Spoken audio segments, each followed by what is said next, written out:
Alrighty. So, you see the title, but I don't even know if we're gonna I don't even know if we're gonna even play the game. We're probably gonna be sorting out what direction this we're going in, rather than actually like playing. I mean, that is a part. That is a part of playing, but you guys get what I'm trying to say.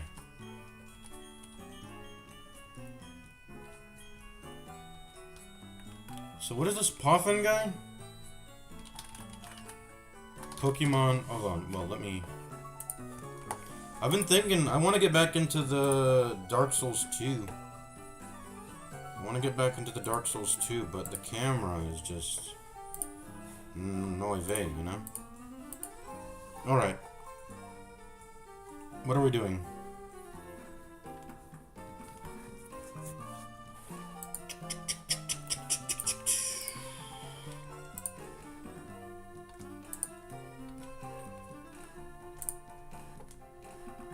We are...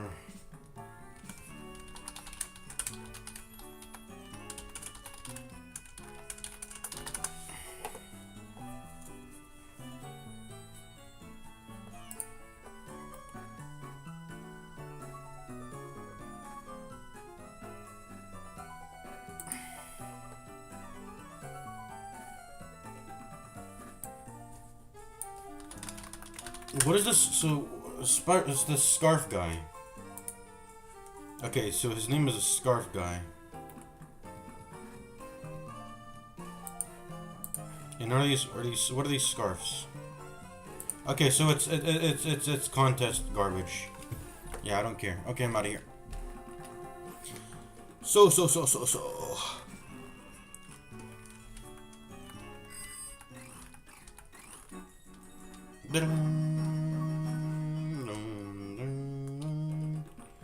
Let's look at the thingies again.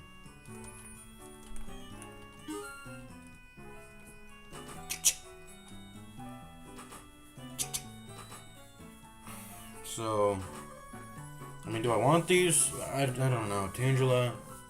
There's Pokeballs in this place, so we're definitely going in to pick up some Pokeballs. Quagsire. I don't know. A lot of the Great Marsh has a lot of garbage mons, but because it's just like all like water.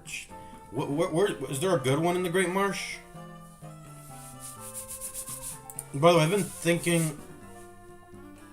I think we give up on the Gligar. Chansey is so juicer, and I don't want to give up Chansey. We give up on the Gligar. Get a guaranteed Ponyta at Route 206. That stops us from getting Gligar, and then we guarantee a Chansey. I don't want to chance the Chansey. I think it's more important that I get a Chansey. But like, I don't know, man. The gambler in me tells me I want to get the.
I mean, there's just no way. Like, we shouldn't. And that's, I mean, that's what we're doing with the honey trees, right? We're giving up all these encounters that, I mean, they're not like totally.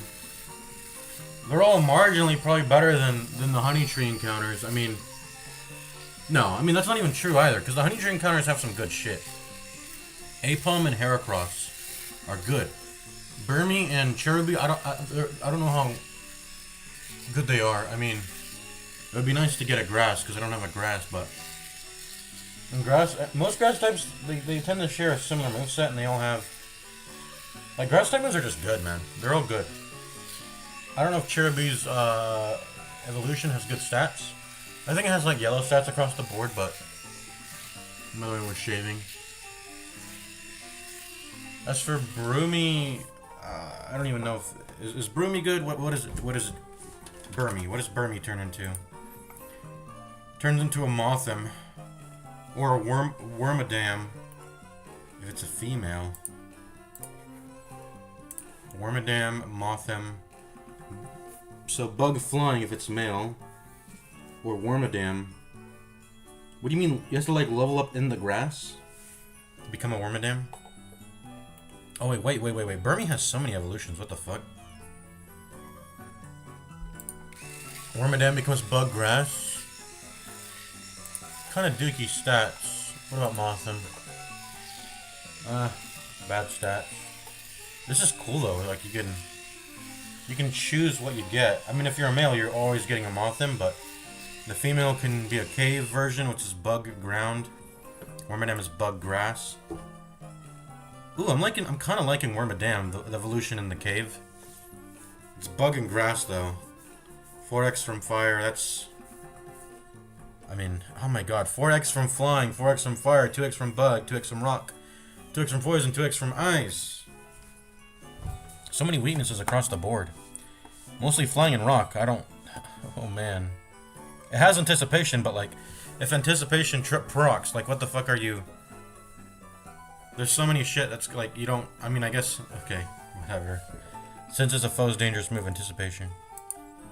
That's presuming we get a female Burmy. If we get a female Burmy. If we get a male one, then we're stuck with Mothim. Which is pretty garbage. Pretty garbage. I mean, all of these Burmies are garbage, I think. Ooh, wait. Bug and Steel. Wormadam, Bug and Steel. This is the Plant Cloak one. Sandy Cloak one. Oh no, I was looking at the Plant Cloak one. Okay. Sandy Cloak. They'll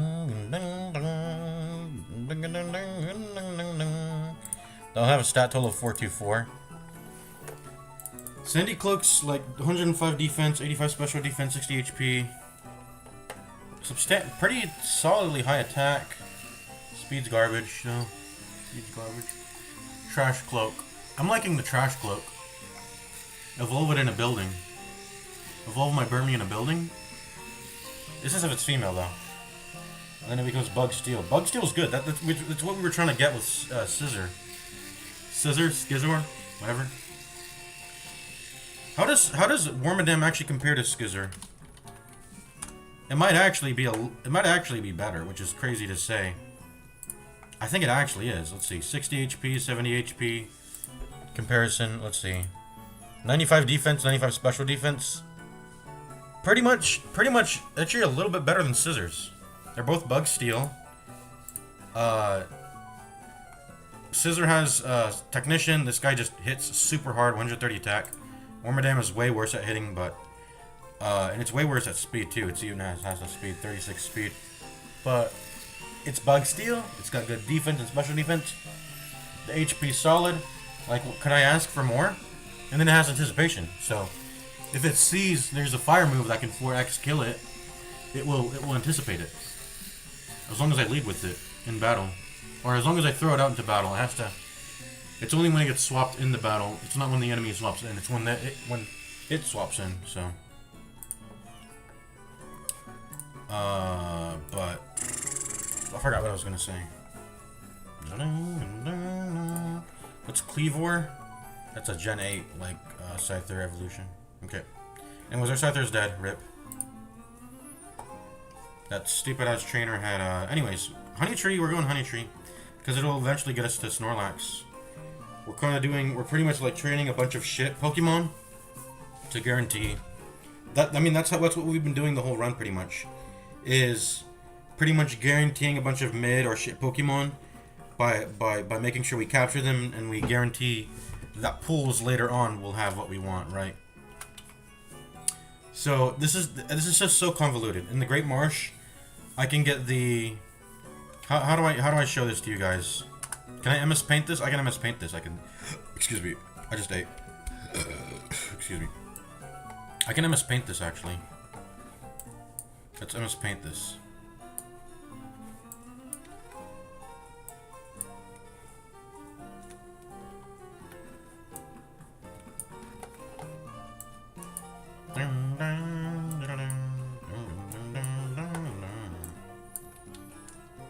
Let's MS Paint this. Okay. How do I pull up MS Paint here? MS Paint. So. Where's the Great Marsh?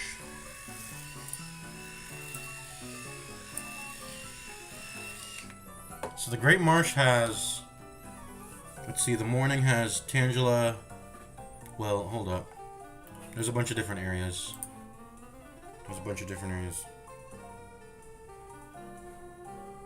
Okay, area 1. Let's just get them all out here. So I'm gonna copy paste that. I'm gonna show you guys what I'm looking at. Right there. Boom. Okay, next one. Wooper Tropius, Bibble Quaxar, Chinlayam. Okay, same one.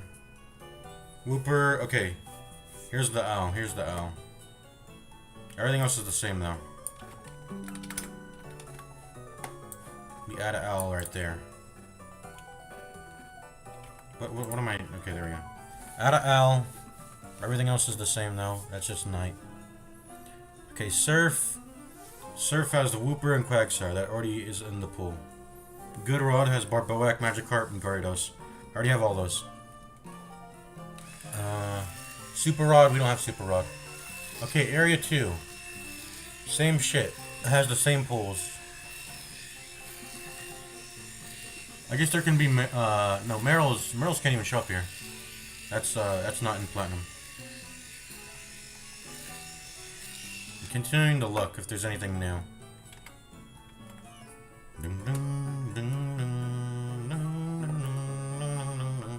Noctowl, Hoot's the same evolution line, so I'm not even gonna care about that. Okay, Platinum, Good Rod, Barboak, Magikarp, blah blah blah. Carvanha is only a Super Rod encounter here. So this is it. I mean, these are our options. And we might want to, attempt to filter maybe. But there's just a lot of garbage here. I mean, so I guess the Great Marsh is just garbage. I mean, unless I like Tangela. I might like Tangela, but I think Quagsire is... I mean, is Quagsire good? We were going to do a Honey Tree over him. But there is no Honey Tree in the Great Marsh. So, of the Great Marsh Pokemon, which one's the best one? Well, the best one would probably be one that is... If it's not Quagsire, it's something that aids me towards guaranteeing a pool later. Which, if I'm willing to get Gligar, and then chance the 25% chance on the Chansey, I will have Chansey potentially. It'll help me lower Ponyta's chance by like 10%, right? Because I think Ponyta without it being nighttime, it's like 35% chance to 5% chance. It's very hard to get Chansey on Route 210 when Ponyta occupies most of it. But if we go into nighttime, that takes a lot of the chance away from Ponyta and puts it into the owl. But if we catch the owl in Great Marsh, you guys understand what I'm trying to say. This is how you dilute, or this is how you manipulate the chance pools. You try to make it, yeah, like that. But like Quagsire, it's Cloudsire, it's Gen 9. Quagsire has really mid stats across the board. Its typing is good. But it has really mid stats. 85 defense, 69 special defense, 95 HP is good. Good attack. Speed is garbage, but I mean, honestly, that's whatever. I'm not huge.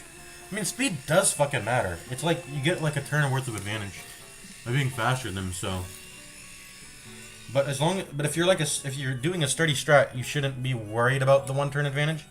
But to have it would be really great. But if you have to give up being speedy to have good defense and special defense, it's worth it. But at the same time, Quagsire doesn't have stellar defense and special defense, so he doesn't even, like, come on. Like, have some speed, right? Damp prevents all Pokemon from using self-destruct and explosion. Also prevents damage from the ability Aftermath. What is Aftermath? If an attacker faints a Pokemon with Aftermath using a contact move, the attacker will lose 1/4 of its HP. Oh, Drifloon and Drifbloom have this. Or is this a hidden ability or what? What the hell's Aftermath? And is this in Gen 4? It is. Yeah. Pokemon with Aftermath. Drifbloom and Stunky, that's really it seems. And then they can have other abilities potentially. Okay, what's Water Absorb? A Pokemon with Water Absorb heals 1/4 of its maximum HP when hit by a water type attack. You know, in a double battle, what you could do is you could get another Pokemon to be side by side, and it will hit the Quagsire and give it 1/4 of its HP. That's strats right there, but as for the enemy using it, I don't think they'll. I mean, will they use it? Will they ever use a water move against you and heal you? That's a pretty good ability. I mean, but it's like you were already taking half damage or like neutral. Oh, it's actually neutral. It's neutral because it's water and ground. Oh yeah, okay. So you're already taking neutral damage from water. Anyways, but this is good typing, like half fire, half poison, half steel, half rock, and then water is not even like you get healed. It's like a -1/4. You actually get healed by water, and then electric's an immunity, and then and then grass. It's only just grass that you have to worry about with these water grounds. They have a 4x damage from grass, and that can hurt them. But as long as you make sure to avoid that, you'll be chilling. And it's one type. It's one thing you have to worry about. So it's a small gap in the armor there. Anyways, Great Marsh here. Gligar. What do you do, Gligar? I mean, when I compare you to Chansey, it's like I feel like the answer should be so obvious, but it's not even that, because it's not like I'm getting like if it was Gligar or Chansey, it's like easily take the Chansey. But the game's giving me some hope, and I'm a fucking gambler. I'm a dirty gambler, and I'm like, okay, I can get a Gligar, 25% chance to get a Chansey. Maybe we can get both. Maybe we can be greedy. We can be greedy and just get both. But Gligar doesn't look like it has good moves.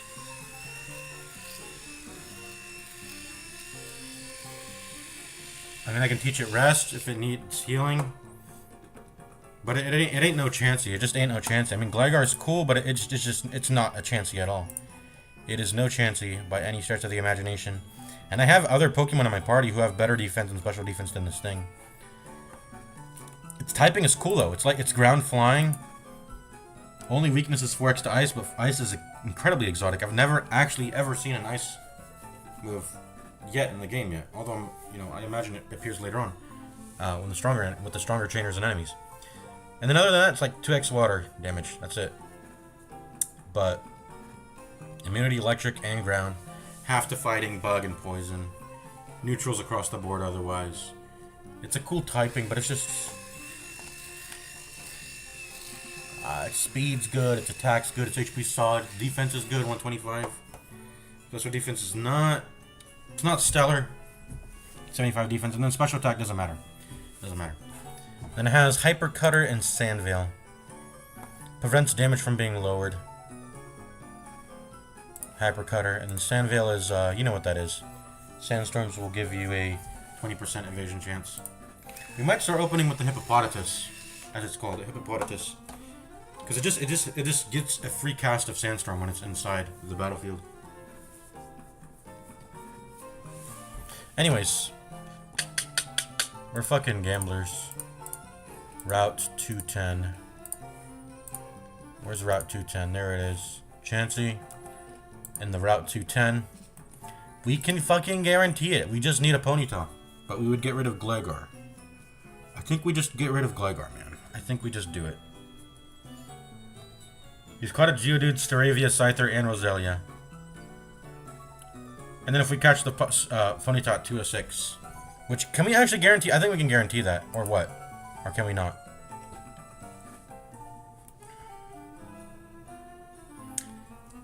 Let's go to 206. Can we guarantee Ponyta? I don't even think we can guarantee Ponyta, can we? Or what?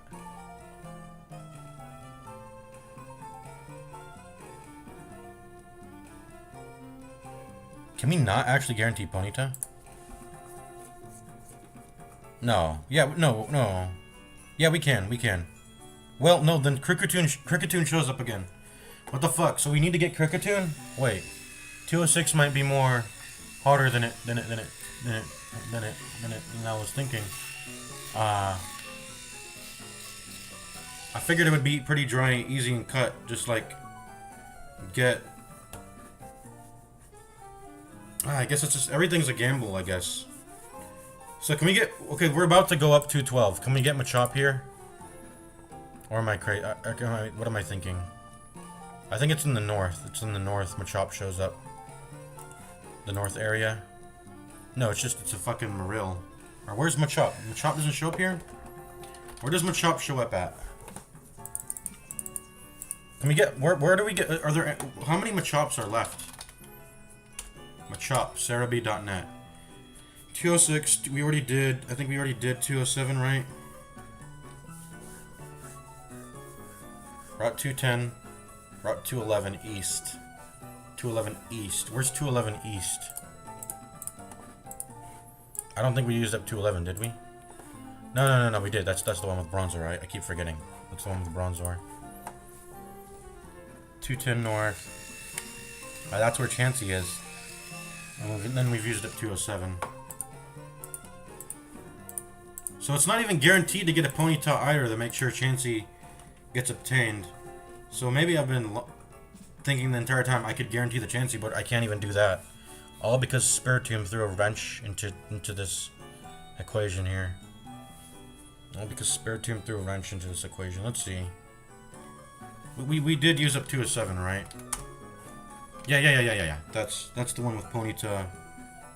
That we got a Geodude there. That's the one near the freaking Warburg City. It's one of the very first routes we.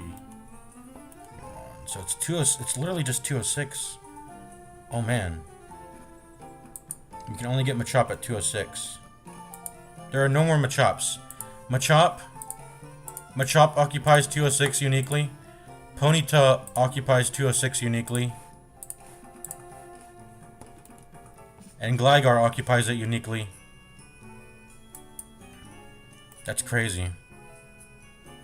Do we even have any more Kricketune? I think we have more Kricketune positions. Or locations, rather.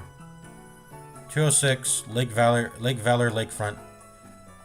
We already got a Giraffe there. And then Trophy Garden. We're actually out of... We're out of Kricketoons, but let's see Kricketot. 201, 202, 203, 204, 205, 207. We're out of Kricketots also. We've used up all the Kricketot locations, pretty sure. Yeah.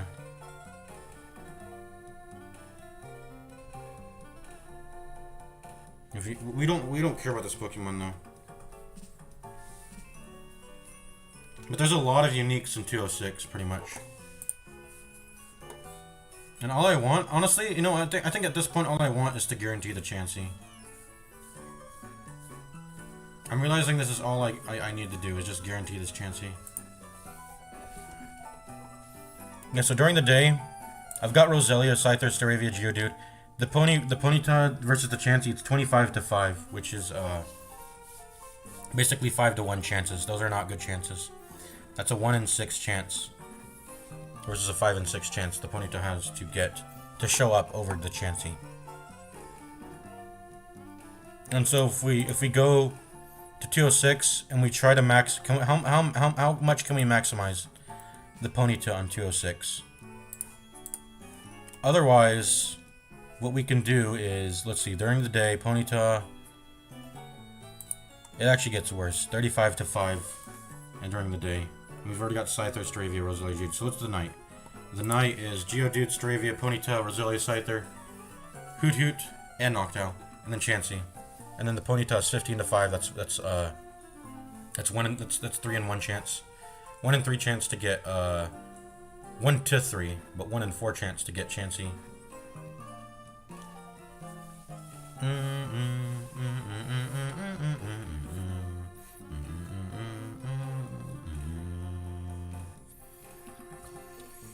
Hoot's kind of a mid, normal flying, but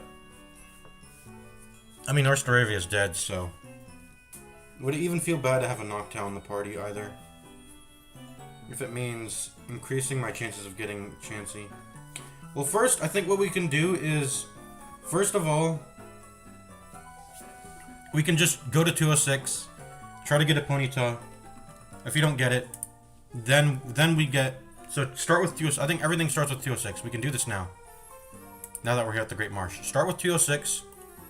Maximize our chance to get a Ponyta. And what are our best chances? There's a Machop here. That's also uniquely sort of competing with Ponyta and Gligar. And Kricketune here too. 20% Machop, 20% Ponyta, 20% Gligar. With some level manipulation available to me there. Between the Machop and Gligar. During the morning. Okay, what about the day? During the day is the best chance of Ponyta. There's 30% chance. 20% chance Machop, 20% chance Gligar. And then what about the night? The night is 20% chance Ponyta, 20% chance Machop, 10% Gligar, 10% Kricketune.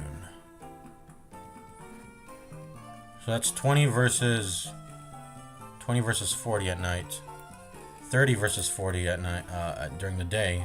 30 versus 40 is the best odds of Ponyta. And then during the morning, it's 20 versus 50. Those are the worst odds. So if we want the Ponyta, we're gonna go during the day to get Ponyta. Okay, we're gambling here. This is gambling time. We can't really guarantee anything. We're gonna go to 206. We're gonna attempt to get Ponyta right now. We're getting this Chansey. I realized we could never have guaranteed... Even Spiritomb pretty much made it so we can't guarantee the Chansey.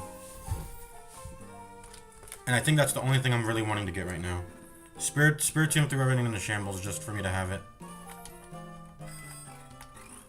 And we're gonna have to live with that. What's up, Barry?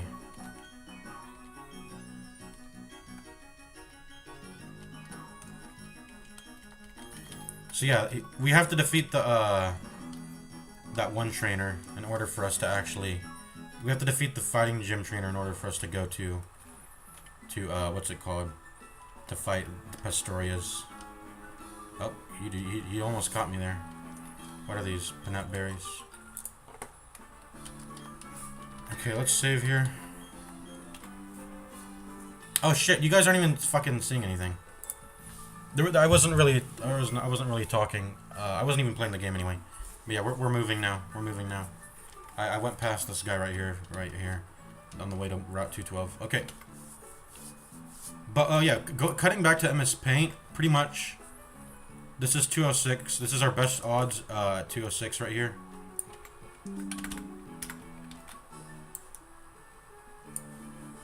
Let's write down 206. Or I guess we could put it here.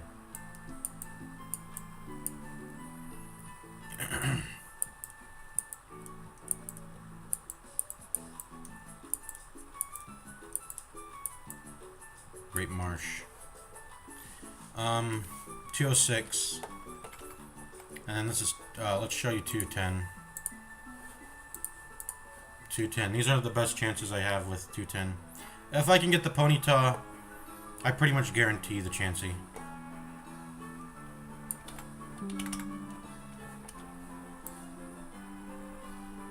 So this is what we're working with here.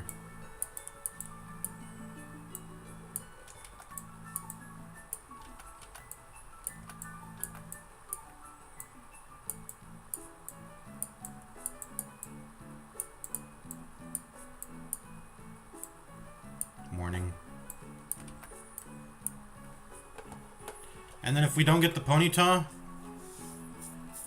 in order to reduce Ponyta's chance,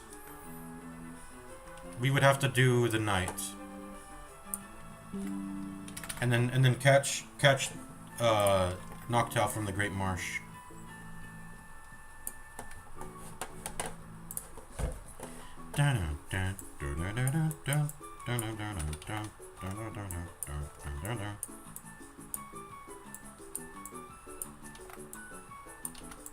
We get a good end there, night. There we go. So plan A is 1, 2, easy peasy. Or no, 1. Let's use let's just plan 1. Let's make it the brush a little bit thicker. Why is it? Oh, it's because it's a marker. Okay. Can I increase the size of the brush? Where's brush size? Where's there? I swear there's a brush size. Guess not. Brush.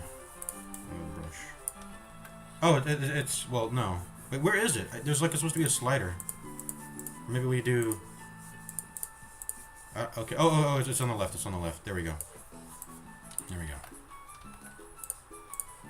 It was over on the left here. Plan 1. 1, 2. Easy peasy. Plan B. Plan B is we either get 1, we either get this or this,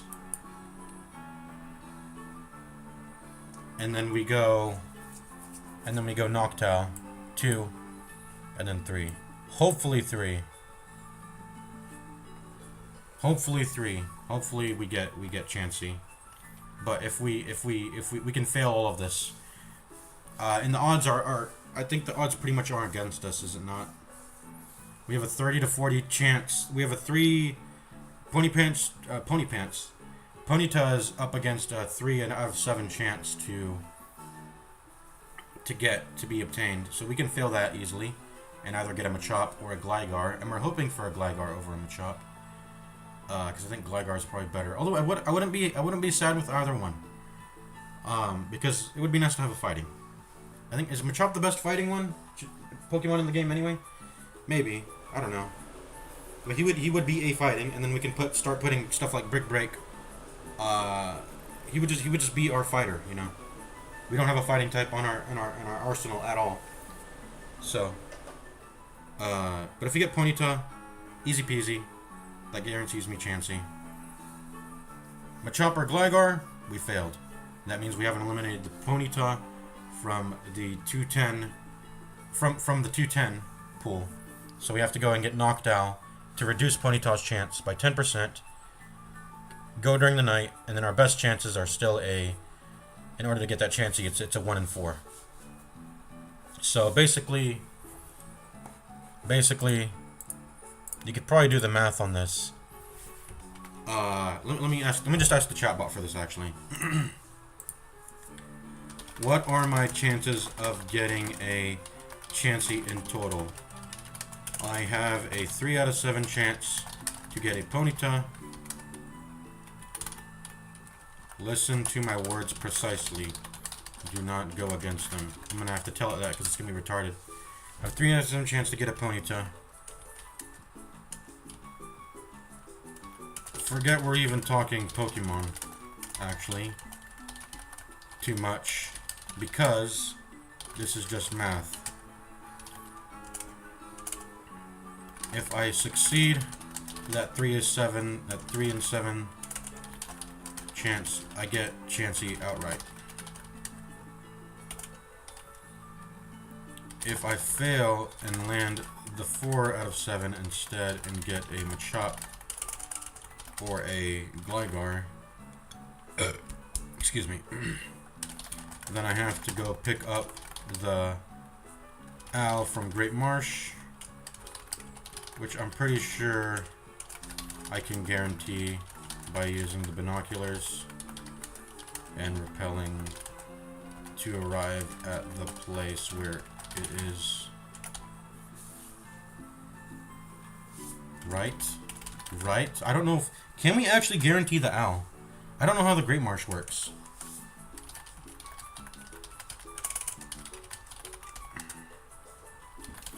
Then I will have to succeed a 1 in 4 chance to get a Chansey, or I will otherwise get the Ponyta at a 3 in 4 chance.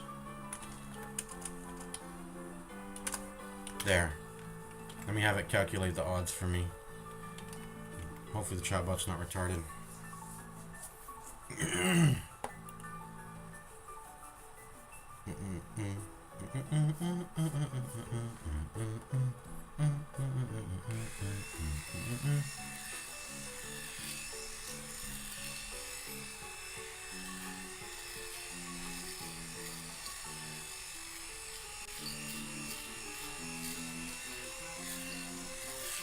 So basically, branch 1 probability, very easy, it's 3 out of 7. Branch 2 probability is 4 and 7 times 1 and 4. So that is the chance of that second branch going down is 4 out of 7 times 1 and 4. And what is that? That's 4 out of 28. Yeah, 4 out of 28, which is just 1 over 7. Yeah. So the total odds, we add those up. 3 out of 7 plus 1 out of 7. There's a 4 in 7 chance, pretty much, that I get the Chansey.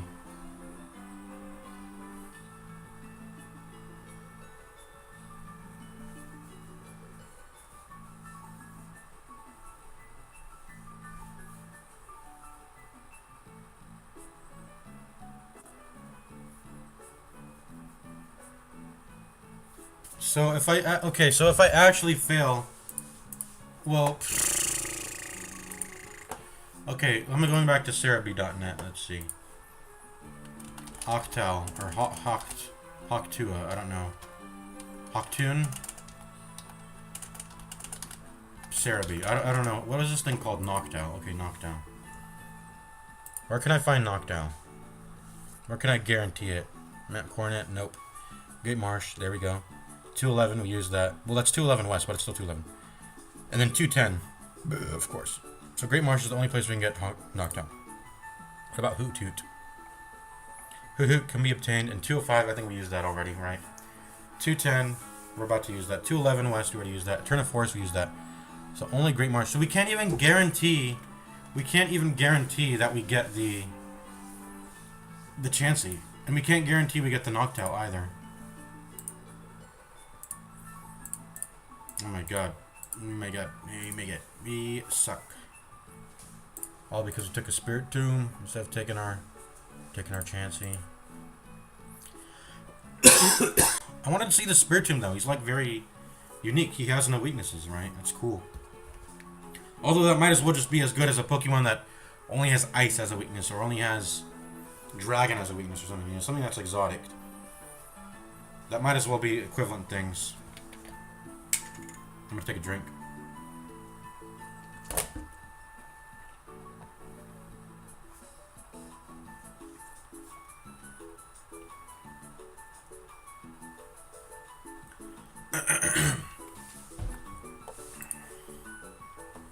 Let me actually verify what it's saying it's true. Can I guarantee a Hoot Hoot or a Noctowl?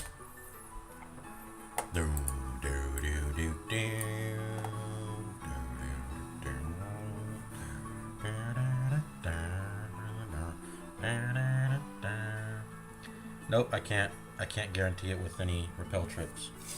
Well, not this one at least. So level 28 to 30, that's not the highest. And area 1.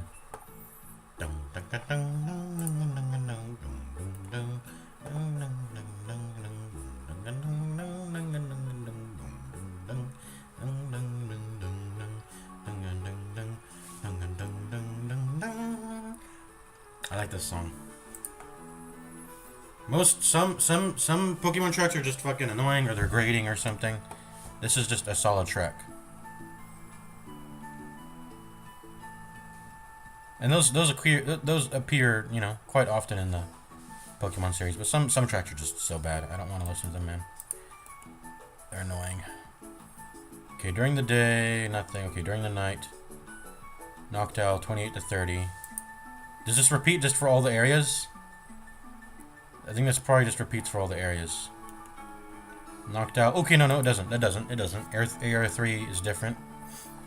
Area 3 is 27 to 27, 28 to 28, but that's still not the highest. You can't really manipulate it that well. Although it does have the... we'll have to do a lot of referencing here to see which one we can isolate the best. But it's crazy that we have to attempt to isolate a mid. Like, it's chance after chance trying to get this Hawkdow or Noctoon just to give me a 10% reduction on Ponyta in order for me to get this Chansey. Okay, night time during Area 4 is 27, 28. Okay, no guarantee there. There's no guarantee. Area 5. Let's go during the night. Hoo-Hoo's 26 to 27. Still no guarantee at all. What about Area 6? This is the last area here. Hoo-Hoo is 26 to 27. Okay. So areas 1 and 2, 3 and 4, and then 5 and 6, they come in pairs. 1 and 2 are the same, 3 and 4 are the same, 5 and 6 are the same. Let's see. Daily binocular Pokemon. Hold up. Wait, there's some juice here. Scorupy, Drapion, Carnivine. Wait, what? I should get these. Should I not? Or what? Are these? These are kind of juicer. I should probably wait for these to show up on the daily binocular Pokemon. And all they do is include them in the pool, right? Roselia and Staravia are here, but Scorupy, Drapion, let's see, Croagunk, Toxicroak, and Carnivine. And then the daily Pokemon after the National Dex changes into a bunch of other stuff. Paras, Execute, Kangaskhan, the one with a little thing in its pocket. Shroomish, Gulpin, Kecleon. Okay, we're not getting the National Dex though, so. The daily binoculars Pokemon are... like, what are these?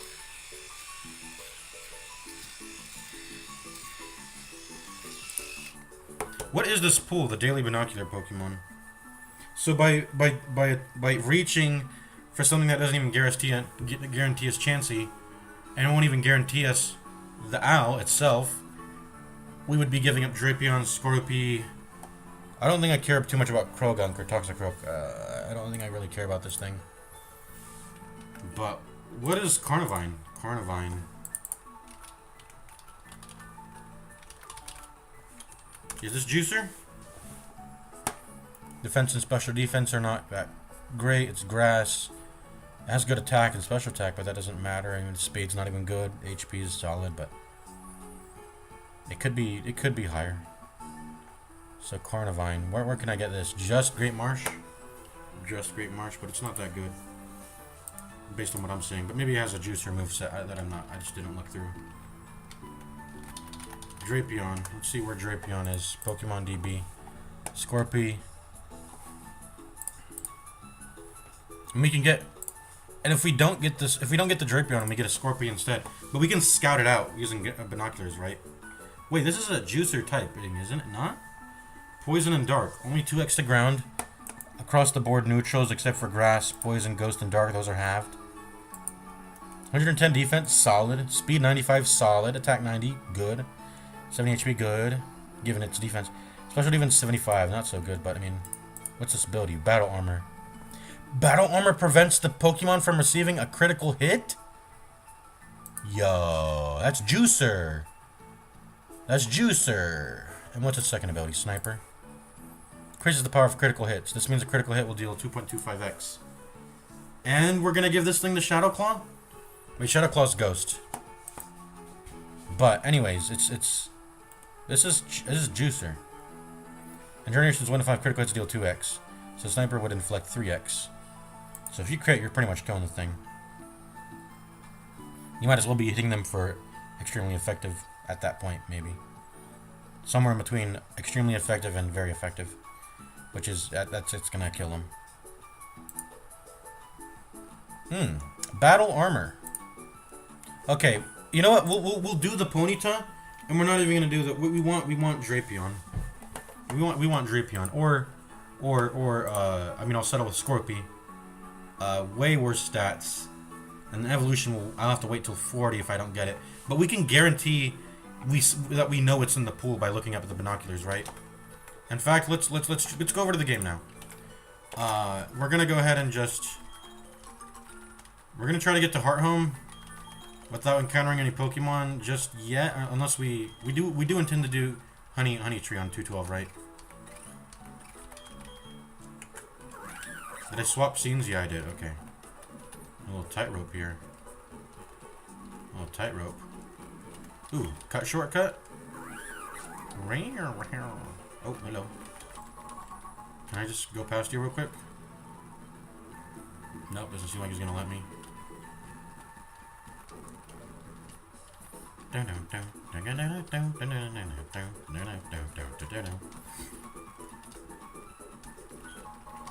Revive.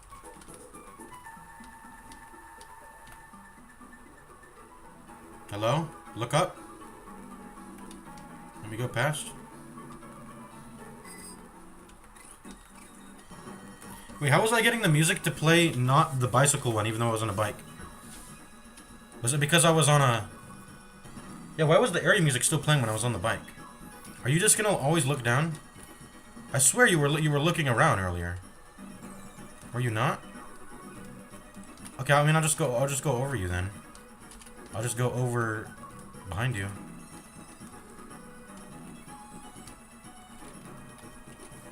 I feel like there's a really dangerous trainers. Like the game expects me to be at like level 30 or something, I think. And we're gonna start getting really hard Pokemon to fight if I fight these guys. I'm really not trying to do that right now, if I can avoid it. Okay, I just went past him again. What even is this water lake? I was scared about encountering Pokemon in here. Can you encounter Pokemon in this water parrot?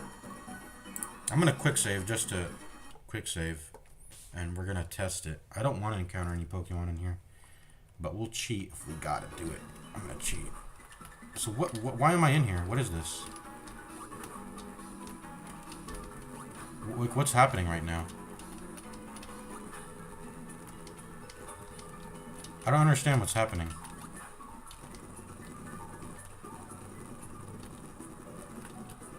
Like, what's going on here? I don't understand.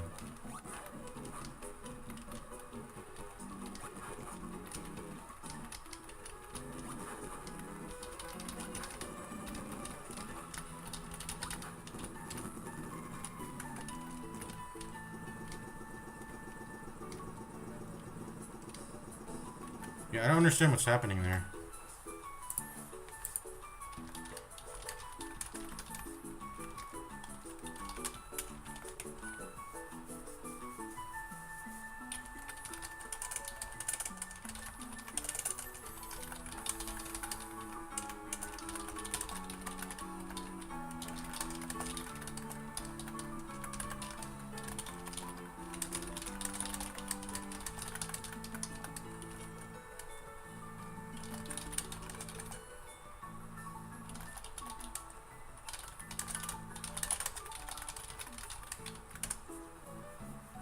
I'm asking the game chatbot, what's this weird area, water area?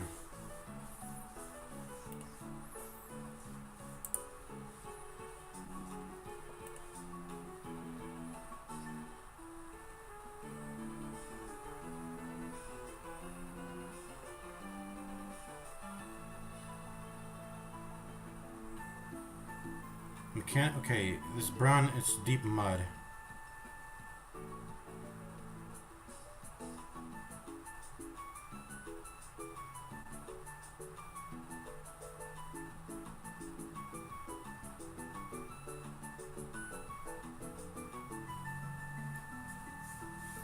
Oh shit! Wait, I can get Pokemon in here?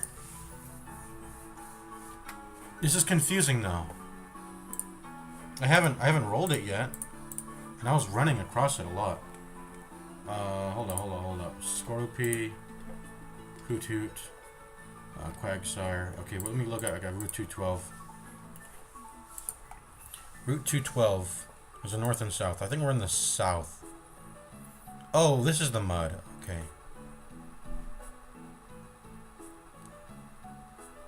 Wait, I'm so confused. Hold on. Hold on. Okay, so... I'm so confused. Shellos, Quagsire, Buizo, Krogunk. I'm so confused, so... I don't understand what's going on. Anyways, what time of day is it? We can get Shellos, Quagsire, Buizo, Krogunk in here. I don't want to get any of them. I'm honest. If I'm being honest, I want to honey tree this route. This 212 is garbage. It's got some garbage mons, I think. Maybe, I mean, they may not necessarily, but like, there's more surf encounters. The only, maybe I could use the surf encounter or a fishing encounter or, no, surf. But there's so many surf encounters. I presume in the game we can, we'll when we get surf, we'll find a place to get our tentacle from. We don't have to worry about the surf pool. Like, it's a very common surf pool anyways. The shallows, tentacruel, I presume. Those are common surf encounters. Right. Okay. I want my honey tree now.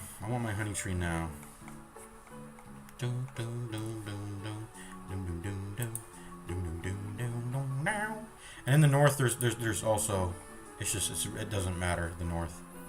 It's what it's got. It's literally just got Marill. We've already used up the entire pool. So the north pool of 212 has just a Marill.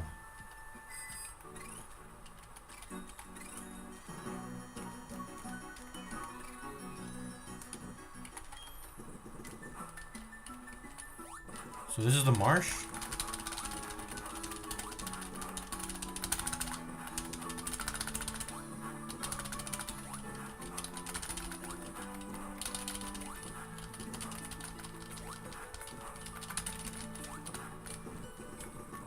So, okay, so this is just basically an area that lets you play around with the mechanic of the marsh. It doesn't actually do anything.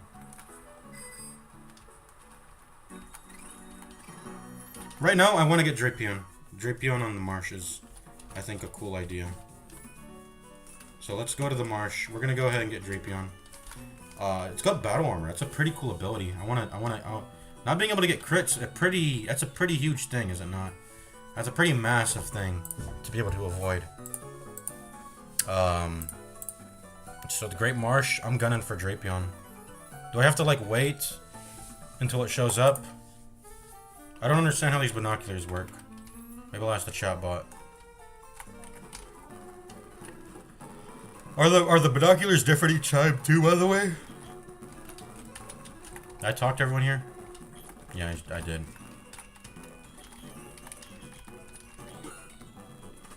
Tangela. Bibarel. Yamcha. I don't even know what the fuck it's called. And then nothing. That'll be the same, right? If we Bibarel, Tangela, Quagsire, Whooper. So they all do seem to be different binoculars. They show different places. Whooper, Yamcha, Quagsire, Yamcha. Okay, all garbage, no Drapion.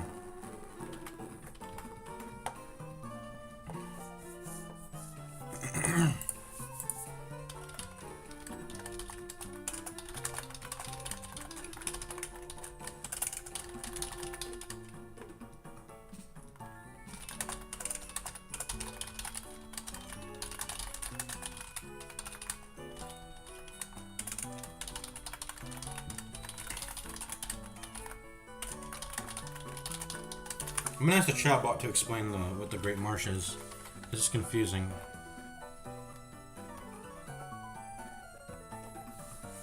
The real layout. The 6 zones is split into 6 quadrants connected by a central train/tram line. Every day at midnight, the game enrolls a random number to decide who completely separate to decide 2 completely separate spawn pools for each area. The permanent pool is a standard boring Pokemon that are always there every day: Whooper, Marill, Quagsire, and Bibarel. And then the daily binocular pool. The game assigns 1 specific rare Pokemon to each of the 6 areas for that counter date. This is the pool containing Scorpy, Drapion, Toxicroak, Krogunk, and Carnivine. Yeah, okay. the daily binocular pool. Paying $100 nor does it spawn anything new. It is strictly a scouting device to view what the engine rolled at midnight. The camera takes a 5-second pan over one of the 6 areas and shows a single Pokemon sitting in the grass. Completely randomized between showing you a permanent spawn or a daily spawn. It might flash a bib roll on screen which tells you absolutely nothing. All 3 binoculars do the exact same thing. To pull the real data, you have to look through them repeatedly. If you peer through the binoculars 10 to 15 times in a row, the screen will eventually flash a Scorpio Drapion standing in a specific patch of grass. When you finally see that Drapion or Scorpio through the lens, look closely at the background architecture. That visual cue tells you exactly which area contains that 10% spawn for the day.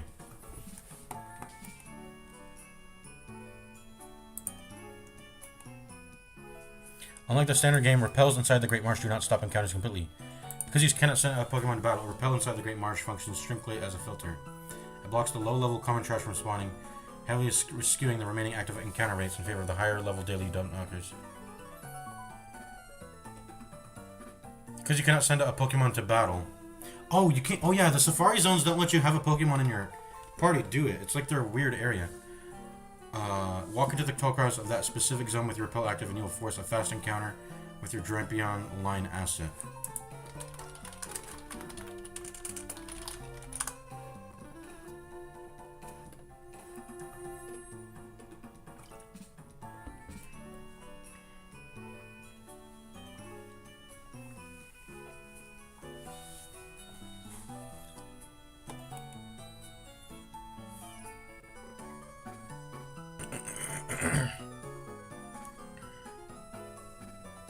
The Great Marsh Repel simply deletes the low-level brackets. However, the remaining pool, like level 20 to 26 Quacks or a Bibro, perfectly overlaps the exact level range of the daily binocular spawns. When you trigger a grass step in a specific area, the engine still forces a check. Even with the perfect setup, Scorpio Drapion will max out at roughly 20 to 25% wrong counter rate in its active zone. You will still have to run through several encounters with the common swamp trash before you target shows its face.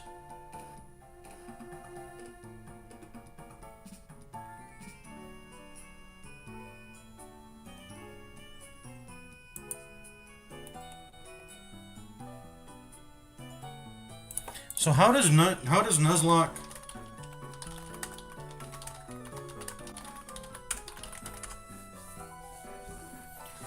I mean, that seems kind of unfair, but I guess if it's a part of the rules, it's a part of the rules. Nuzlocke players have established 4 distinct rule sets to handle it. By the way, let me move this out of the way. This bag. You can pick the one that aligns with how strictly you want to control the game's rates. Rule 1: the first encounter total. This is the most common and punishing method. It's the standard rule, yeah. The entire Great Marsh counts as one single map area. Walk into the grass, and the very first Pokemon that appears on your screen is your only legal encounter. If it flees, on turn 1 you run out of Safari Balls before or if you run out of Safari Balls before catching it, your Great Marsh encounter is completely dead. You walk out with nothing. That would suck. Rule 2, the area breakdown. Because the game visually splits the Great Marsh into areas 1 through 6, via the tram system, some players treat each quadrant as an independent zone. I mean, that's OP. No way. No way. No way you should get to catch 6 Pokemon on the Safari. You get 1 encounter attempt per area. Okay, never mind. To keep this from breaking the game's economy, players who use this rule usually kept themselves at keeping only the first successful catch they secure, instantly invalidating the remaining areas of the moment a ball clicks shut. Yeah, obviously. Because the Safari Zone battle system is purely RNG based and removes player skill, you can't use strategy, you just throw balls and pray. Many high-level players find the flea mechanic deeply frustrating. Yeah, it's like you're trying to catch us in a zone with an Abra or a Ralts that teleports, except you have absolutely no way. Of dealing with it. At least against an Abra or a Ralts, you can press taunt, stop their teleport or something, whatever. Like, this is the only area in the game where Pokemon can flee from you. They attempt to use the actual flee mechanic. It's not even just like a teleport, like a Kadabra or an Abra will use, or a Ralts. You're allowed to run away from encounters or let Pokemon flee until you successfully log down and catch 1 Pokemon. The first creature that actually stays on the ball is your official encounter for the marsh.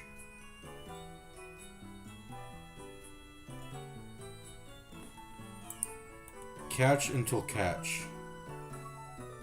Yeah, I think I'm just gonna allow myself to get the Drapion.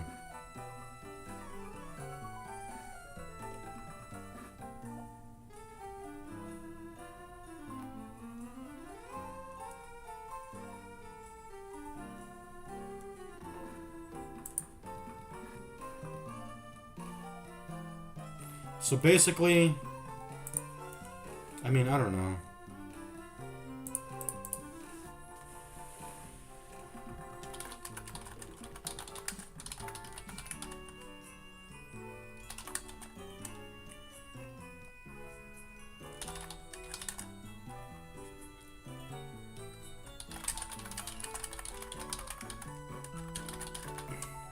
The thing is, I mean, the game expects you to run out of Pokeballs.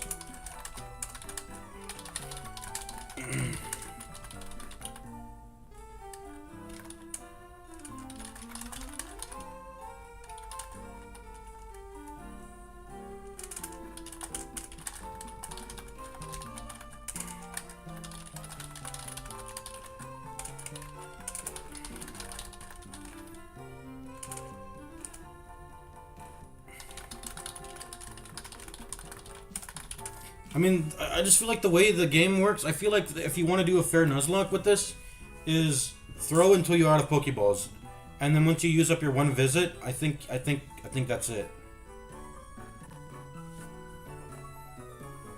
Yeah, the Nuzlocke rules are written for fucking wild encounters. The Safari Zone is a different thing.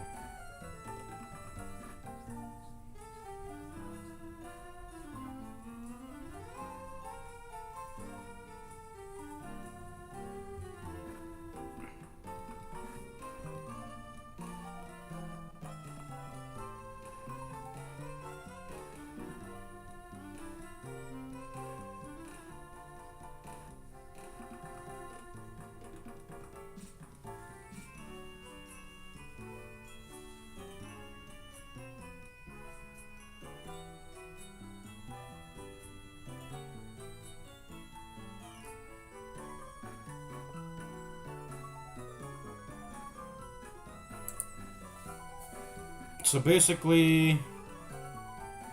Okay.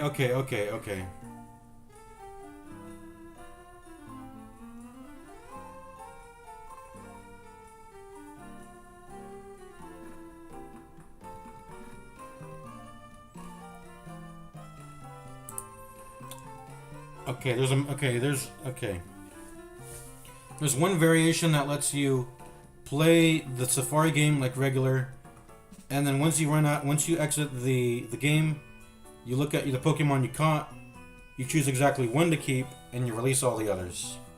So basically, you only get to keep one out of the game you played. And then there's another one that says you can't shop for Pokemon. If you encounter a Pokemon, you keep throwing balls, If it runs, you go to your next encounter. You keep throwing balls, And the first one you catch, you get it. So you're not allowed to shop around. You press balls until you get the first thing you catch, pretty much. And you're at that point, you're kind of hoping the one that you don't want flees. Which is weird. That's kind of weird that you're forced... I don't know, that's weird. I don't like that. I'm gonna do the one that involves picking one. I don't know.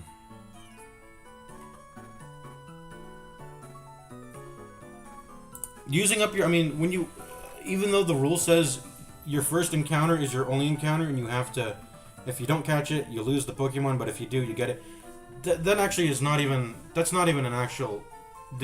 I mean, unless one wild Pokemon is wiping all 6 of yours, then yeah, it becomes a problem. And then you're like paying a cost to catch a Pokemon. Or if it runs. But literally, there's no wild Pokemons don't run. So you're free to throw balls as long as you want, and your only limit, realistically, is the HP of 6 of your Pokemon and how many balls you have. That's never been an issue. I guess the only exception to that, obviously, is Abra and routes, where you have to really make sure you're on your game to prevent them from running, using taunt or throwing a ball at the start, or whatever. You know, that's where the chance is sort of there and that you're losing your first encounter. But that first encounter rule, I think that rule only exists so that you actually have to be on game with, you know, not, you know, I forgot what I'm trying to say, but basically, like you got to treat it specially. But the Safari Zone is it's just its own rule set.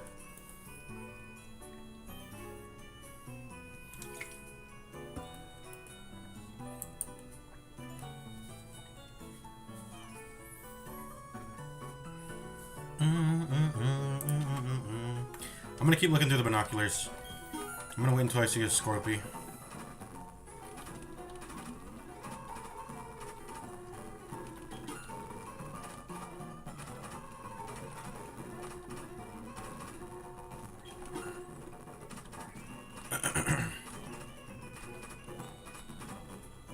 I'm gonna keep going until I can see the daily 10%er.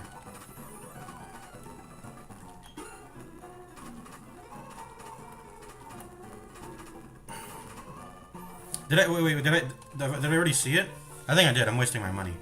I mean, I have infinite though, but I think it's the we saw it. It's the Krogunk. The Krogunk is the daily Pokemon of today.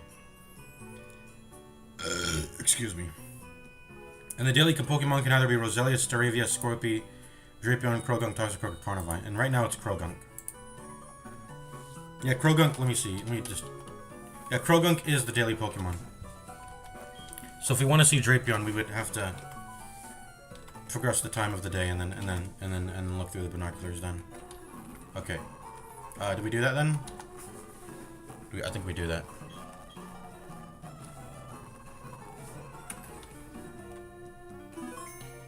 We want that Drapion, and I'm gonna hunt for it. Let's go ahead and quit and change the date time.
Config, okay, hold on. Config, Wi-Fi settings.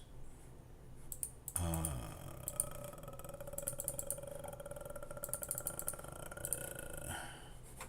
mean, it's not gonna...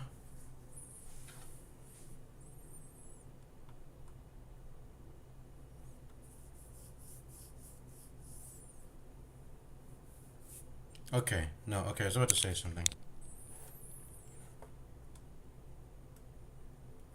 Okay. Anyways, yeah, we've never had an issue with the time changing, but I'm just hearing the chatbot say, "Oh, be careful about changing your time. It might lock up things because the game will detect it. It's not going to detect shit. It's never detected shit." So let's go to the 18th. Let's go to the 18th of June.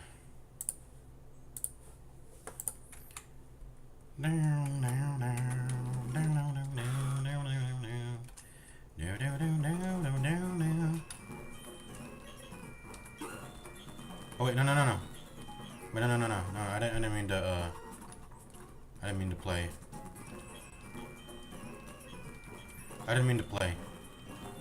We're not treating that as our one thing. But I will. We're not gonna shop around. We're gonna play one game. Whatever we get out of that, we keep. We're gonna have to keep one.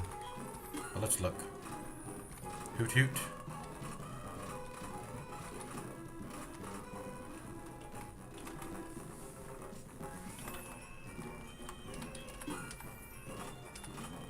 blah, blah, blah, blah, blah. Keep going. Blah, blah, blah, blah, blah, blah. Okay, what are the dailies again? I'm looking. Did I miss it? I don't know. Whatever. Okay. The dailies are Roselia Staravia. Okay, so I'm only gonna... Yeah, we're gonna keep going. Blah. Blah. Can they appear now? Okay, it's Krogunk again. It's Krogunk again. We're changing the date and time again. Until we don't see Krogunk. We're going for Drapion.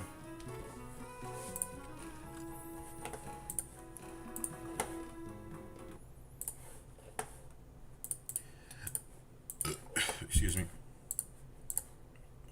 June 2026, the 20th. Change. Open recent. We're gonna save outside the binoculars because why do we not just do that?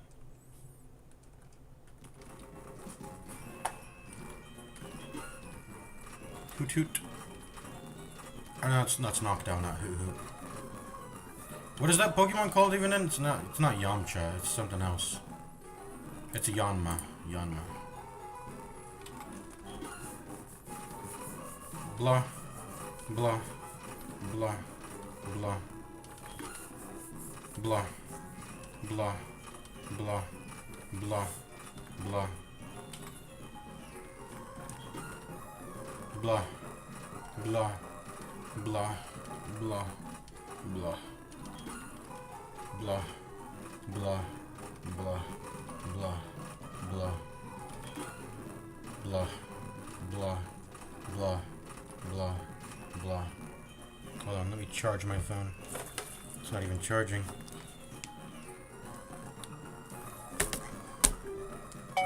Okay. Blah, blah, blah, blah, blah. Can this thing show up, man? Blah, blah, blah, blah, blah, blah, blah, blah, blah. Okay, Krogunk. And we're out of here. Wait, why do we go down the stairs? Just save right here. Save right here. The game better not be locking me into Krogunk, man. The game better not be locking me into Krogunk. I'm getting my Drapion. I'm getting my Pokemon that can't take a crit. That's what I'm getting. I'm not settling for Scorpion. I'm getting what I want here. Which is Drapion. Blah, blah, blah, blah. I'll look back at my stream if I miss it. That's why, yeah.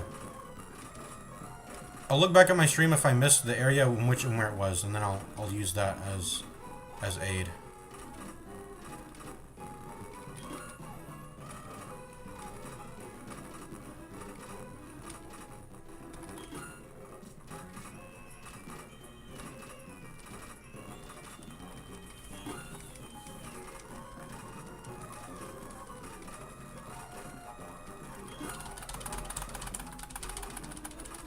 Krogunk again? How? How? No, the game must be... It must be detecting something. It must be detecting that I'm doing something. Because why does it keep giving me Krogunk? There's no way. That's like a 1 in... I mean, if they're equally split, 1, 2, 3, 4, 5, 6, 7. If they're equally split across these 7 mons, that means I've landed a 1 in 7 times 1 in 7 times 1 in 7. That's a 0.29% chance. Okay, so the game must be detecting that I'm changing the time. There's no way, right? We're gonna do it one more time.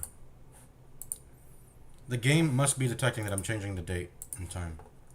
There's no other way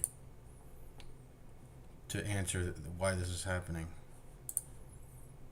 June 2026, the 22nd.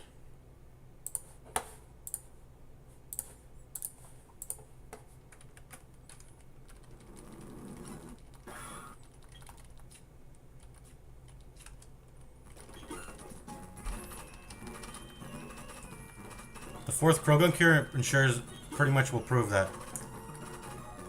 I'm either insanely unlucky, the gods are punishing me, or yeah, the game just detects that I'm changing the time and it's not letting me change. Better not see a fucking Krogunk again. There he is, a Scorpy. So we were just getting unlucky. I don't want Scorpy though, I want something else. I want Drapion.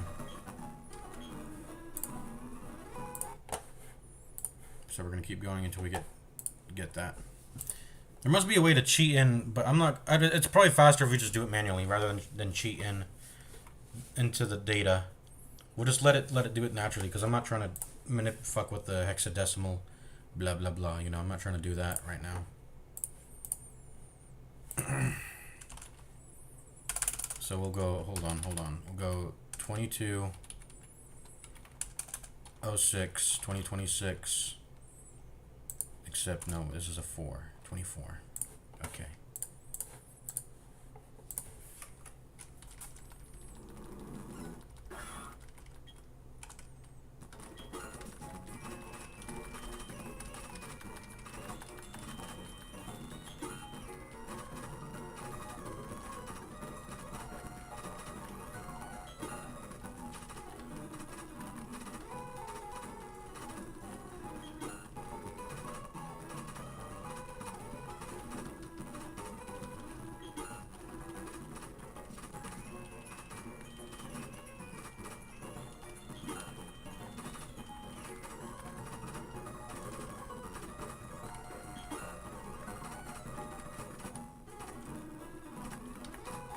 Scorpio again? Okay, Krogunk. Wait, Krogunk also? Wait, how? Krogunk also?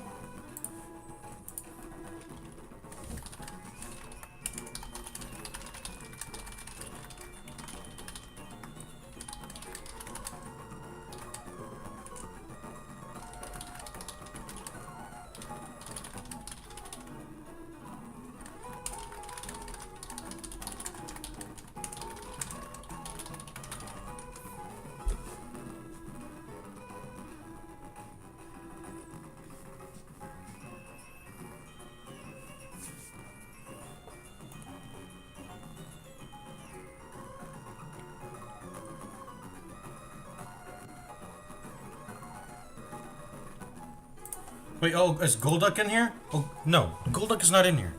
You fucking liar. That's in Diamond and Pearl. But if it... Yeah. So there's 6 areas. It takes one of the binocular Pokemon and it puts them in each. So there's only... There's a 1 in 7 chance for it not to be in there, actually.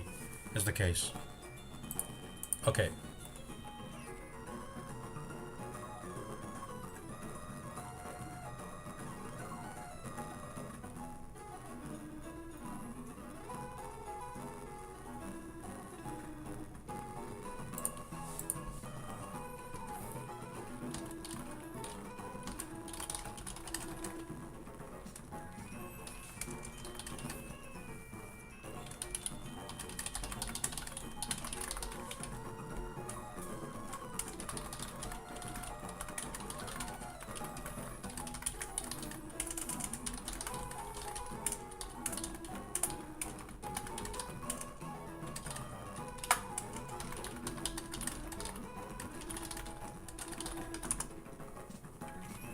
This is so confusing. I don't know what I'm doing.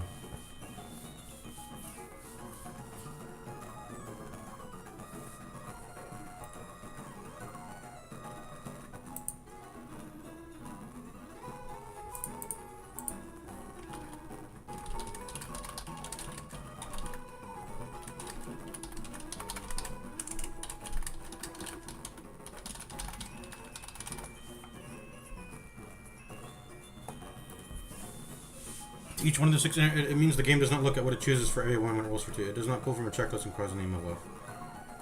Because every area rolls its own independent lottery ticket, you can absolutely get duplicates. You can get 0.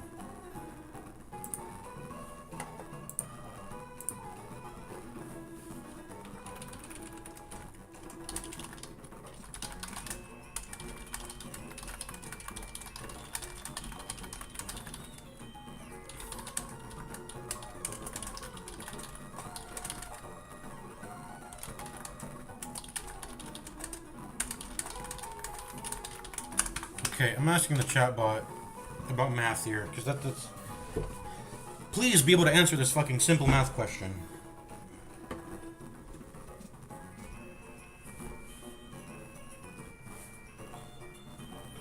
Look through the binocular exactly 25 times. Then it rolls a 50-50 to decide whether to show you a permanent resident or the daily lottery spawn. That's not true. I'm not getting 50-50s. The daily lottery spawn is... No, because that's not true.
This thing is stupid. This chatbot's retarded. I'm at a point where I need to stop asking. How Pokemon Platinum binoculars. I'm just gonna Google that.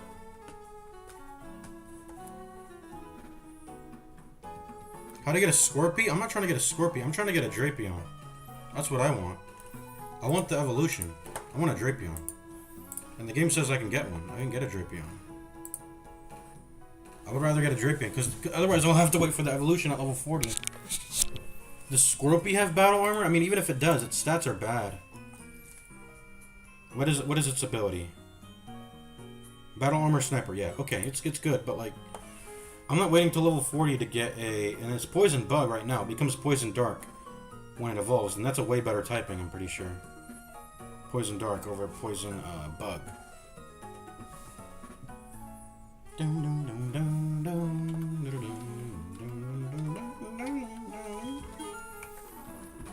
just gonna keep going. That's one. That's two.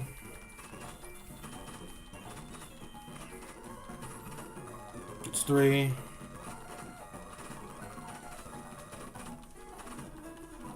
It's four. It's five. That's six. It's seven. And that's 9. It's 10. It's 11. It's 12. It's 13. All I've seen is Krogunk. Unless I think I've also seen a Scorpy. 14. But it's probably never gonna... Oh, Carnivine. 15. Carnivine. 16. 17. 17. So we got to see Carnivine, Krogunk, and this is 18. We got Scorpy again. Okay, maybe I'll go to 25. Yeah, we saw Yamcha like 9 times. Or all times. I think this is 20.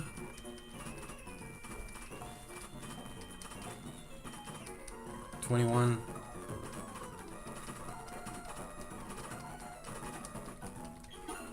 $22. I don't think it generated it. 23. Carnivine again. 24. 25.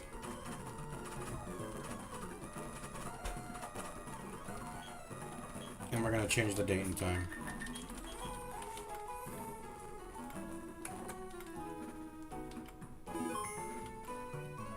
On the hunt for Drapion. Okay. So we quit. Whoops. So we quit. Reload. Date and time. Change to 26/06/2026. Okay. And we open Sesame.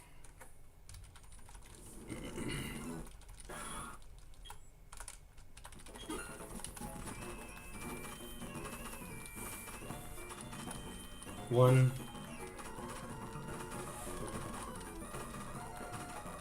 two,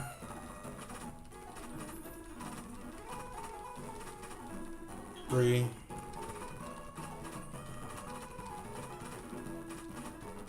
four, five,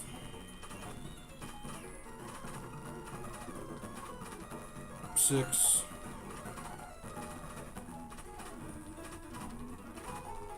seven. We saw Krogunk and Carnivine. I think 3 of them. 7. Is this 7? I forgot. 8.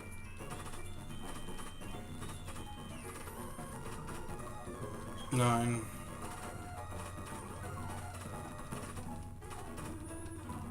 10.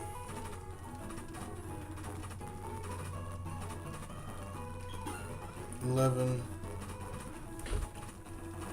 Krogunk. 12. All we've seen is Krogunks and Terravines, or Carnivines. 13? Was that 13? 14.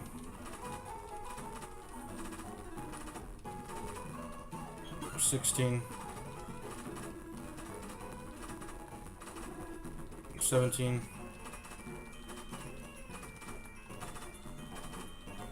18.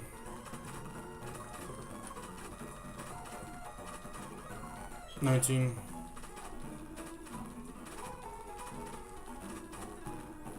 20. And that's 21. 22.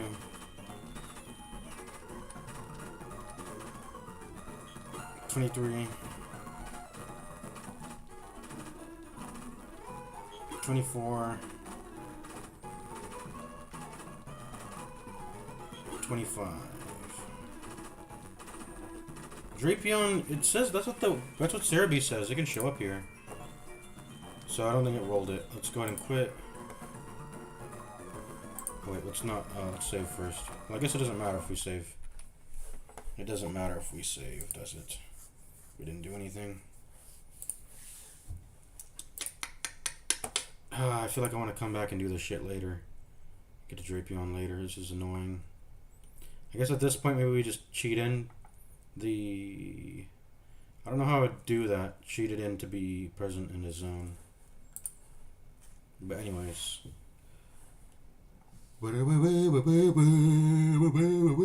Is there a time limit for how long you can be in the safari? Either you run out of time or you run out of balls. Or I think is it just balls?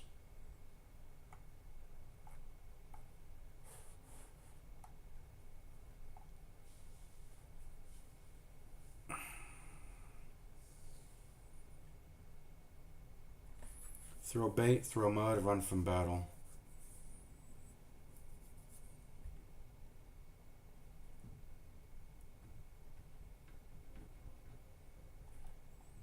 Encounter mechanics. Beast flee rate.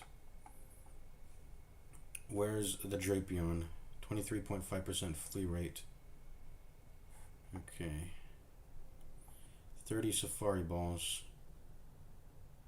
Matchup checker. What's this? After continuing the single fire game.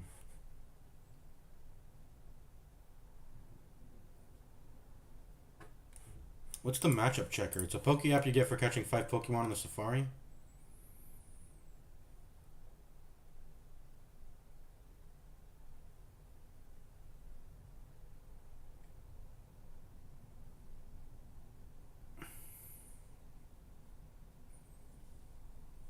stopwatch. This is a stopwatch app. Unobtainable. Oh, it's unreleased content, pretty much.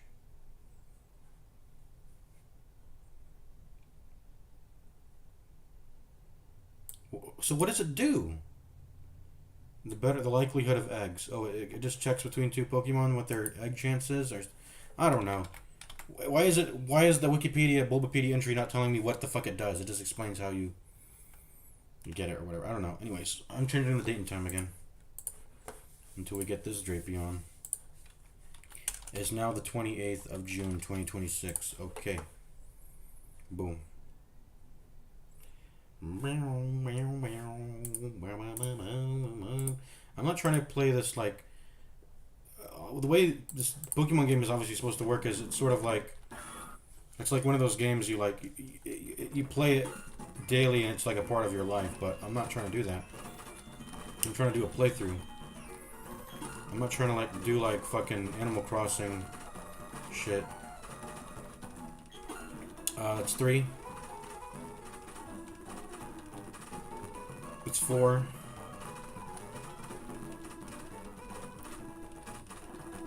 That's 5. Oh my god. That's 6. Why do I only see Crogunks and Carnivines? That's 7. They don't have an equally chance of generating, do they not? And they're all independent. 8. And I've seen a Squirtle, but like I said, I'm just really looking for that Drapion. 9? I don't know. Are we on 9 or 8? I don't remember. 10.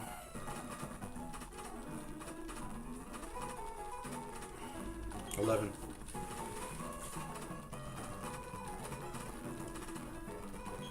12.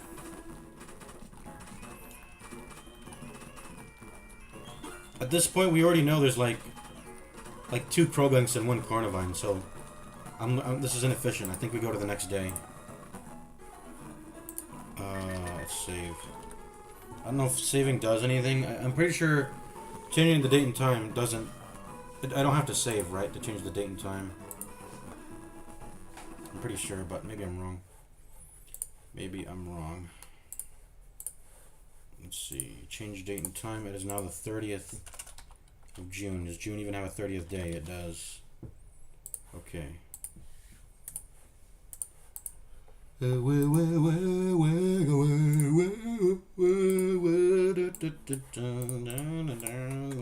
why.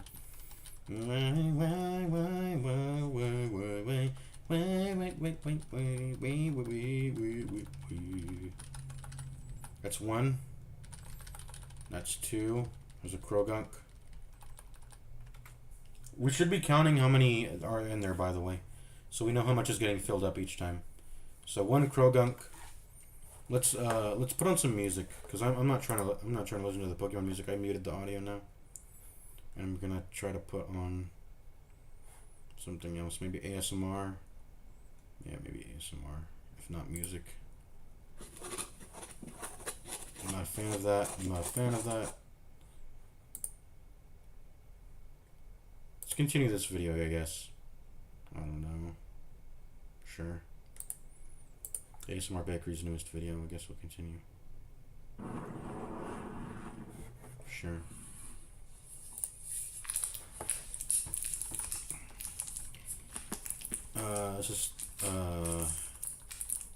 This is 3. We saw 1 Krogunk. Maybe there's 2. 4.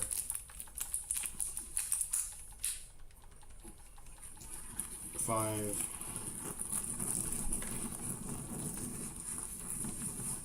6. 7. 8. So 2 of them are occupied. My Krogunk and Carnivine. Why, or Carnivine? Why do they 9? Why do they keep appearing? The date and time change is not working, I guess. Maybe we'll just come back another day. Yeah, we'll 10. Because my patience is wearing thin.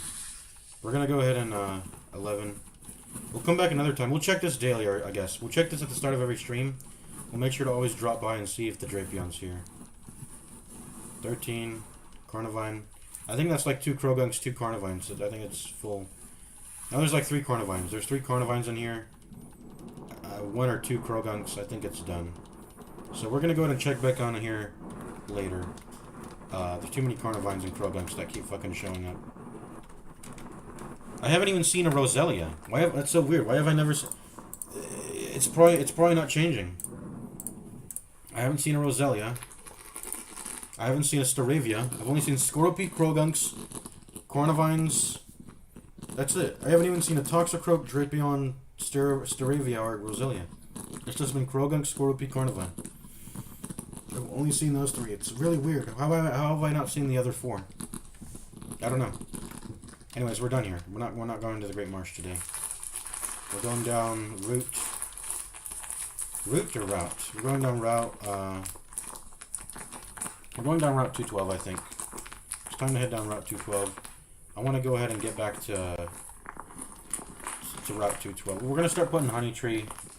Actually, one of our honey trees should be activated, because I remember we slathered it up here. Where is it? We slathered it on a previous route.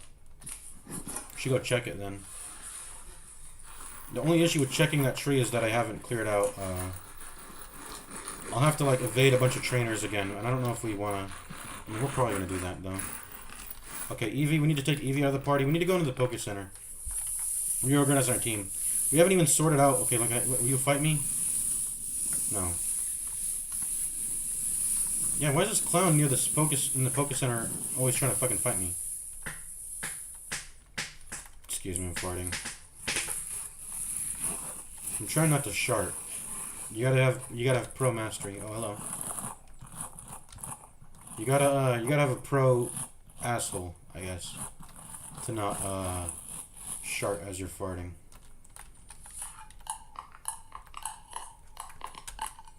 Okay, deposit Eevee. Withdraw. We got Hippopotamus and we got Giraffe rig right now. With inner focus. What does that do? Well, I think we already read it, right? Stops flinching. And Hippopotamus is the free Sandstorm. He has free Sandstorm. Sandstream, yeah. I think it's a free Sandstorm at the start of the battle, which is nice. Anyways, still preparing for the fighting gym. I think we bring Giraffe Rig in here. I mean, it's not a good matchup against fighting though. It's just neutral, right? Because normal means it has a vulnerability, and then psychic means it has a resistance. So I think Giraffe Rig has a regular matchup into fighting. Yeah, it's neutral. But should we still bring Giraffe Rig? It has psychic moves, right? So we should. It will do damage. How about Hippopotamus? Are you good? Are you good into fighting? You're neutral. On account of being ground, you're actually... I mean, it's just a ground. 2x damage from water, 2x damage from grass. Immune to electric. Half rock, half poison. Ground type is probably one of the best types in the game, is it not? I'm going to wait until this becomes a Hippodon, though. Oh my god, these stats are nice. But as a Hippopotamus, it's kind of garbage. It's got terrible stat totals. Really terrible stats across the board, so we're just not going to touch it. We're just not going to touch it. Alright, be right back. I gotta use the restroom. I'm going to turn it to MS Paint so you guys can see that.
Okay, I'm back.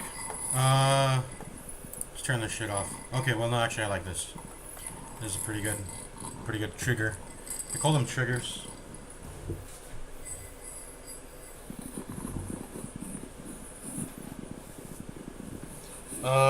This finger's been pointing the entire time. Oh wait, I haven't swapped the scene, have I? We're not getting. So this is not even an option anymore. We're not doing this. We are not doing this. It's a. This is. We're not doing this. So it's Control Z this.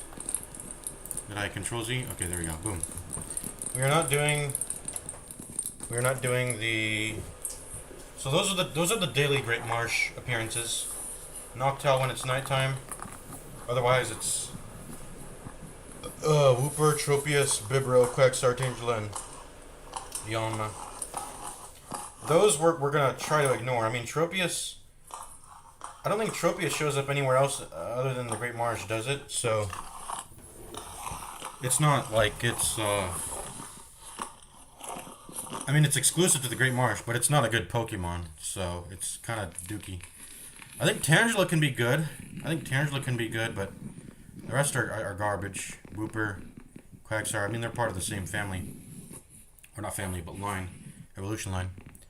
Bibarel we can't even get, and...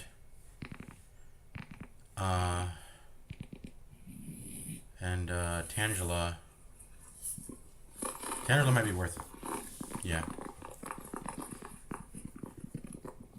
I just don't think Tropius is good. Noctowl would be okay, but I mean, there's better flying, roosting sort of type of Pokemon.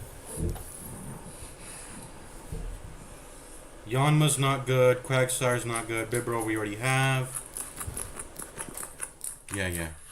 Pretty much, yeah. Tangela's solid. I mean, let me look up Tangela. I don't think I'm gonna settle for it, but Tangela is. I prefer to get a. I want my Drapion, you know. I want my Drapion. After Ancient Power is learned, it becomes a Tan Growth, and let's look at the stats on that. I just don't like the. I don't like the special defense. It's 50. Also, account of it being grass, it is. It's not a good typing. I don't like grass type. It's 2x to flying. 2x to fire, bug, and poison. The bug and poison may not be huge things that make it bad, but like flying 2x is not good. Flying feels like quite a common type, so I don't want to have a flying weakness. I don't want to get hit by a wing gust or whatever you call it.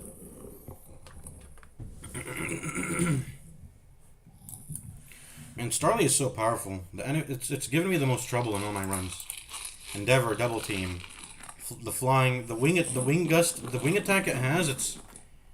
I feel like it shouldn't have it that early. It's such a good move to have early, right? And then...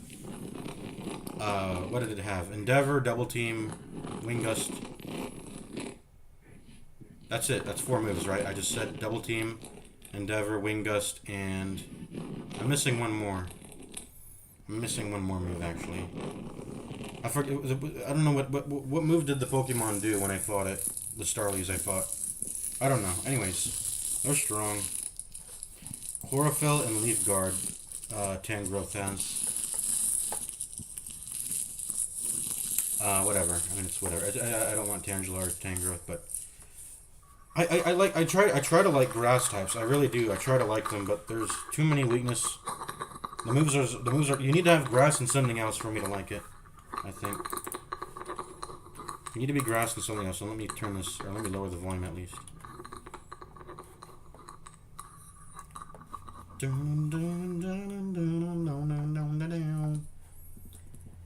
Jenny, just get in the car. I don't like the female,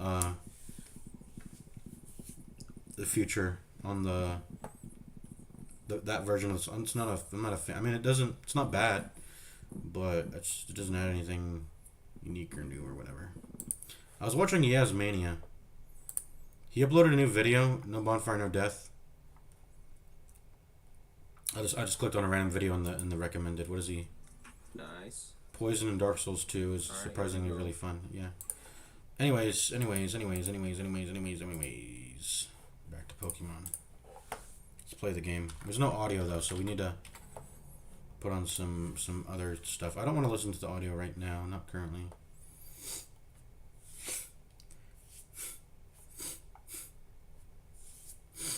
I need to blow my nose, I think. How to crush Pokemon Platinum with a single Whoopie boy.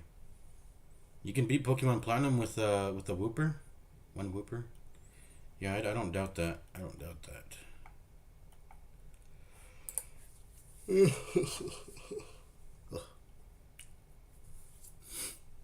Tung tung tung tung tung tung tung tung tung tung tung sahur.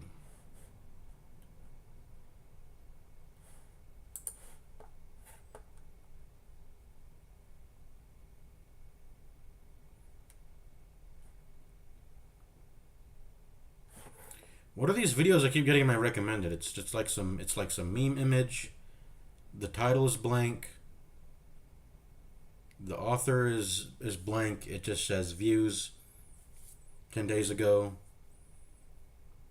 Is it all one person? It might be one person doing this. It might literally just be one person. Nope, it's multiple people doing this. And it's always music. Is it ambient music? Let me see if it's ambient music this time.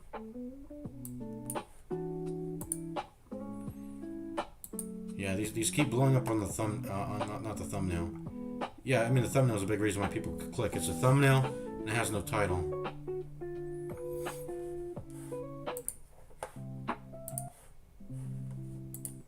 Yeah, I guess you could say this is ambient. Let's see what the newest one is.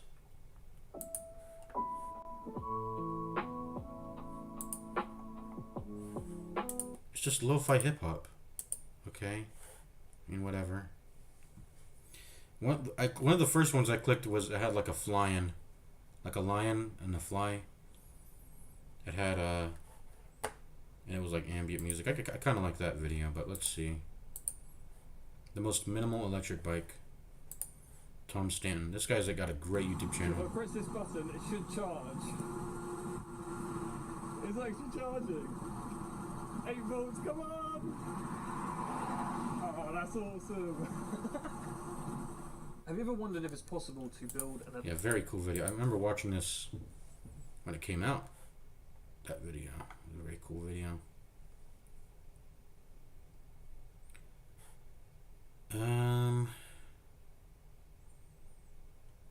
So, what are we doing? We're trying to put on some... Let's play this. I like this song. Hagstrom. We're gonna go ahead and put on Minecraft playlist. I like this song. I like these musics. Let's put it on. Hagstrom. Let me turn that up. There we go. Alright, let's go. So we're not bringing this out. Still undecided about the evolution I want to do, but it's probably going to be Umbreon.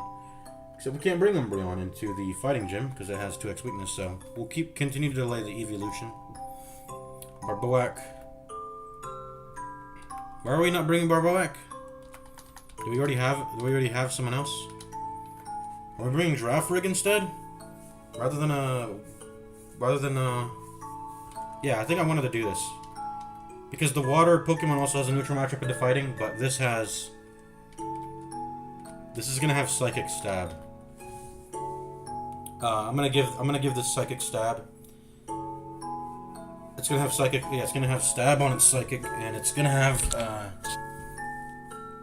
it's literally gonna have the move named Psychic, so. It's 95 power Stab. It's probably gonna one-tap most of their, excuse me. It's most of the time probably gonna tap their Pokemon. And I'll make sure I pop on a Jody once so I can outspeed it and then one-tap it before I can do anything. If the foe has already taken some damage in the same turn. Yeah, and honestly the Giraffe Rig could probably handle it. The Gardevoir, when it becomes a Gardevoir, could probably handle it. We'll see what happens. I'll try to do my whole strat with Jeff doing Sand Attack. Or flashes. So rest, sleep, flash, rest, swap, flash rest swaps, get in the Curlia, put up the reflect, stack calm minds, rest, put up let reflect again once it wears off, and then sweep, That whole setup will allow us to probably beat the gym trainer, no matter what it brings to us. We're gonna decimate it. We gotta pacify something. We gotta build up. Yeah. I really, really wish I had some sort of way to reduce the enemy's damage, other than just flash, though. I mean, as long as we're not getting one-shotted, we can rest, and then we can sort of just chill, but we'll see, we'll see.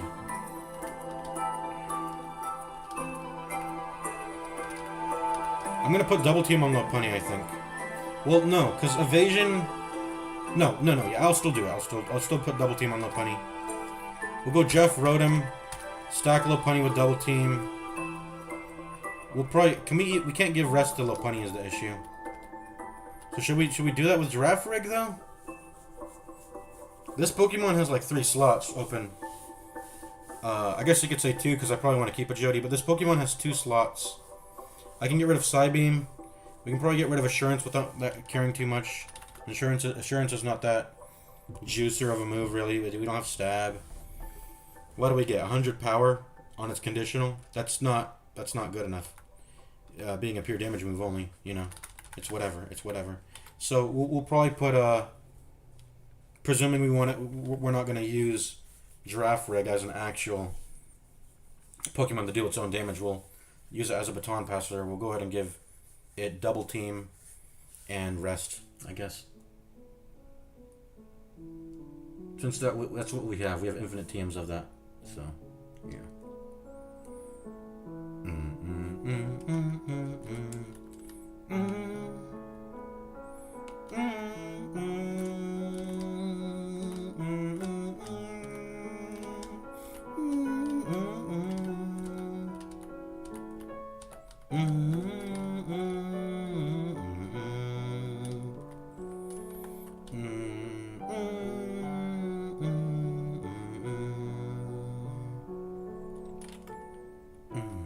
I'm just gonna keep going forward until I loop back around now. That's the plan. What's why do I keep forgetting? What's Route 212? Just junk. Marill. If not Marill, it's the south section, which has Shellos, Quagsire, Buizel, Krogunk, all garbage. We're gonna repel those out of the way. What's the max level of them? They're all 26, so I need a 27 to make sure the repel works. We gotta be mindful of that right now. We also gotta be mindful that we're gonna encounter some pretty tough trainers coming up, and they might even be equal or even more greater in level than we are. So we gotta be careful of that. That's why I need to go back to the Poké Center, make sure I have the right team fit for the job coming up here. Maybe I even go fight the clown. He's gonna have a Mr. Mime or something, right? Let's look at who we can withdraw. I mean, there's not a lot of candidates. I don't think I want to bring Hippopotamus. Its total stats are garbage and until it hits its evolution, and that's above the level cap. Barboak, I can bring in a Whiscash, but everything else can't. Normal. I want this to be an Umbreon, so we can't bring that in because it has that fighting weakness, I think. Dark. I guess we could bring in the unknown, but it's... We probably could. But it's just junk. It would be a sack. It would be a sack just to give me some information, and I'm expecting it to die when I bring it in. But otherwise, we can't bring in these 3. We're very limited in what we can bring in. I'm going to try to power up here. I'm going to try to lay down some honey trees using my honey tree encounters on routes 214 and 212. We've already got our Lake Valor front one. We're just seeing so many new areas. I'm getting the mix up. So Drapion and Great Marsh, 212 Honey Tree, 213, also Honey Tree, 214. I even forgot about 213, but 214 also Honey Tree. So that's 3 Honey Trees right there. Boom, boom, boom. So what does that guarantee us? It guarantees us most likely it's going to be Apom, Burmy, and Cherubi. We're going to get all 3 of those Then just 2 more honey trees gets us that Heracross and Munchlax. Most likely the Heracross next, because Munchlax is very rare at a 1% chance. So, yeah. And then we still have the 2 Lost Tower to go back to. We still have 206 to go back to. And we still have 210 to go back to get that Chansey. So I'm going to go up into this Heart Home City. I'm going to go back to 206. I'm going to go ahead and attempt to get the Ponyta. We're getting our Chansey ASAP. It's not going to be usable. I'm not going to use that, though, in the fighting gym, but I want to get that Chansey. We're going to go ahead and get it now. And the Ponyta. Hopefully, we get the Ponyta and the Chansey here. So I think we're keeping our party. Give you a odd incense, right? Make your moves better. I'm gonna give you for now. I'm gonna go ahead and give you a psychic here. Dun.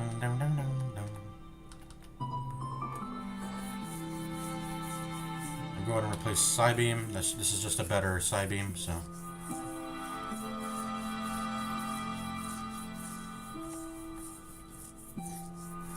Is that actually true? I need to actually confirm.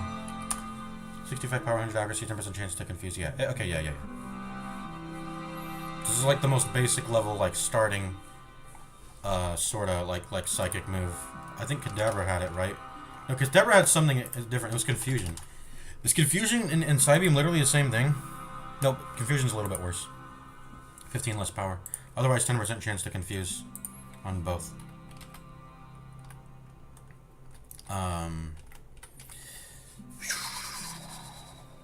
Let's check you. You have rest, right? You have rest, reflect, calm mind, yeah. You have flash, rest, faint attack, ominous wind. Faint attack. Do I need to replace? I mean, I don't know if having. I feel like I could get away with removing either ominous wind or faint attack. Probably faint attack because I love the stat bonuses of ominous wind when I want Jeff to do some attacking. But like I said, if I could really just make Jeff an attacker of his own by giving him a move that allows him to power up, that'd be great. But the only way we would do that is through a baton pass. Okay. Hold on. Who can Giraffreg learn Swords Dance yet? Probably not, but let's just see. Who can learn Swords Dance? I don't know. Let's look it up. Pokemon DB, Swords Dance. Who can learn this? I feel like Eevee can. Can she? But Eevee doesn't get her baton pass until like way later. Okay, no, you don't. Learn it, Eevee. Learn by level up, learn by TM. Who can learn it by TM? Let me go to Bulbapedia. Pokemon DB is very unreliable for this sort of stuff. Learn by TM or Move Tutor. Oh, I forgot. You know what we should... I totally forgot the Move Tutor. We haven't even done anything with him. We were gonna think... That gave us another thing to think about.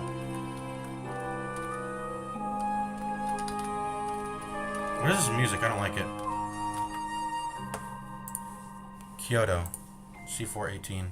Is this a creative track? I think this is a creative track, right? I don't know a lot of the creative tracks. Because I don't play creative a lot. Let's go ahead and skip. So yeah, he's the Move Tutor.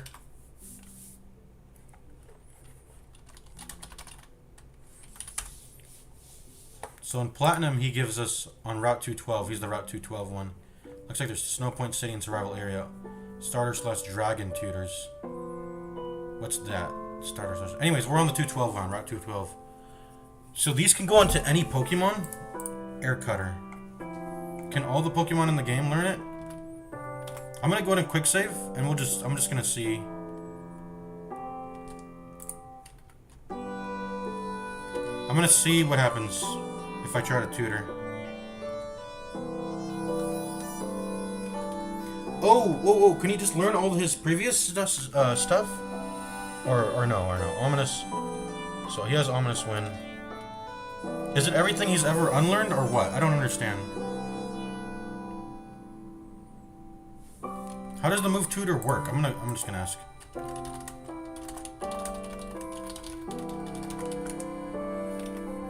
Can I cancel?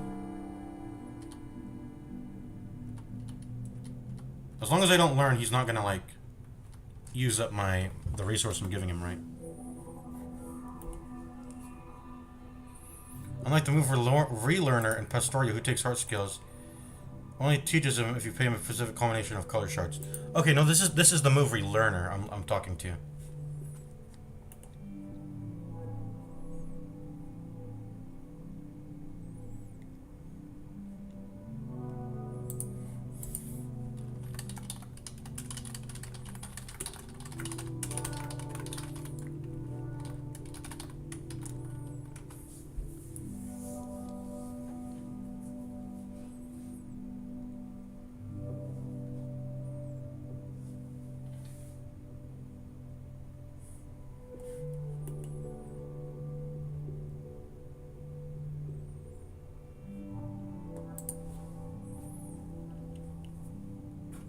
Okay, anyways.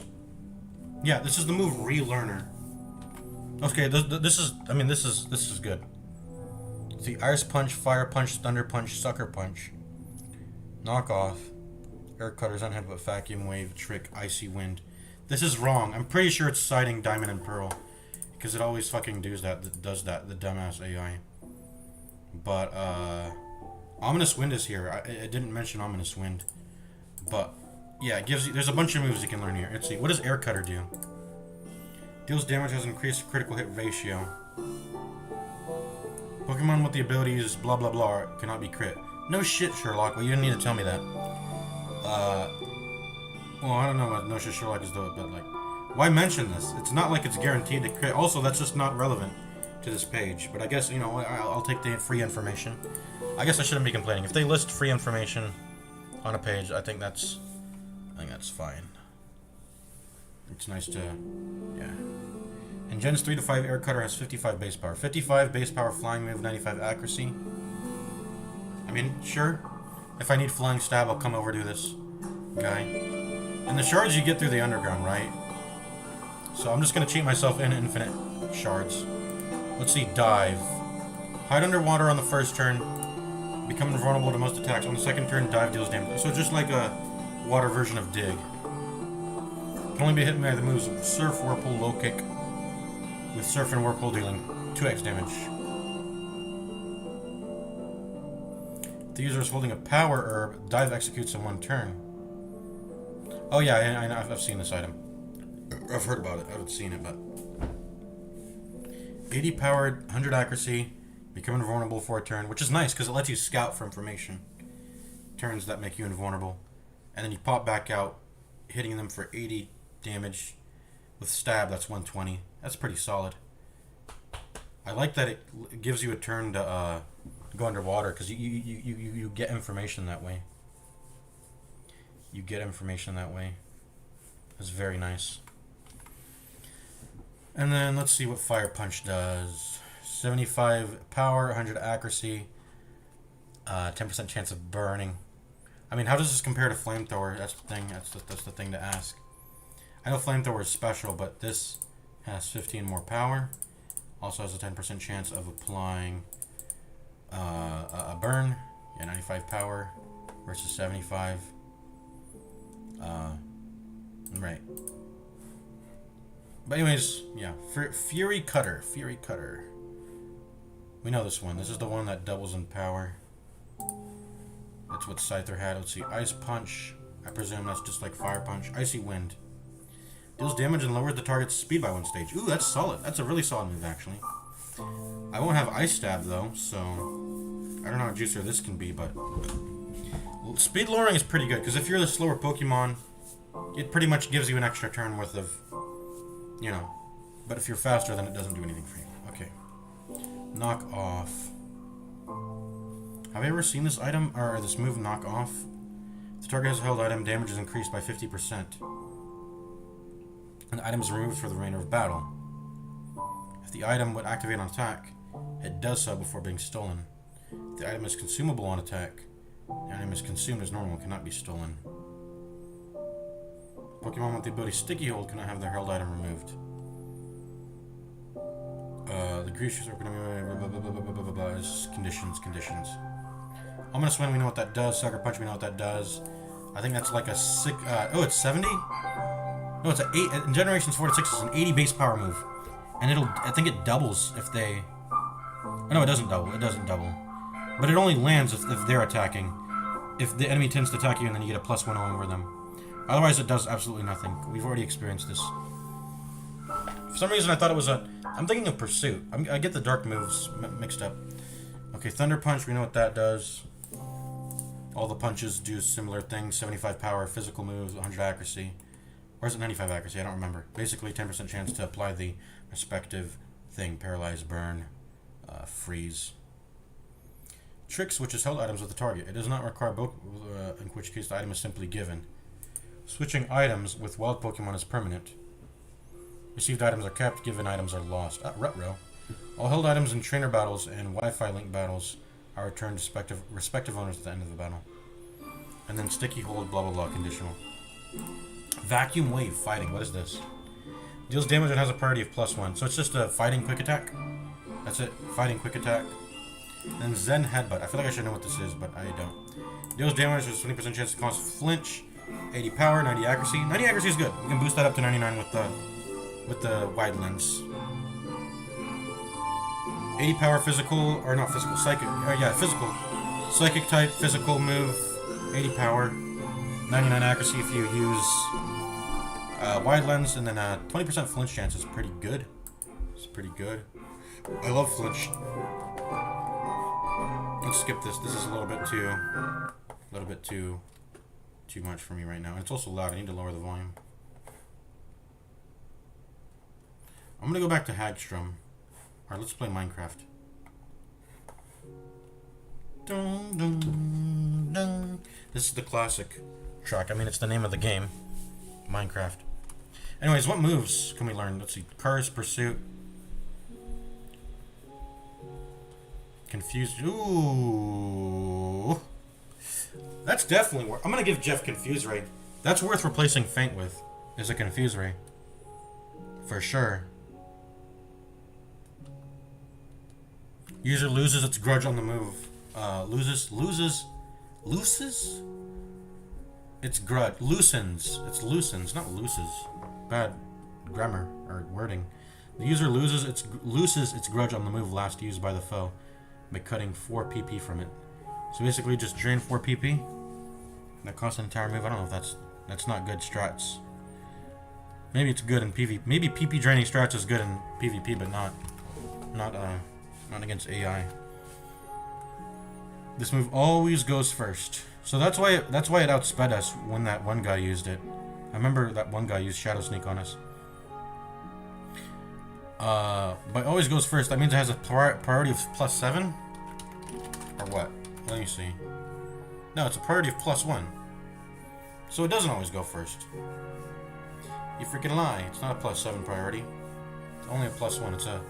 It's a ghost quick attack. It's a ghost quick attack. I've noticed this Dream Eater, we got rid of these. We'll go ahead and learn Confuse Rate. Well, first, let me see how many heart scales we have. And let's cheat in 99 of them. Because I'm pretty sure you get infinite from the underground, right? And if that's the case, I'm just going to cheat them in. I think it's all the way at the top. Heart scale, yeah. You got 2. Heart scale. How do you get these? Acquisition. And platinum, repeatable methods is the underground, yep. So, I'm gonna go ahead and just cheat in 99 of those. I'm also gonna cheat in all the shards. 99 of all the shards. I'm gonna go ahead and save the game. And I'm gonna cheat in every item that I can farm. I'm just gonna give myself 99 of them to save myself from farming. You know, we try not to cheat in... Well, we did cheat in rare candies, but we try not to pop rare candies immediately because we want to give ourselves a legitimate risk of a Pokemon going illegal. And we also just want to experience the game's curve as it is, but there's nothing fun at all about grinding for in the underground. Playing that shitty minigame over and over again to give us infinite money, infinite shards, infinite heart scales, whatever you can get in the underground. I don't like playing the stupid ass minigame. So, let's quit and let's open up PK Hex here. Dum, dum, dum, dum, dum, dum. open sesame. .sav. Evie and Barbaric both are holding a citrus berry. I can see. All right. So what are we doing? How do I edit the Great Marsh? I would love to be able to edit the Great Marsh if I could. Where's the Great Marsh? I'm looking at block data.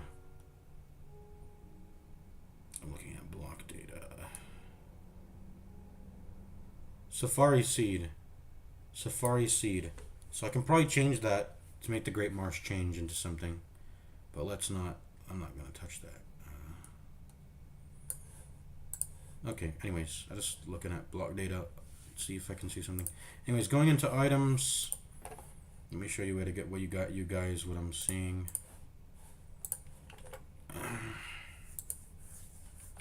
99 of those. 99 of those. 99 of those. What's Big Pearl? What does Big Pearl do?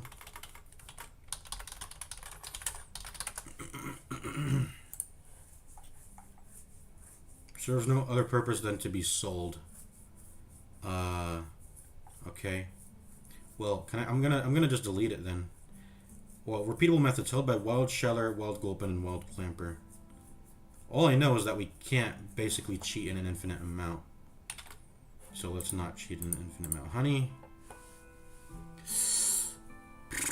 If we have infinite gold, we have infinite honey. Infinite money, we have infinite honey because we can buy it. Green shard, 99. Unless the green shard. Colored shards, Bulbapedia. I'm going to look that up. A shard is a fragment. So there's red, green, blue, and yellow.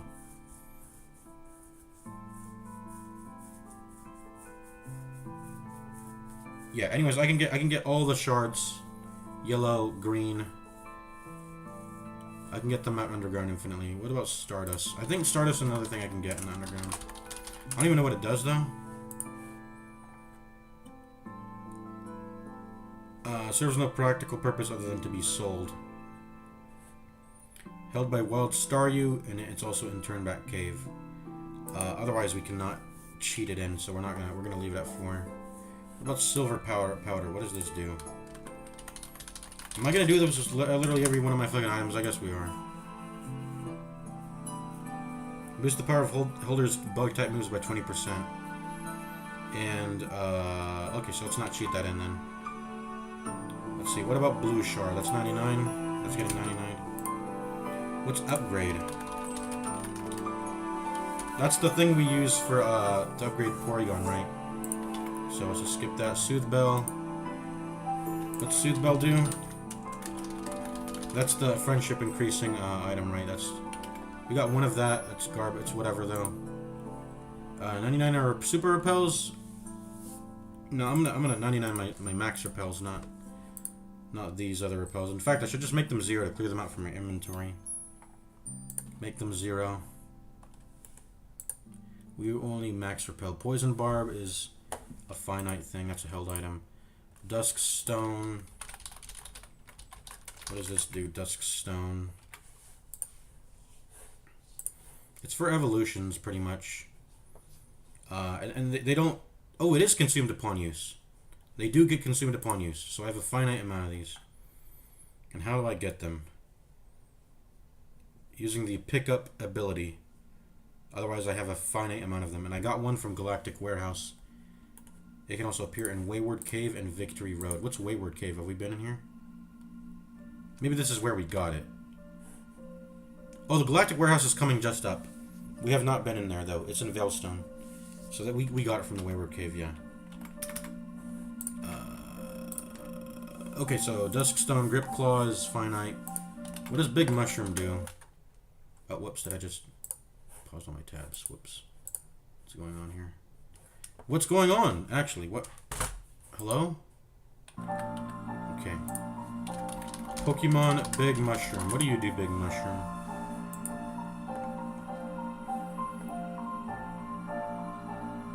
It can relearn? Well, hold on. What does it do in Gen 4? What does it do in Gen 4?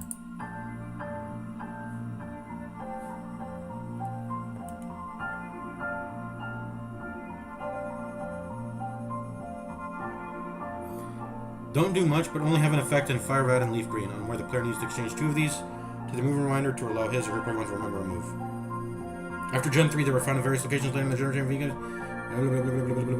So what does it do? You just sell them? You sell them for money, I guess? Okay, we're just gonna let it sit in our, we're just gonna let it chill in our inventory then. Pokemon Firestone. Can it be obtained in the underground? I think I found one in the underground by digging. So it's probably a repeatable, yeah. So we're gonna 99.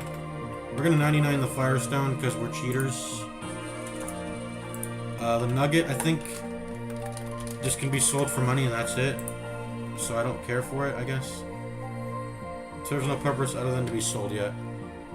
So I guess we're gonna 0 that, right? We're gonna 0 that just like we zeroed Super Repel, Repel. Are we 0ing the Big Pearl also? Just so our inventory is less cluttered. Yep, let's do that. 0. Well, maybe I like collecting it. If it's a rare, maybe I like being a collector.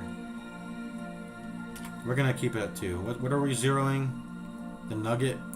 What was it? 2? I had 2 nuggets. Can it be obtained in the underground though? I probably got it there. And it's farmable there. Pick up, Battle Frontier, and held by Wild Grimer. How did I pick these up then? Hold on, let me actually check my stream. Did I have only 2? I gotta confirm. I gotta confirm.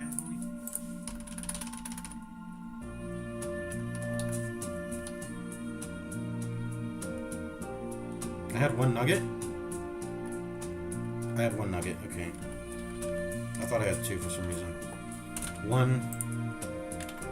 Thunderstone, Pokemon Thunderstone.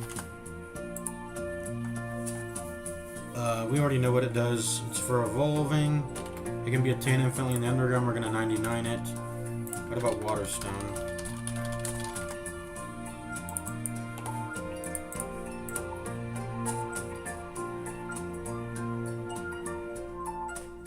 Underground 99. Dreadplate, I think we're only allowed to have 1 of these. I haven't seen a way to get more than 1 of these. So, Dreadplate, Fistplate, Star Piece. What does Star Piece do? What does Star Piece do? It can be exchanged with Fugo and Ironworks for 1 of each color of Shard. So it's garbage. It's pretty much garbage to me, but I mean, I guess we'll 99 it. It's apparently infinitely obtainable in the underground, so we're gonna go to 99 it. Max Repel we're 99ing for sure.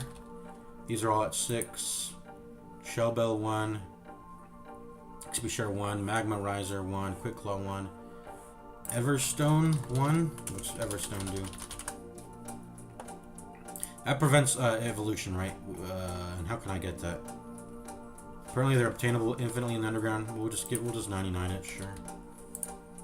It's just a convenience thing. If you evolve, just press the A or B button. There's no reason to care about Everstones that much. And then I think that's it. Save. Let's see. Save, yeah. Save. What else? Key items, TMs, mail, medicines. What do we do here? I think medicines we won't cheat. We'll just keep whatever is here. I'm not really. I did want to cheat in a bunch of vitamins so I can max out EVs on every one of my Pokemon, but brother, I don't want to do that.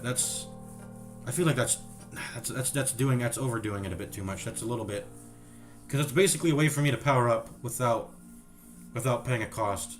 You know, leveling up gets me closer to the level cap, and that gives me a finite amount of battles to use a Pokemon in the game world. But at a cost, I get to power up. EVs are manipulating EVs with vitamins are so. I feel like it's too OP. If I get infinite vitamins, I basically get to. It's too OP, and it's too OP. So I'm not gonna play around with vitamins. We're not gonna max EVs on every single Pokemon. In fact, we're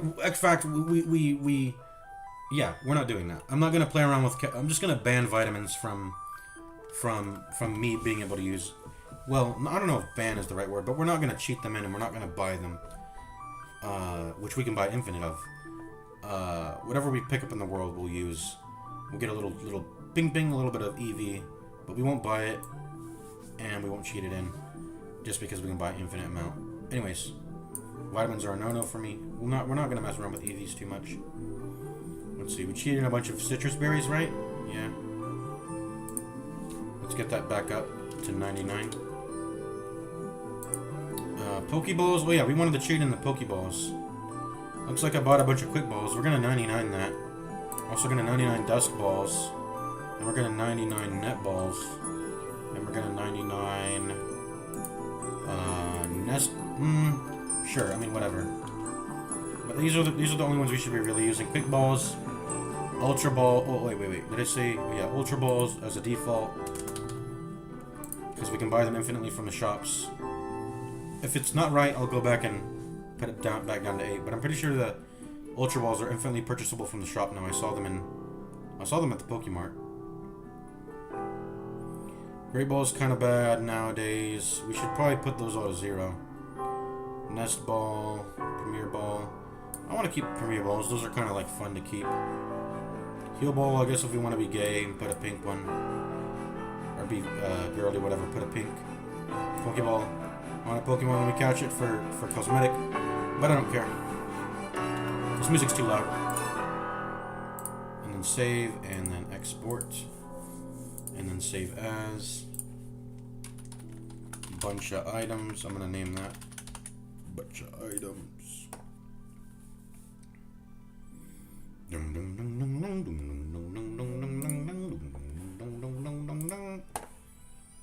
Back to Pokemon Platinum.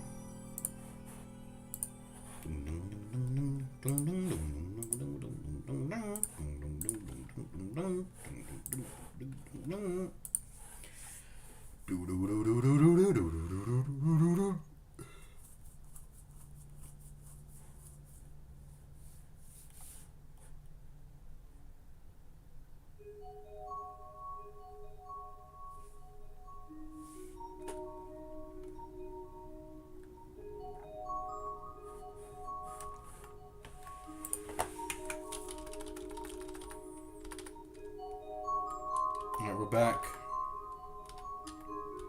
Hello? Where are my items? They didn't get cheated. Oh, I'm stupid. Import save file. I'm retarded.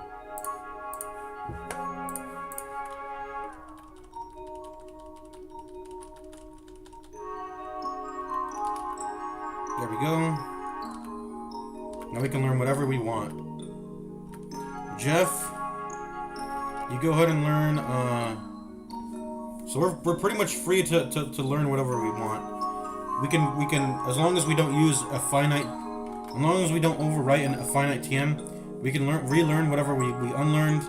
We can basically infinitely swap in the TMs and moves that we've learned prior, because we have the move relearner now, which is perfect. We're gonna go ahead and put Confusion Ray on where the Feint Attack is.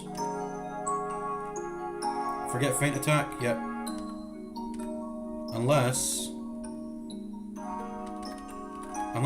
there's no way for me to relearn that, is there? No, it's there, it's there. Let's see, who else? Rotom. What do you got, Rotom? You got Trick. Astonish, Thunder Wave, Thunder Shock.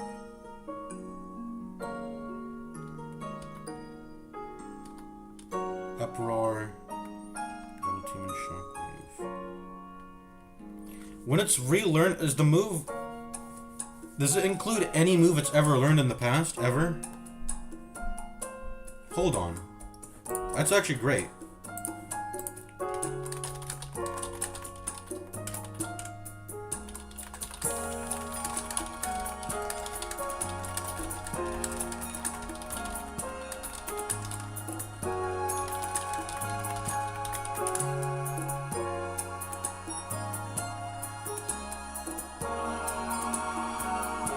This is loud. I gotta turn this down. It's too loud.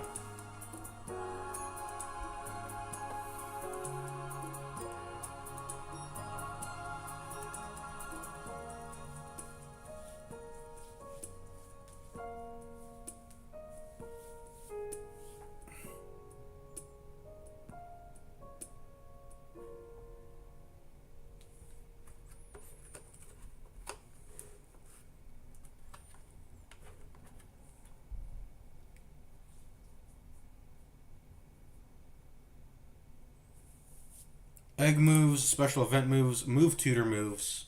We'll just repay the cost if we have to. Team and ancient moves.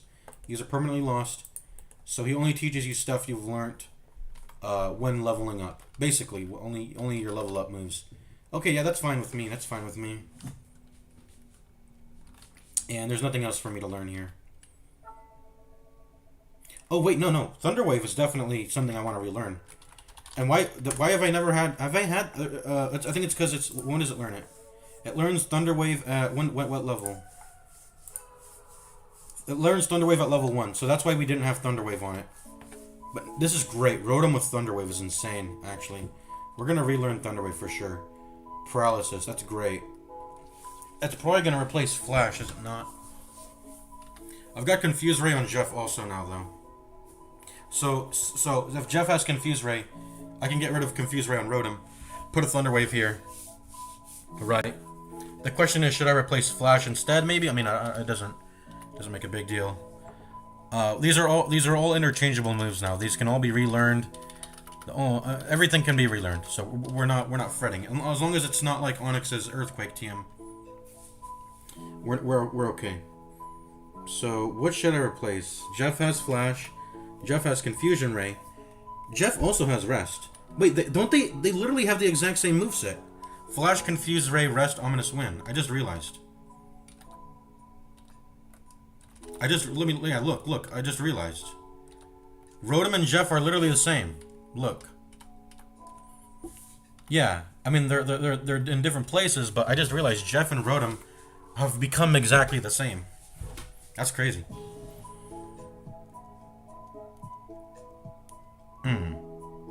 Yeah, that's crazy. But between Confusion Ray and Flash, what should get unlearned? I think I'm keeping Rest on Rotom.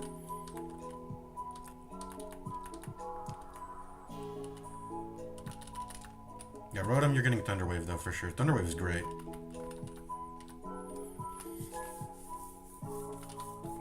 Given that Confusion Ray has to be reapplied, and Jeff can already set up the Flash by himself, I don't think...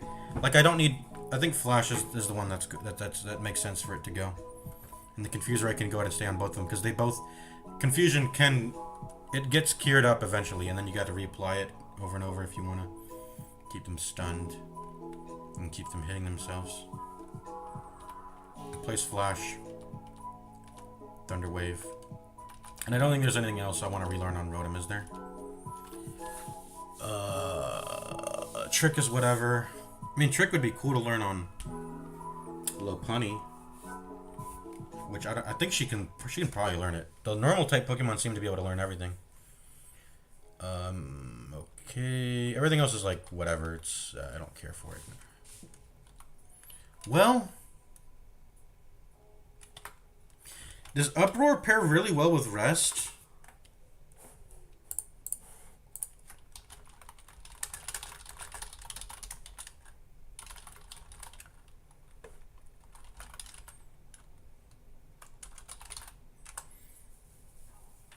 Doesn't Uproar trap you into attacking move for 2 to 5 turns? That's the issue. It's a special normal move.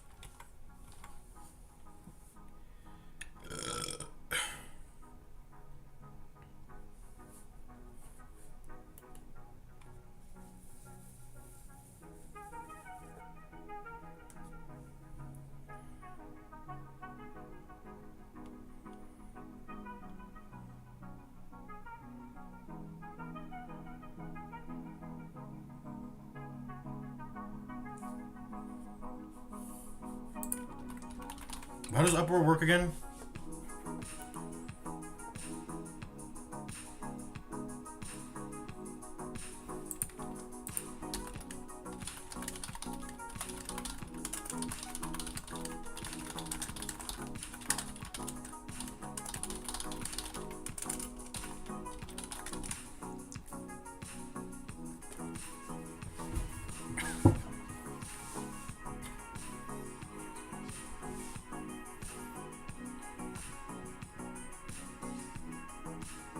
Yeah, you can't switch, you can't use items, you can't... Yeah, Uproar is just not a good move then. I don't know what I was cooking. Maybe in a double team battle. But if rest, so if rest is prevented.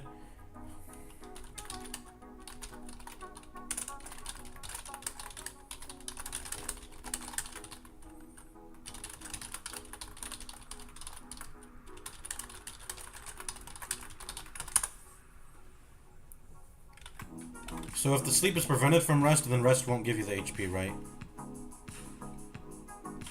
Okay, so uproar has no point. It doesn't. I don't care for it. Okay, let's see who else. Who else needs tutoring? Growl. I would love to use a growl actually. Anything that gives me attack reduction. I'm gonna get my hand. I want to get my hands on.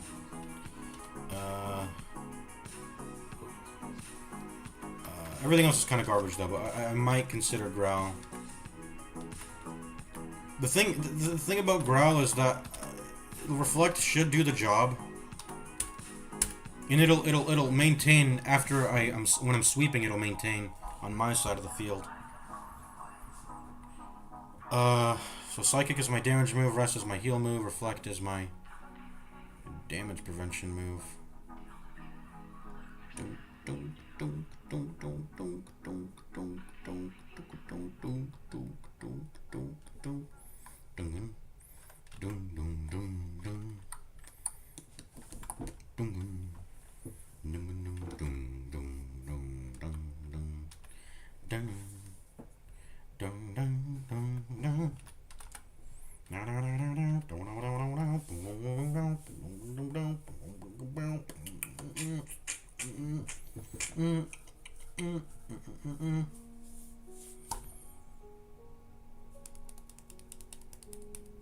Why?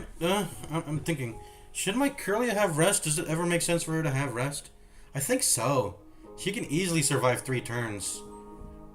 If she has reflect up and a calm mind. By the way, when you try to recast reflect when it's already up, it won't refresh it, right? You can't refresh reflect, right? It'll just fail.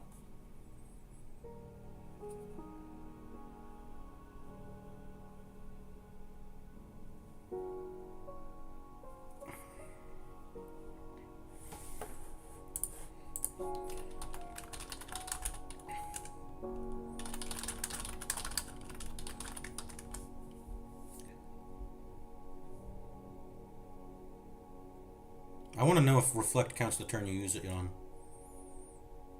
So that's turn 1.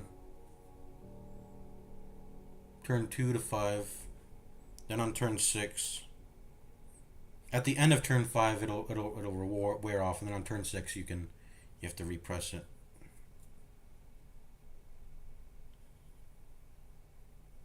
Anyways, yeah, I just.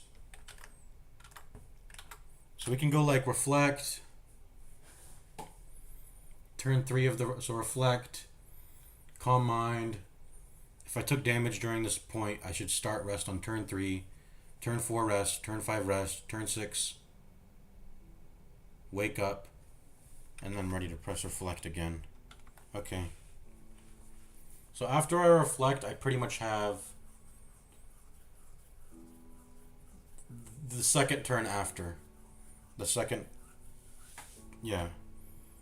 I have like 2 turns to press reflect right after, or press rest after using reflect if I take any damage.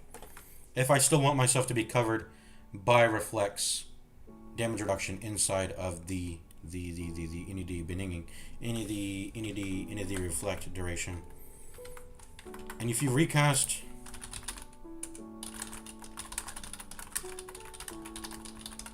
it just fails if you try to recast reflect, I think, right?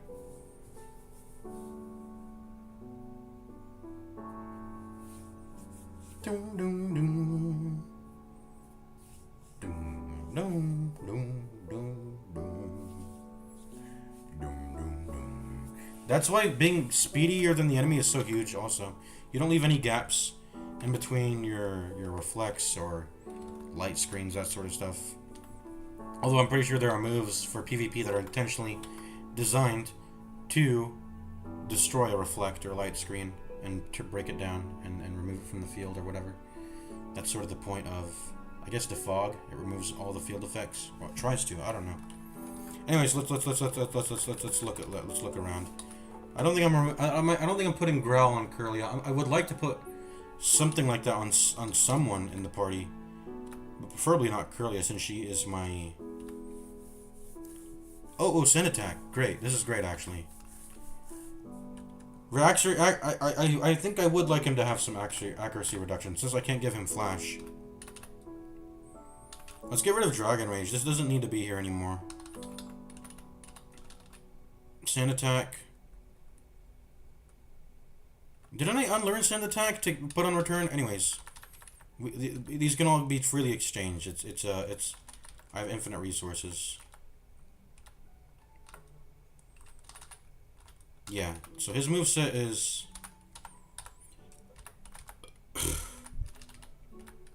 I said I wanted to get rid of Sand Tomb, right, and put a flamethrower here. I think we're doing that. We're putting a flamethrower here. I think that's the only thing he can learn. Flamethrower, if he ever needs like a form of special damage. If for some reason the enemy is mega tanky, which, you know, that can happen. And then return won't be as good. Keep Sandstorm for Sandvale synergies. Yeah. We can always relearn it now. We can always relearn it. We got the guy here. Just to make sure, we can't use a Thunderbolt on Gabite, right? We can't use a Thunderbolt. And we can't use a Ice Beam on Gabite, so it's just Flamethrower. That's the only thing he has. What's his hidden power, actually? What's his hidden power?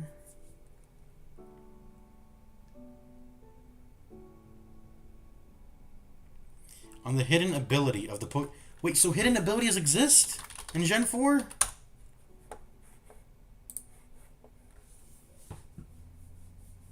No. That's not true. Because, let's see, Rough Skin. When a Pokemon with Rough Skin is hit by a move that makes contact, the attacker receives damage equal to 1/8 of its maximum HP. I've never seen that happen, though. That's the thing. Wait, so hidden abilities have existed since Gen 3? Why did I swear the chatbot lied to me.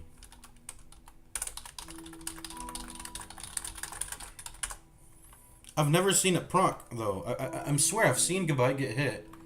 And I've never seen their HP go down for hitting me.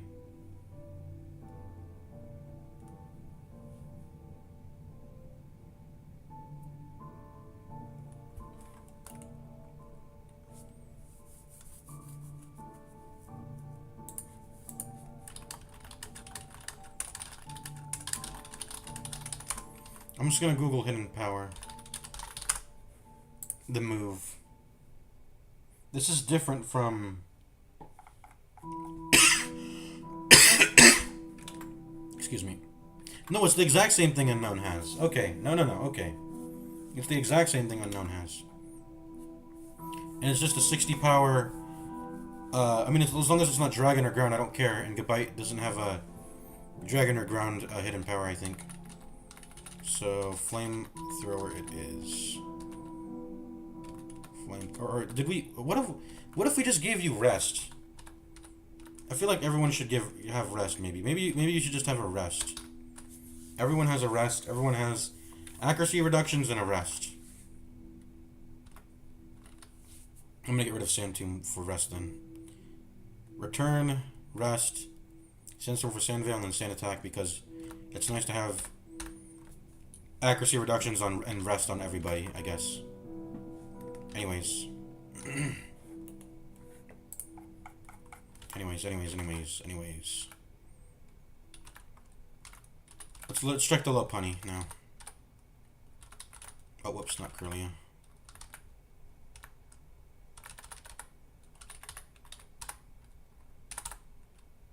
Mirror Coat.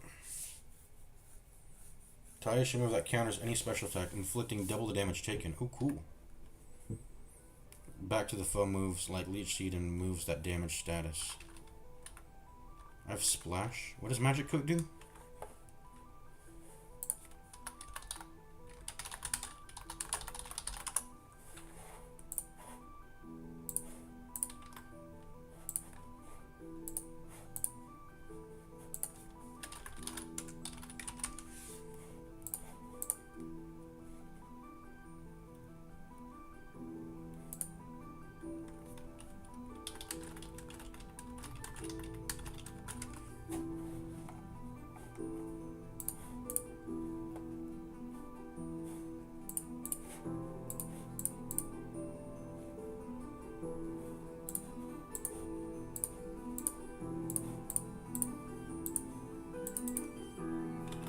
Okay. Reflects any move causing status conditions back to the attacker. It applies only to the turn it is used. It doesn't have a priority? It does. Okay, it has +4 to priority. Obviously, it should have priority, so you make sure you're actually, you know. So mirror coat, magic coat, pound, is physically pounded with a long tail or a foreleg, etc. Okay, defense curl. That's good. That's good. What was I doing? Double teaming before? 6x defense curls is way better than chancing it on the enemy still being able to hit with the double team. This is juicer actually with double team on low punny. I just need to unlearn my fucking HMs, bro. I just need to unlearn my HMs. And giraffe rig, I'm gonna see if I can get some juice on giraffe rig also. Everything else is garbage, I think. Defense curl. We can swap in and out cut. Now that no, we can't. We can't. It's an HM. Can't be forgotten. I'm going defense curl baton pass. We're doing it. We're doing it. That'll make my curly a truly invincible. So you'll have maxed out defense, maxed out special defense, a bunch of raised special attack from Gardevoir will fucking sweep. She will fucking sweep. She's gonna have maximum coverage. And if she ever gets in a rough spot, she can just heal. She can just heal. I'm gonna replace return. You don't need to be able to hit with return, honestly. Yep. Defense curl. So should you even have reflect still then? Maybe I can replace reflect if we intend to baton pass defense curls to you. That frees up the reflect slot. But we still need a damage build upper, so I think Calm Mind still deserves to stay there. I think you still need to deserve to have rest, because otherwise, if you take any chip damage at all, how do you get that back up, right? So you can keep rest. And then reflect can be something else. What would it be? Would it be the growl we were talking about? It might be.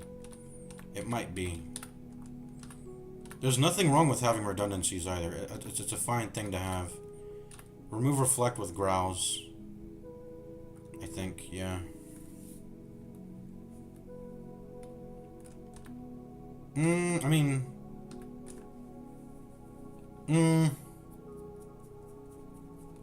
They're kind of the same. And the reflect is better. They're kind of the same. They're kind of the same. Cause the thing is, kind of the same. Except reflect is marginally better because it stays on my side of the field.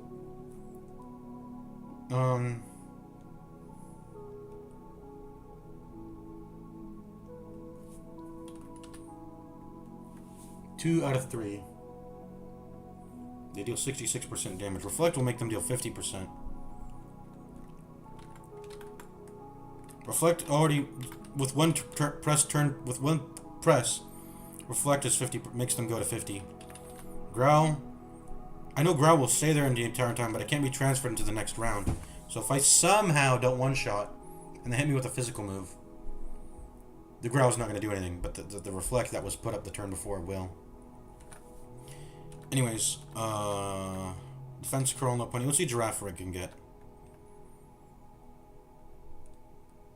To switch changes to its attack and special attack with the foe.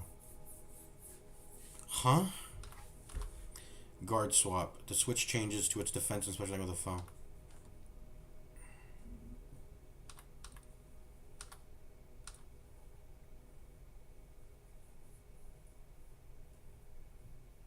This is basically just Foresight. Why did they have to rename it? Stomp is good. I want to relearn Stomp. I think maybe. Flinch chance, stab. I mean, isn't this flinch chance like 30%? Stomp is legitimately like good, right?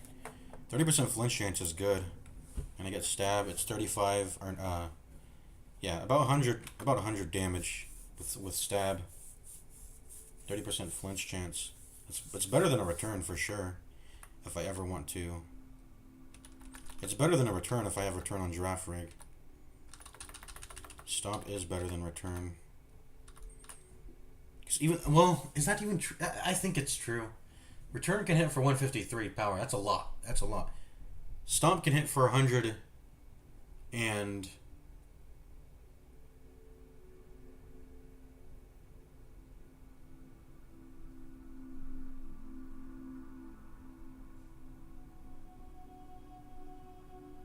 $97.5 power. I guess just round it up to 8. It can hit for 98 power. Why was I trying to sit on that for so long? Basically, it's 100 power.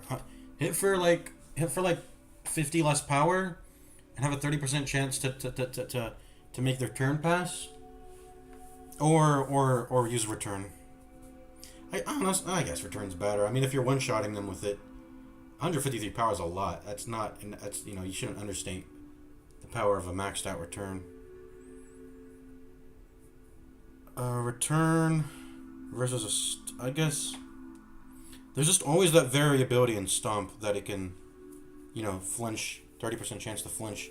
Being able to skip an enemy's entire turn is that it can always be a 30% chance to skip the enemy's turn can always have a great amount of value, even enough to warrant reducing its damage by 50 power to just get that 30% chance to skip a turn. Anyways, we should definitely get rid of Assurance. I mean, that's for sure. The question is, I think I'm gonna put Double Team then, or no, yeah, Double Team maybe. I mean,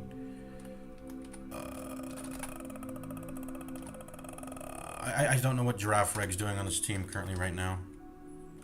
I'm a little bit confused as to how it functions in this team. Jeff and Rotom, they do some, you know, flashes, they do some setups. They rest, they swap in the baton passers. The baton passers get their shit set up, agility on Giraffe Rig. Lopunny gets defense curl set up, baton pass to Giraffe Rig. Lopunny can't heal, by the way, so maybe she should be the last one to come in. Giraffe Rig gets agility set up. Probably like one agility press is even just good enough, sharply. We probably don't need to press it 3 times, just 2 is probably good. At most. 1's probably honestly good enough too, but just 2 to make sure.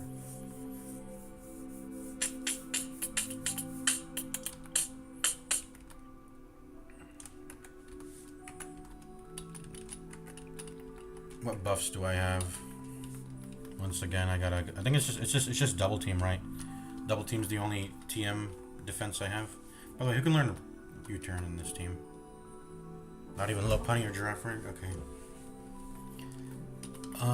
We need to give someone substitute for sure, right?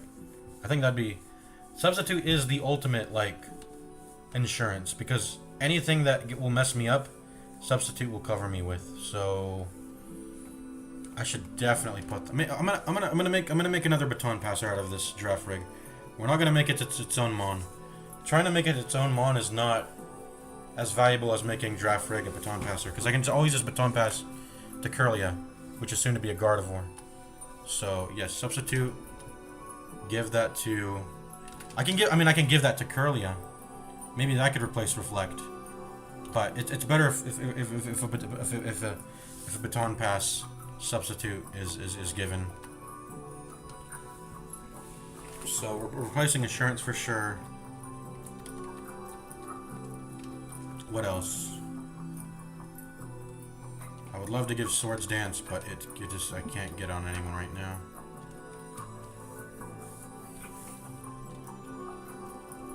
And then Double Team. Where's Double Team? There it is. Oh, we just got the TM Dig, by the way. Who am I giving this to, I wonder? I mean, obviously a ground type. What does it do? It's ground. Ooh, maybe Gabite gets it. Let's see. Yeah, Gabite can get it. Ooh. Maybe he should get Dig. We'll see who gets Dig. We'll pop it right before our gym leader when we're made to fight an important battle or something. Excuse me.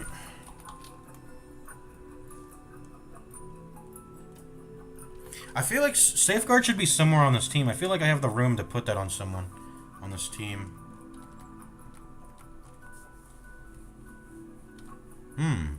She's the only one that... Okay, maybe she gets it then. Replace reflect. We have defensive curls already. We're gonna baton pass everything into you. Maybe you have the safeguard. Maybe you should have the safeguard. Yeah. Makes a lot of sense.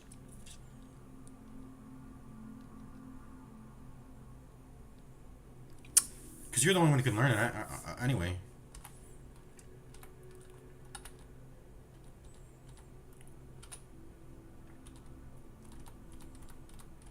Safeguard. Just to confirm, no one else can learn it, right? Yeah. I don't want to get hit with any of those status effects at all. Because status effects is the only thing that can throw a wrench. Once we have maxed out defense, maxed out special defense, we have a maxed out double team.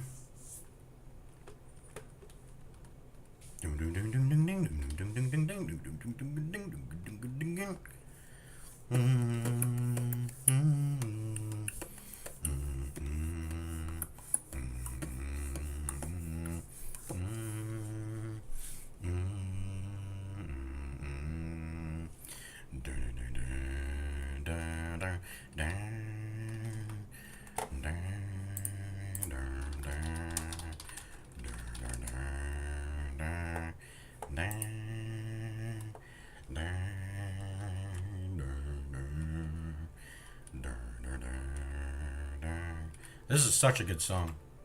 Put this on. Okay, giraffe rig. What were we gonna? We're gonna give you double team. Let's get it. And there we go. You're pretty much max. I've given you all I can as a baton passer. And what should you unlearn? I mean, the only thing left to unlearn that isn't a buff is psychic. Agility gives speed. Substitute gives HP. Double team gives evasion.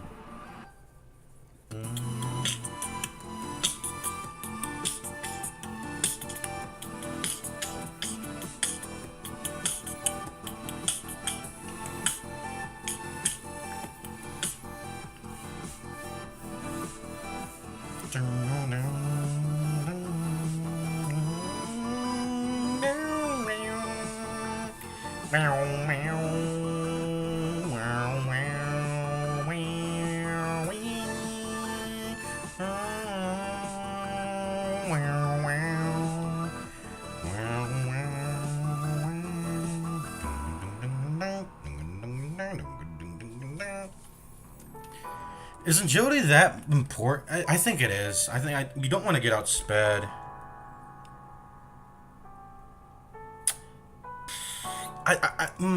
No, I don't. I don't think I'm actually worried about getting outsped with how powerful we are. We're like that's sort of the whole point of us baton passing all these buffs is like, come at me, bro. Like I'm gonna kill you the very next turn, even if you outspeed me for like one turn. I think I'm gonna put double team over agility, and then we're just gonna put a rest here. It sounds crazy, but I think that's okay. Or is it? No, I don't know. I think it's okay. And also, I still want to have the option to deal damage by itself on the giraffe rig, I think. But, I mean, we can always relearn agility. That's the thing. We're going to pass on double team and substitute. Let's go. And let's see what breaks down this strategy. This is the team we're running now.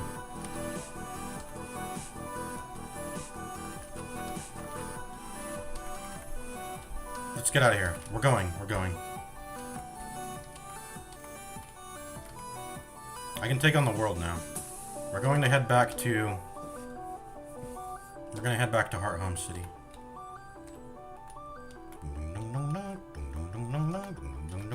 Let's go ahead and use our max repels. Our 99 max repels. I can go around her. Ooh, TM Toxic. Wait. That's big? Or what? Should be at the bottom, right? No? Okay. Maybe at the top? Yep. This is the doubling poison move. Everyone can learn it? Wow. The doubling poison move. Well, this is not a good If it was a field effect, it would be nice. Maybe. Maybe. But not really. It's not a good move, I think. Badly Poison, this is a rare status effect. Badly Poison is like poison, but stronger. It doubles the amount of HP they lose each turn. So 1/16th, 1/8. What does it say? Wait, hold on. 1/8, 1/16th, 1/8, 3/16th, 1/4, and so on. Oh, it only increases by 1/16th each turn? So 1/16th, 2/16th, 3/16th, 4/16th, which is technically 1/4. Okay. If used by Pokemon type, Pokemon will all Toxic will always hit, but this has none accuracy otherwise. Even if the target is in their vulnerable stages of Bounce, Dig, Dive, Fly, Phantom Force, Shadow Force, or Sky Drop. I don't know what those last three are. That's some new gen shit probably, but I think I do know Bounce, Dig, Dive, and Fly. It doesn't affect a Pokemon already carrying a status element or behind a substitute, of course. Nor Poison or Steel type. Yep. Generations 1 of 4 Toxic has 85% accuracy. That's still decent. We can get that up with a wide lens or a zoom lens. And Gen 1, Toxic has increased the damage taken by Leaf Seed. Oh, okay, that's cool. Okay, I'm out of here. We're gonna quick save. Go to quick save here. Continue. How long have we streamed already? 3 hours? And we just started playing? Alright, whatever. Oh, I can't get into the water there. I have to get into the water.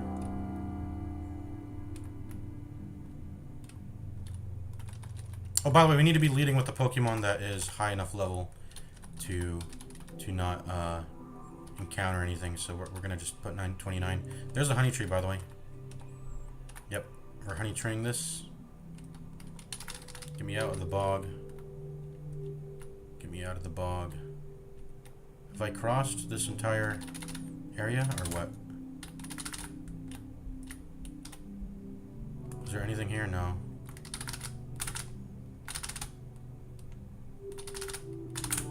Get me out.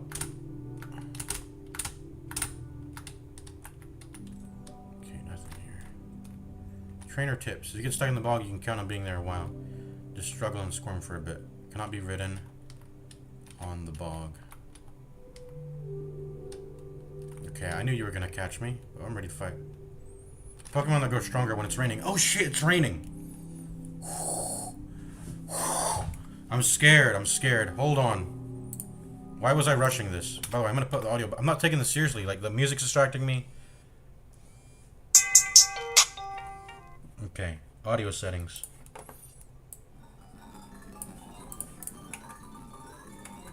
I forgot to configure my held items too, but hopefully that doesn't mess me up.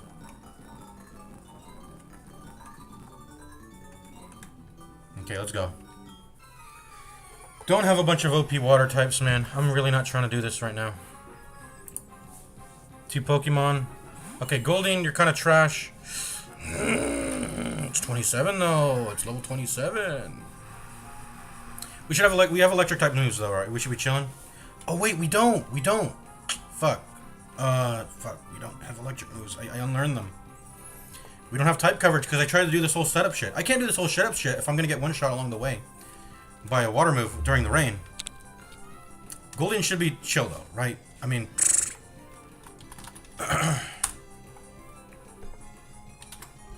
let's Thunder Wave. I guess we'll start by Thunder Waving.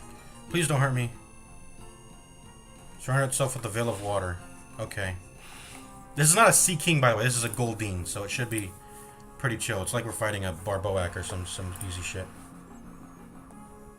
Restores 1/16 of its maximum HP at the end of each turn. Wait, that's a pretty good move. I like that. That's kind of like leftovers or something. If the user is holding a big root, Aqua Ring restores 30% more, approximately 1/12. I do have a big root, by the way. Should I be using that? I should probably be using this with certain moves.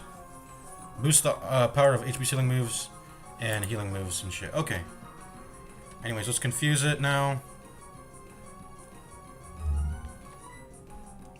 Let's start, just CCing this thing. Just CC this thing up. There you go. You're paralyzed and you're confused.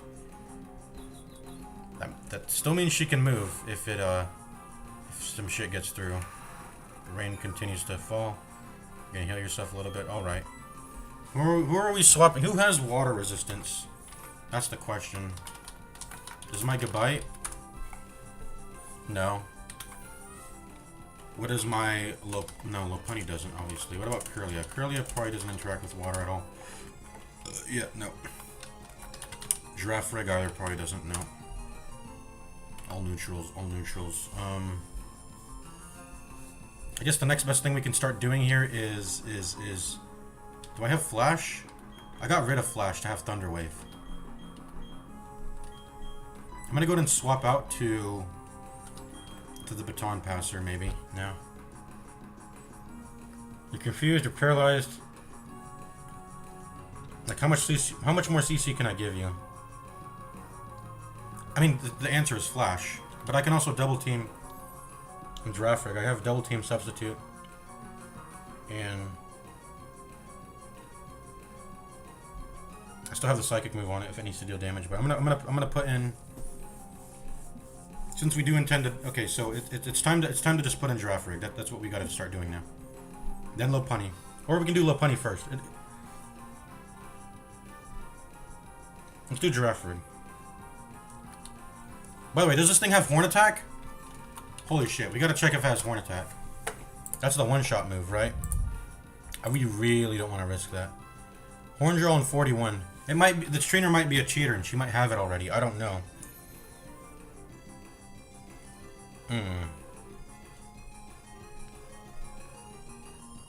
Otherwise, she just has Aqua Ring, Flail, Water Pulse, Horn Attack.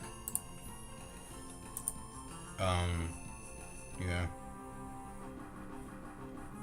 Gotta be careful of Flail, for sure. But I think I'm ready to swap in Giraffe Rig. Water Pulse. Okay, please don't hurt me. Please don't hurt me. Okay. Even during the rain, it didn't hurt that much. Or Bing Chilling. How much did that hurt me for? It hit me for 16 damage. If it crits, that does a decent amount. But I think we'll be quite Bing Chilling here a bit. I'm gonna go ahead and start double teaming.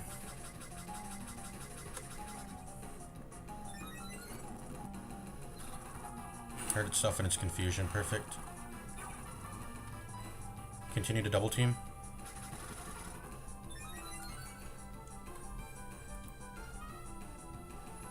You missed. Okay. The enemy now has a 3 out of 5 chance to hit me, which is a 60% chance to hit. I can make it go up to 3 out of 6, so I can increase my evasion by another 10%. But at this point, maybe we should just start swapping. If I can get away with more double teams, I will let myself get away with it. Let's go. Another 10% dodge chance. Continuing to miss. Okay, if we can get away with it, we're getting away with it. So now we can go to 3 to 7. That will reduce their hit chance by another 8%. Let's go.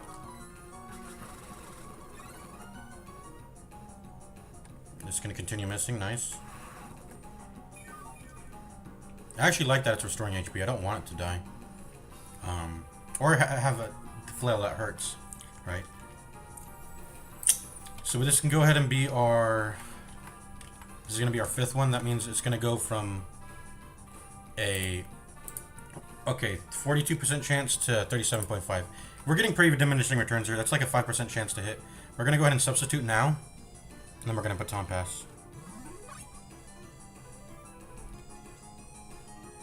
And you missed anyway. Nice. I'm gonna go ahead and Baton Pass here.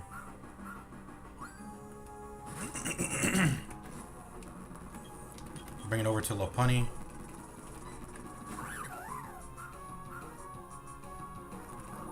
How much is that gonna hurt for? I don't know, but it just got absorbed. I wish the game would tell me how much damage they hit for. I presume it's like 13. I took 13 earlier, so it probably will break in one more move. Anyways, we're gonna start defense curling here.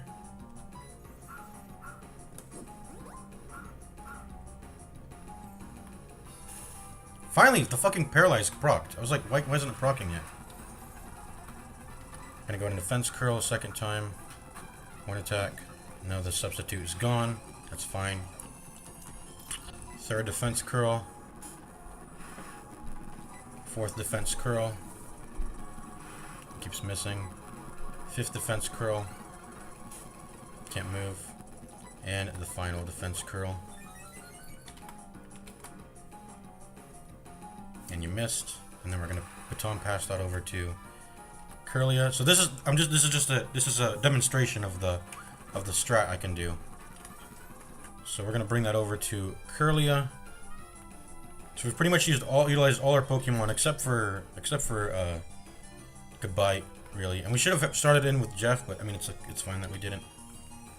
So Goodbye is really the only one that doesn't really play a role in this team.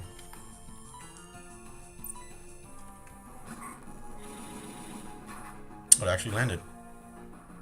And it crit? Oh my god. Well, that's why we have Rest. What does Safeguard do again? I totally forgot. Well, that's why we have Rest, by the way. We got hit with a crit. I had 6 defense curls. And that still did the damage it did. I have 6 defense curls, right? So that actually would have killed Curlia if I didn't prep that. That's crazy. It's a good thing I prepped that. Safeguard. What is Safeguard? Why did I learn this fucking move again? Prevent status issues for 5 turns. It can't inflict any status issues. Unless Water Pulse can confuse? Yeah, it's a 20% chance of confusing, actually. Okay. I'm not gonna waste a turn just to have a chance to not get confused. We'll swap. Actually, that could mess us up. Wait, what did it use? What did it hit us with? It was a horn attack, right? How did it deal so much damage, even though it's a horn attack?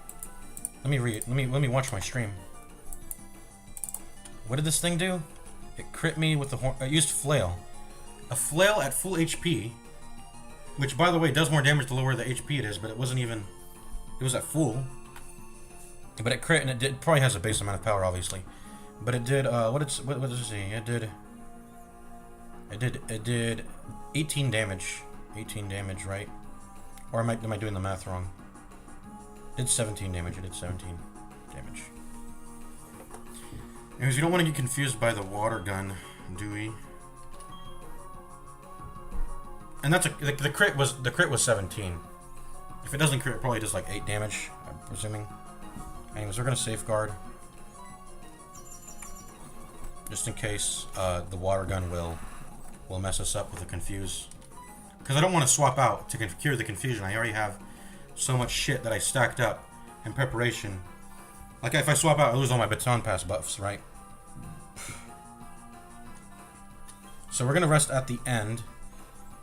Safeguard works for 5 turns, right? 5 turns is the safeguard amount. Let's see.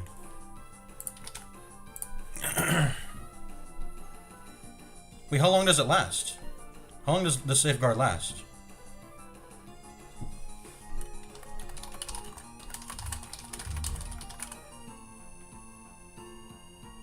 It lasts for 5 turns, but the fucking Pokemon DB doesn't want to say that.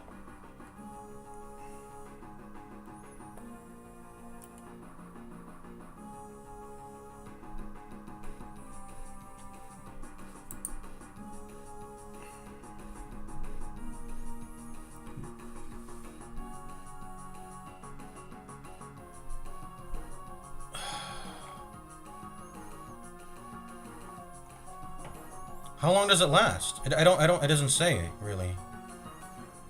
It doesn't say. Oh, by the way, what I forgot what the fucking held item on Curlia is. Was it Shell Bell? Does she have Shell Bell on or does she have a Citrus? I don't know. But anyways, it's time to start pressing Calm Mind.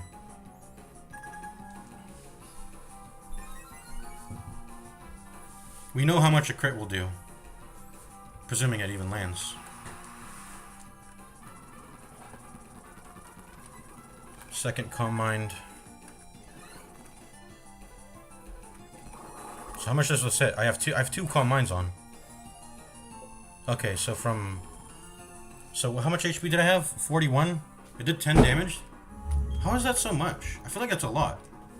Okay, so if I get hit with the crit, it'll deal like 20 damage. We're still like 1 crit away from being reduced to being killed. So I'm gonna continue to press Calm Mind.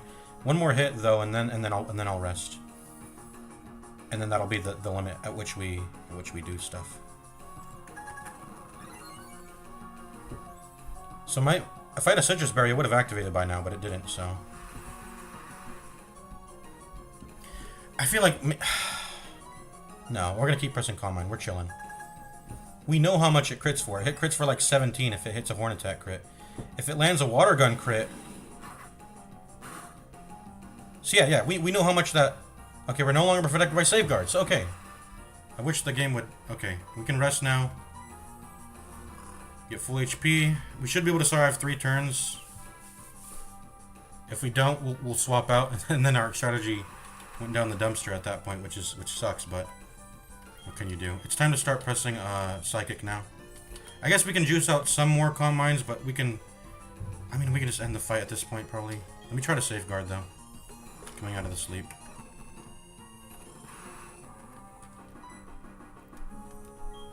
I mean, at this point, we should just have enough damage. I'm gonna just...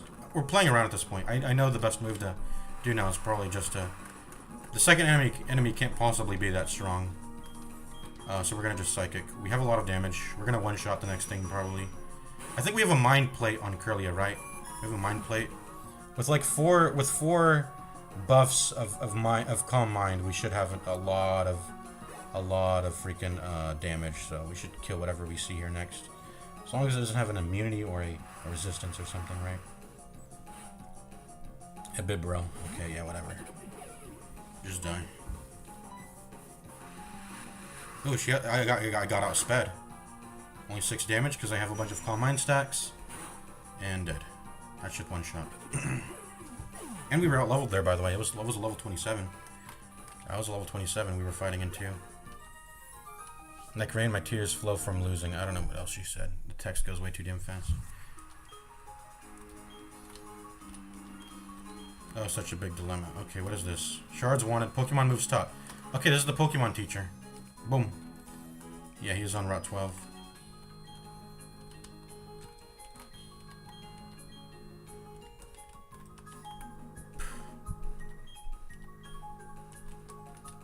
What does this book say?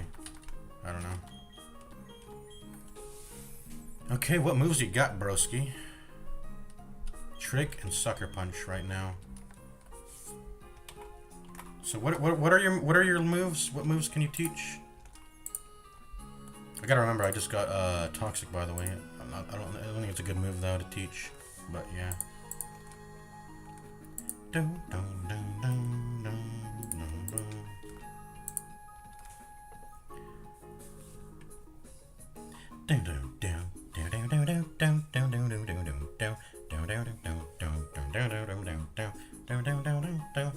Hey, what was it? Trick and Sucker Punch?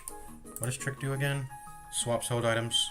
Sucker Punch is garbage. It waits for the enemy to use an attacking move, and then you do your own. But it's darks, and I don't have stab, so it's not good. But it's sort of like a quick attack that only works if the enemy's attacking too. Who else can learn stuff? Jeff, what do you learn? Icy Wind. What's Icy Wind do? Not good is the answer. Yeah, there's nothing here that I care about, I think. But let's just, see. Okay, a bunch of stuff. Do I want Zen Headbutt over Psychic? 20% flinch chance. Flinch chance is probably worth it. This is like a return. This is like return versus stomp argument, though. This goes back to that. Also, wait, no. Zen Headbutt's physical. Calm Mind doesn't get buffed by it. No, we're not doing that. Also, we intend to one-tap them anyways.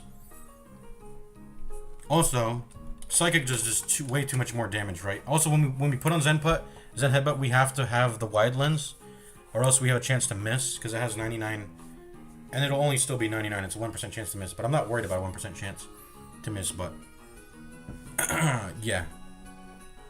We have to put on the wide lens.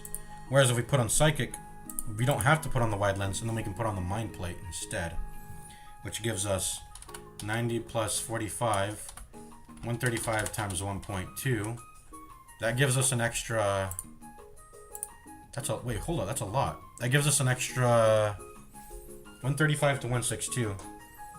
The mind plate is 20%, right? So if we had psychic, stab brings us to 135, and then the usually the 20% plates don't do a lot, but when you're hitting for 135 already, it brings it up another let's see, like 30. Not exactly. It's 30 minus 3. 27 more power. 27 more power by having the mind plate on. It's crazy good.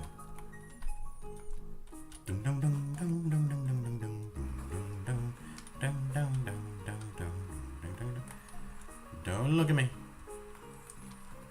These fishermen all want to fight me. I don't want to be foughten.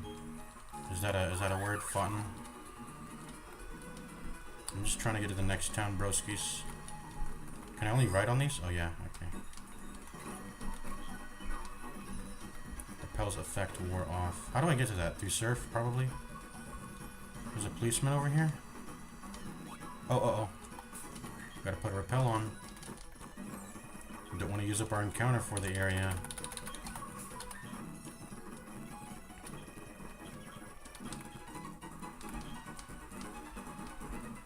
Dude, how long is it until I reach... Until I reach fucking, Route 212. Or not Route 212, but back to Heart Home City. I think the way up there is it. Yeah, it's time for me to start moving up. As indicated by the map at the bottom of my screen. What the fuck? I have to... How do I get up into here? These fucking double team guardians again. Bro, I swear, this is gonna be another... This double team fight is gonna be another fucking... It's gonna kill... Something's gonna die. This is actually... This double team fight is probably harder than an entire gym leader. I don't want to go up into Heart Home then. We'll backtrack all the way back. But be right back, I gotta pee. Be right back, I gotta pee.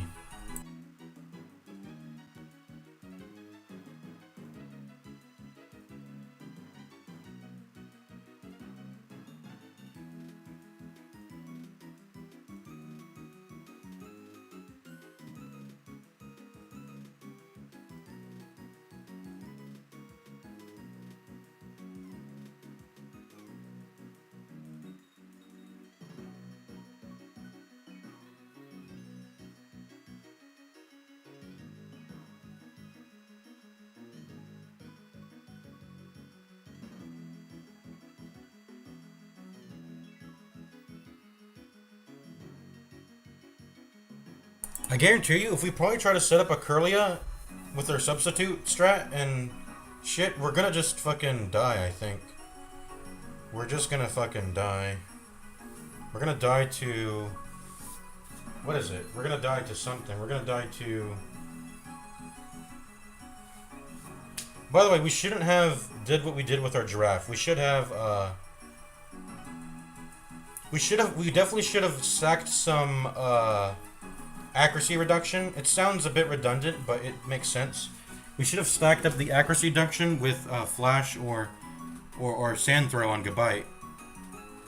And Jeff, Gabite, Rotom, they all have heals. They all have accuracy reduction and heals. So they should have stacked up the accuracy reduction, healed, swap out, get in the draft, stack up double team. You know, however many times I get away with, hopefully 6. Press the substitute, baton pass. Yes, the 6 double teams that the draft rig is doing doesn't do anything, but it will do something when the next Pokemon rolls in, right? Anyways, we're not taking this double fight. That's suicide. Not suicide, but it will fuck me up, right? Oh my god, do I have to fight you instead? Let's pop some. Did I max out my healing items? Did I cheat in my healing items to be maxed? I did not. I probably should have done that. But it's okay. We got some to pop anyway. Super potion.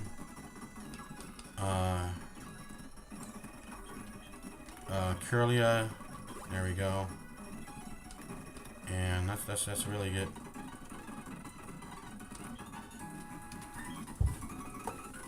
Let's bring in Jeff, as always.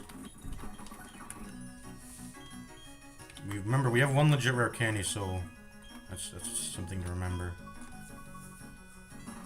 But let's try not to be. I mean, I will try hard, but I mean, how am I? I don't know what I'm trying to say. I guess we should just. How, like, do the levels I get right now matter?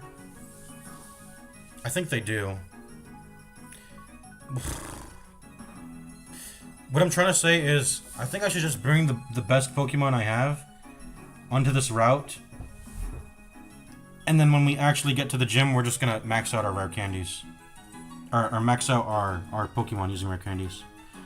My condition for doing that, though, is that I have to beat all trainers I can beat. So that's my condition. I have to beat all the trainers that are available on the map. I have to make sure I've beaten all of them. And only then am I allowed to walk into the gym and max out with rare candies to fight the gym leader, is the thing.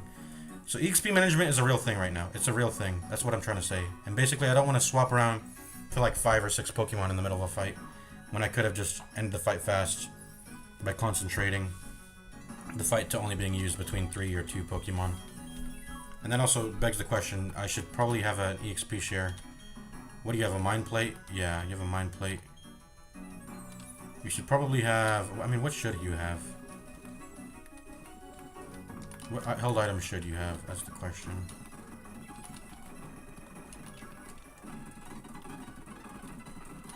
I want you to become a Gardevoir for sure.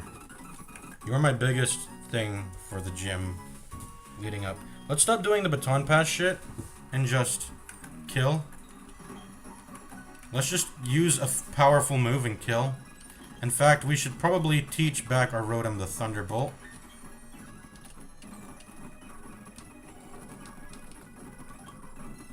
Go ahead and give you back the Thunderbolt, Rotom. It's raining, so there's probably, if there's going to be any water types, I need to snipe them off immediately.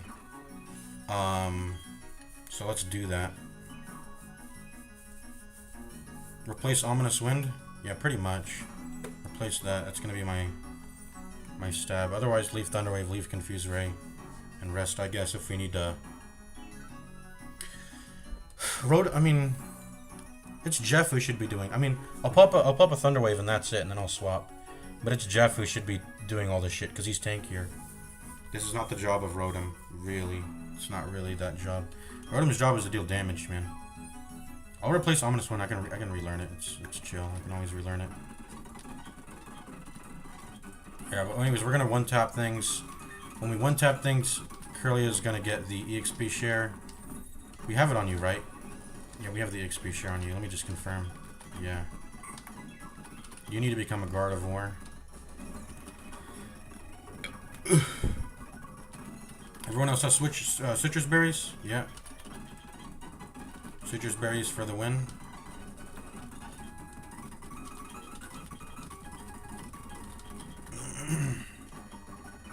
So who has the Shell Bell? That's the question.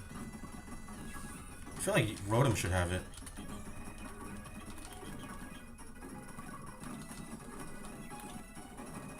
Well, no, that's not true. I don't think anyone should have the Shell Bell, actually. With how much the Citrus Berry heals, I feel like no one should have the Shell Bell with how much Citrus Berry heals. Oh, you got a Sticky Barb? Okay, you can have that, I guess. An Odd Incense. Place. Okay. Okay, so who has the Shell Bell? I forgot who I left it on. Is it in my inventory? I should probably just look at that if it's in my inventory. Oh yeah, it is. Okay, so I don't think anyone should have the Shell Bell because Citrus Berry just gets way more value, and it gets it. It just gets way more value, and it gets it on the spot. Also, Giraffe Reg should 100% have that. Or wait, hold on. What's your ability again? Inner Focus. Okay, I thought you had the one that lets you double proc a berry, but you don't have that. Anyways, Rotom's gonna one tap, and that's gonna be the battle. If we don't get past this caught. Perfect, we got past. Do we have a rappel on still?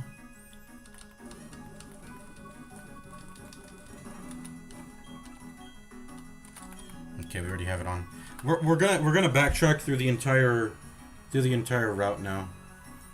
And along the way, we're going. I mean, it kind of sucks that we can't connect Heart Home and Route 212, but that's okay. I'm gonna backtrack back and I'm gonna collect all the Pokemon that I can get from the routes now. So we're gonna go back to the honey tree and we're gonna collect the honey. I can't go back actually. Hello?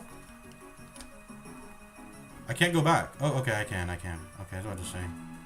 Yeah, stop looking. There you go. Oh, hello. Don't look at me. Oh, I'm stupid. Why did I stop? I fucking stopped, I swear. What's up, Collector Dean? Get ready to die. Umbreon? Umbreon. I can't have my Rotom taking dark attacks. We gotta get out of here. Or, not get out of here, but we gotta swap into something that won't get hit by a fucking Umbreon's dark move, which does 2x damage to ghost or dark moves. Alright, we're swapping. Who has a good matchup into dark and normal moves? Who has a good matchup? Not Curlia. Lopunny and Girafarig probably do fine. Does Girafarig do fine? No, it's bad. So only Lobunny, Gabite, and Jeff can come in here. What are Umbreon's moves again? It might be, the trainer might be a cheater and have some moves that it shouldn't have, but if I recall, it's, let's see. Confuse Ray, Feint Attack, Assurance, okay. Sand Attack, okay, it just has dark and normal shit. It's an Umbreon.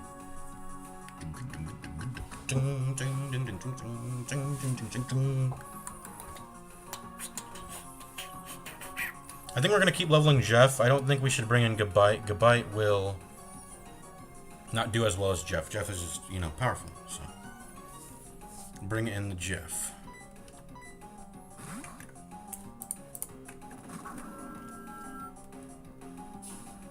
Accuracy reduction? I'm chill with that. Let's go ahead and confuse Ray you.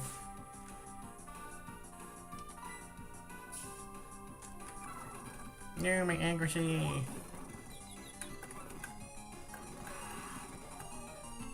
I'm trying to probe here. I'm trying to see what moves you have. Let's go ahead and start using my own accuracy reductions. Doesn't hurt itself for that much. I have -2 accuracy, they have -1, but the AI is not smart enough to swap, so I'm gonna keep flashing you. Is that all you have is flash or sand attack? What else do you have? Oh, my flashes can miss because it's okay. I'm presuming it's using the sand attack because it detects that it doesn't have any moves that can actually hurt me. So does it only have normal moves? I feel like Dark is able to hit me, right? Dark is able to hurt a Spiritomb. Right? It doesn't have immunity to Dark. It only has... Wait, oh shit. Ghost have immunity to Psychic. Or, wait, no. Wait, how do I have immunity to Psychic, actually? How do I do that? How did I do that? Dark gets immunity to Psychic, so Spiritomb is crazy typing. Psychic immunity, normal immunity, fighting immunity. Why don't I know this? And then half damage against poison. Everything else is neutral. Spiritomb's typing is crazy. Normal, fighting, Psychic, 0. All at zeros. Do you have Confuse Ray on you still? Yeah, you're still confused. Okay.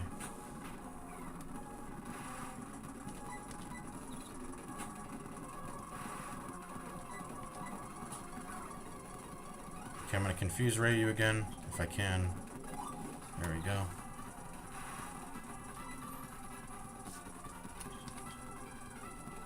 I'm gonna Ominous Wind you now.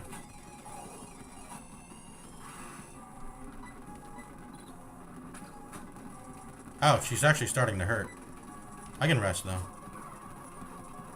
Okay, this is a shit throwing match.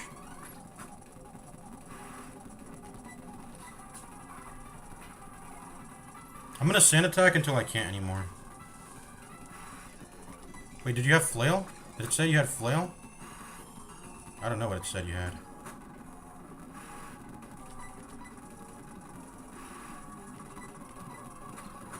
Citrus berry pops. Okay, I'm getting out of here now. I don't know how many accuracy reductions you have. I'm not keeping a track of anything. But we're going to go ahead and pop. I'm going to swing twice, and then we're getting out of here with a rest and then a swap.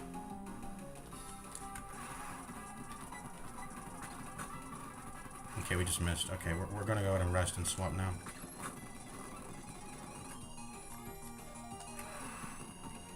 And then your pursuit should probably hit me, but I mean, it's whatever. I'm just going to swap. Okay, who's going into your Gabite? Only Gabite and Lopunny can go in here. And Lopunny just has, like, cut, rock smash, fucking defense curl, baton pass. Okay, Gabite, come in here.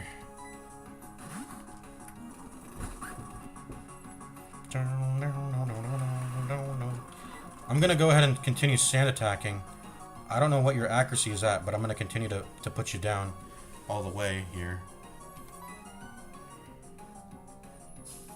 There we go.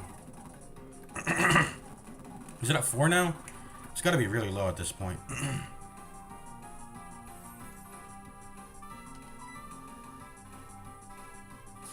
Okay, that's got to be maxed out, right? How much is that? Okay, it's maxed. 9. That's like 9 HP of damage. I'm gonna go ahead and Sandstorm, which does continue to stack with the maxed accuracy reductions. If you didn't know, Sandveil is very nice. We're gonna go ahead and press that, and I think we're gonna sweep at this point. I'm gonna go ahead and return. Wait, I forgot to max out the friendship on Gabite. This is gonna do like nothing, isn't it? Let's see. Yeah, it did like nothing, bro. Whoops. I forgot. I forgot to raise its fucking...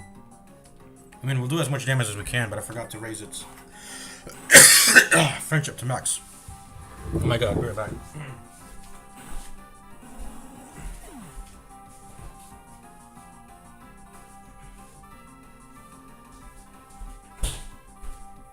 I got some shit stuck in my throat. I'm gonna get a drink real quick. Espion. Okay.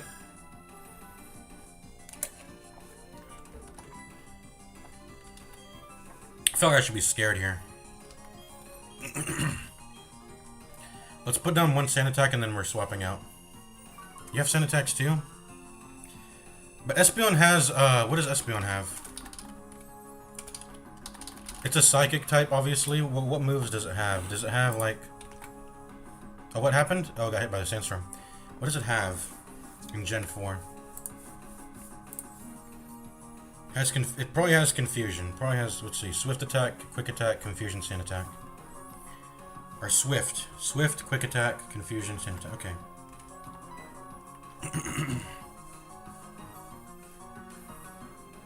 Yeah, we'll sand attack as much as we can. That's 2. Okay, it's hitting me. I gotta get out here. How much is my special defense? Ooh! Ooh!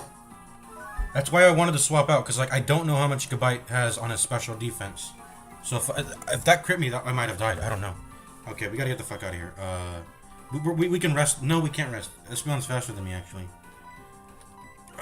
If it crits me, I'm dead, right? I'm just swapping now. We're not swap. We don't intend to swap Gabite back in anyway. So I mean, who's good in the psychic? Curlia.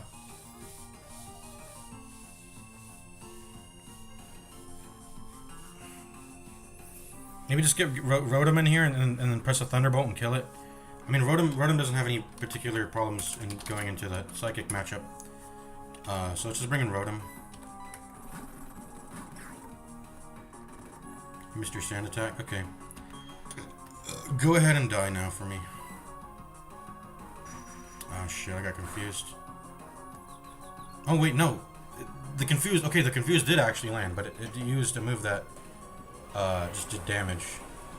Yeah, how much damage was that actually? I was at full HP, wasn't I? Okay, I don't like this matchup. If I take one more crit here, I'm juiced. Is it also outspeeding me? It did, right? The confusion went before I did. I feel like I should. I'm swapping back to Jeff. I think he can. His citrus berry is gone. I don't know why we waited so long. The draft reg's a pretty chill swap-in, right? I mean, it's psychic. Okay, this is the most this is the most chill thing I can do here. Is this? Let's go ahead and kill it now. Come on, no, let me hit. There we go, dead. You're dead. There we go.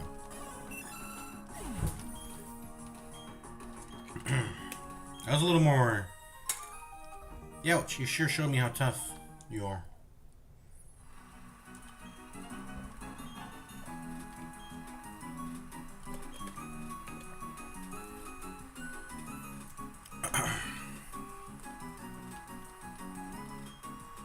Repels effect wore off. How did I get across here, by the way? Oh, there's an item here. Silverwind, nice.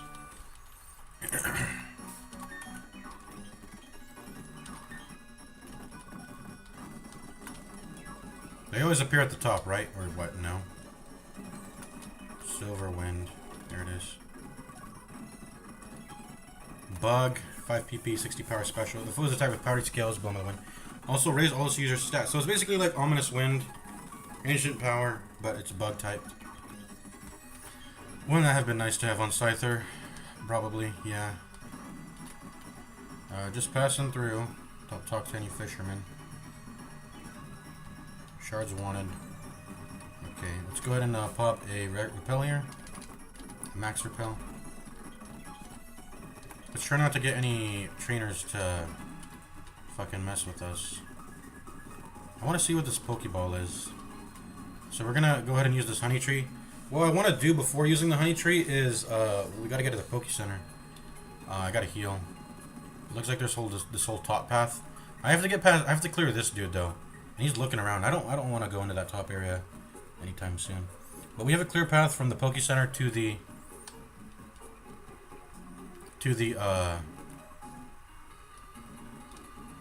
oh my god. Okay, I was kind of risky. Kind of a clear path back to the Poke Center from the honey tree. We're gonna farm that honey tree now though.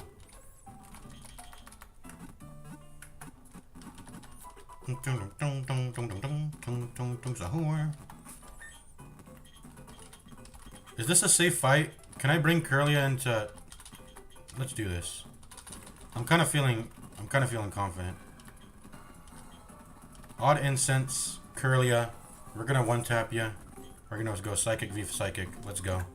This clown wants to fight me. Let's fight. Let's give everyone if things go bad though, we gotta have everyone with the citrus berry prepared. Excuse me.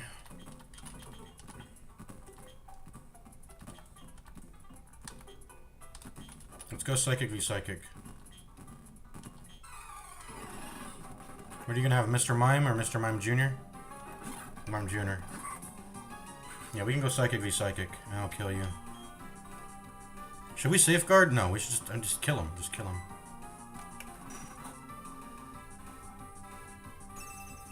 We got a 3-shot. Reflect. Okay, die. It's a 3-shot. Light screen, you're dead anyway. Die. And we got our Salt EXP there. Nice. Curly is leveling up.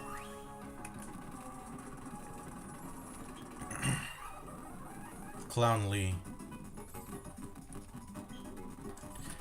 Oh, okay, so I've fought this guy before. He goes from town to town. He goes from town to town fighting you at Poke Centers. With his Mime Jr. Okay.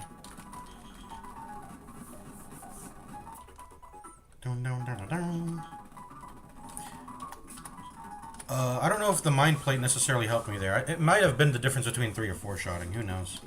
Anyways, let's give you back your XP share. You're not... I would like to get you to Gardevoir stat... Gardevoir. I would like you to become a Gardevoir, so...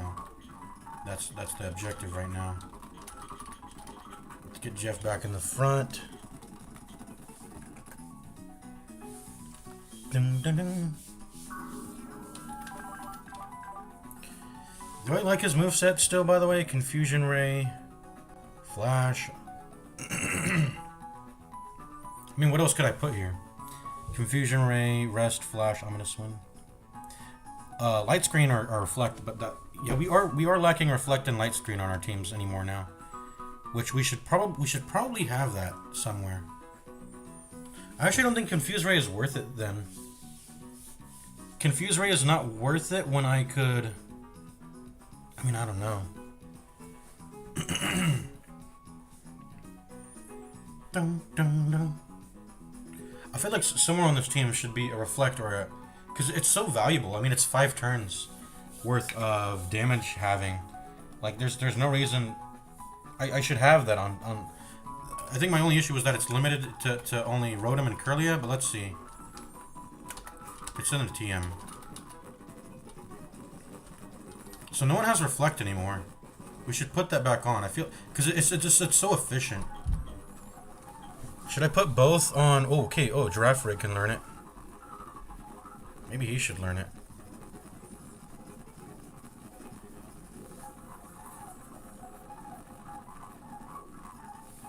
I feel like it should definitely be on someone. We don't need 2 Confuse Rays. I know that for sure. So let's get rid of Confuse Ray on Jeff, I think. I think Confuse Ray is not... I would like to have to have all the moves in the world and a bunch of, you know, have redundancy when it's wanted. But this Confuse Ray is not important. Jeff has one already. If I could give Jeff the Reflect and keep the Confuse Ray and Rotom, I might prefer that instead. But I realize it's not really Rotom's. It's not particularly Rotom's job to. I need some more like damage dealers. This whole like Kirlia build-up shit it doesn't work actually.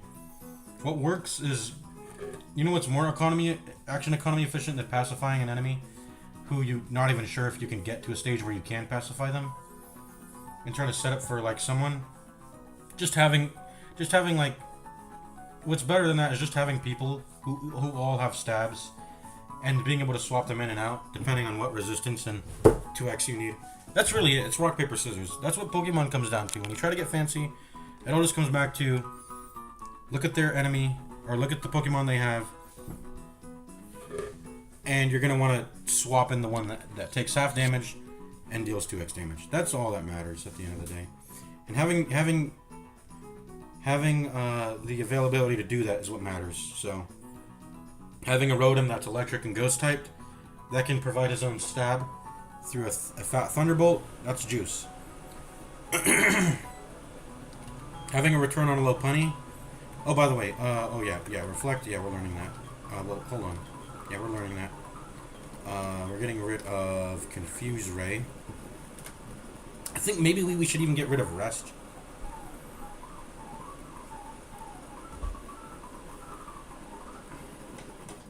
I think we should even get rid of Rest. Honestly, I mean, it depends.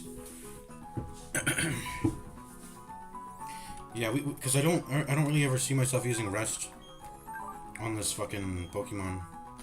It's not relevant for him to have a Rest.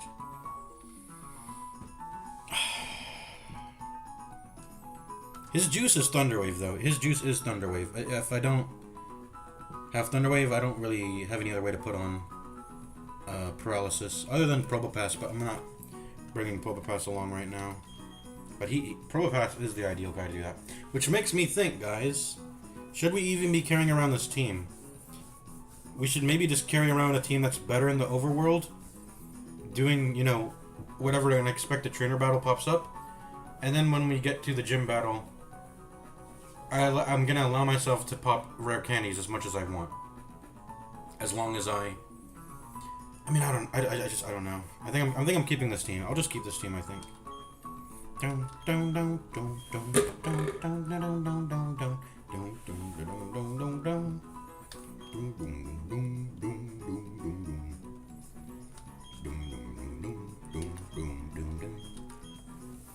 Ominous Wind is... Thunderbolt's better than Ominous Wind. The fact that it provides a stat build-up at a 10% chance is not... It doesn't matter. Just have the highest power, stab, and put it in that slot, and that's what I did. So Confuse Ray. I really do feel like we need someone to set up a Reflect. And probably even a light screen, arguably, but usually one or the other is sufficient. But I don't ever think we're ever resting on Rotom. That's just not a thing. Here's the thing about rest too. The rest value is predicated on how much value you can get out of it based on how low you can allow your character to fall, right? If Rotom can get 1 or 2 shotted, rest has no value. Jeff, who can keep getting pelted by 8 damage attacks, and if they crit, it goes to 16 damage, he can drop all the way down to like 20 HP. Rest, get 50 HP back. And that's like, fucking like, with all the status effects he's given the enemy, that's like 10 turns worth of value. He's just restored back to his HP pool, and I can bring him back in when needed. And we can cycle through that, and rest has value. Rest has no value on Rotom, I think. It's really quite useless. So I'm going to go ahead and put the light screen. He's going to be my sort of secondary bring a guy that I bring in to provide the stall needed to set up the baton passes. Because once the baton passes are all set up, the defensive curls, the calm minds on Kirlia or soon to be Gardevoir, we won't need reflects or light screens anymore, anyways. But we do need them at the start of the battle. So Thunderwave, Reflect, and Light Screen, and then to top it off, just make sure if I ever need him to swap in and deal with his stab, he'll have that.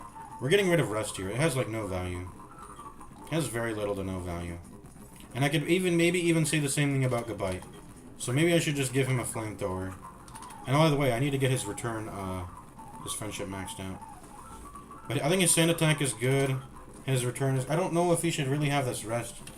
I mean, even if I look at Garchomp, look at this: 65 defense, 55 special defense. It's garbage. His job isn't to be defensive. It gets okay, and his stat totals are 600, which are really solid. Once he gets to level 48, but he's not level 48 yet. That's a long ways. That's like quite a long ways off. So the Gabite is a very mid Pokemon, and I don't even know why it's in my party. I should probably get it the fuck out. If I can do that, which I think I can. Let's get him the fuck out. But first, let's max out his friendship, so his return actually hurts. But he has 90 attack. 90 attack's really freaking solid. If I want him to hit hard with a return, even though he doesn't have stab, it'll probably hurt. And the only reason why he's even in my party is because, well, first of all, his typing is good. He's kind of like Spiritomb in that sense. He doesn't have any weaknesses. I mean, it's just Ice and Dragon, but those attacks are incredibly exotic. They don't really exist anywhere. I haven't even seen one yet. I haven't seen a Dragon attack or an Ice attack yet in the game at all. So he's sort of like a way weaker Spiritomb. He's a way weaker Spiritomb. But that's not good, because if Spiritomb can already do the job, I think the redundancy on a Spiritomb that has rest already it's bad. So you're gonna go ahead and get stored here, Gabite. Do you have a citrus berry on you, right? That's okay. I'm gonna store you still. Get in there. I don't want you dying. I want to keep you so you can become a Garchomp. So the question is, who goes back in? Unknown? I guess we just don't have a fifth slot here, or sixth slot, or whatever. For overworld travel, I mean, we should definitely have a Pokemon. This is a sack, right? I don't want it to ever... Okay, so the question is, who is the best? Who is the best, then? That's the question. I have like 3 normal types. Porygon, Lopunny, and... Do we start prepping Porygon? I like Porygon. This guy has freaking... This Pokemon's good. It has Restore. We need to get it to level 2. We need to get it evolved. I don't know why I've delayed that. And I think I already compared their movesets, right? There's no reason to delay an evolution to Porygon 2 or Porygon, We don't have Z yet. But their movesets are pretty much and we have the Mover Learner. We have the Mover Learner. What's this? Conversion 1 and Conversion 2? Conversion 2 changes the user's type to one that is resistant to the last move used by the target randomly. For example, if the target last used a fighting type move, Conversion 2 would change the user's type to one of poison, flying, psychic, bug, ghost, or fairy at random. Holy! Is this not juice? I mean, Porygon could get killed in the first hit if it crits. But if he survives somehow and presses this, he becomes resistant to fighting. Or potentially immune. I mean, ghost. You know, with ghost. So fighting will make him flying, psychic, bug. Maybe even ghost. In generations 2 to 4, conversion only takes into account damaging moves that hit the user. From any Pokemon. Okay. We're not bringing a Porygon into a fighting gym now. We're not. Because if it crits and it lands with 2x damage, the Porygon's dying. This is what happens. Its defense and special defense is good, but it ain't juice. It ain't like mega juice. By the way, how does Spiritomb... I'm looking at Spiritomb in Porygon 2. 108 versus 90 or 90-95. Spiritomb's a little bit better in defense and special defense, but Porygon 2 is up there with him. He's kind of up there with him, pretty much.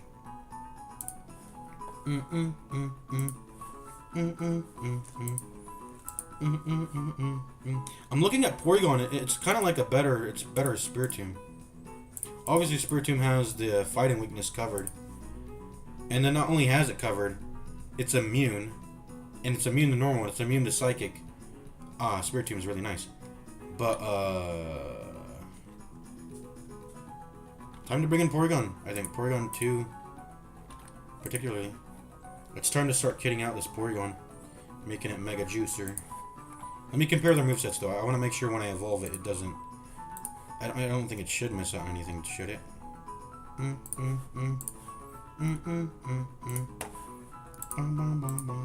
Oh, it actually kind of... Well, it doesn't miss on anything, it just gains stuff. Oh, wait, no. Actually, no. It misses out. Instead of sharpen, it'll get defense curl. Ooh. Wait, this is plat, right? Yeah, this is plat. Maybe I shouldn't evolve it yet. I should keep it at level 1. Sharpen versus defense curl. That's actually pretty big. And can it learn Swords Dance? Who the fuck learns Swords Dance? Bulbapedia. I'm gonna look it up. I'm gonna end the stream here soon, though. In about, in a couple minutes. Not a couple minutes, 20 minutes. By team or remove tutor, who can learn Swords Dance? Beedrill, Raticate, Sandshrew, Oddish, Gloom, Vileplume, Parasparasite, Diglett, Dugtrio, Meowth, Bellsprout, Weeping Bell, Rapidash. Ooh, Rapidash can learn it. So can Tentacool and Tentacruel. That's quite good. That is quite good. Good.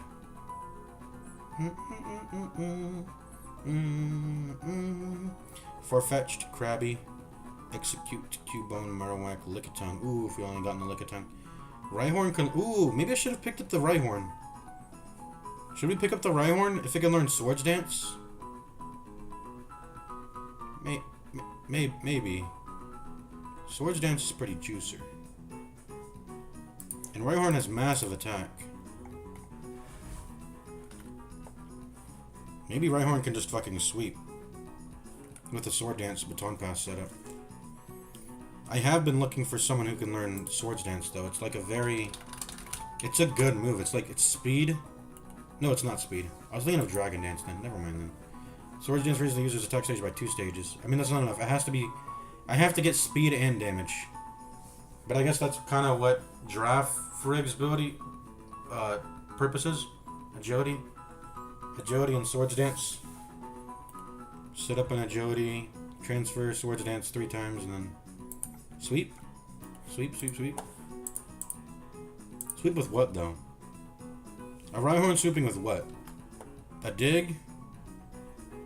An Earthquake? I don't have Earthquake.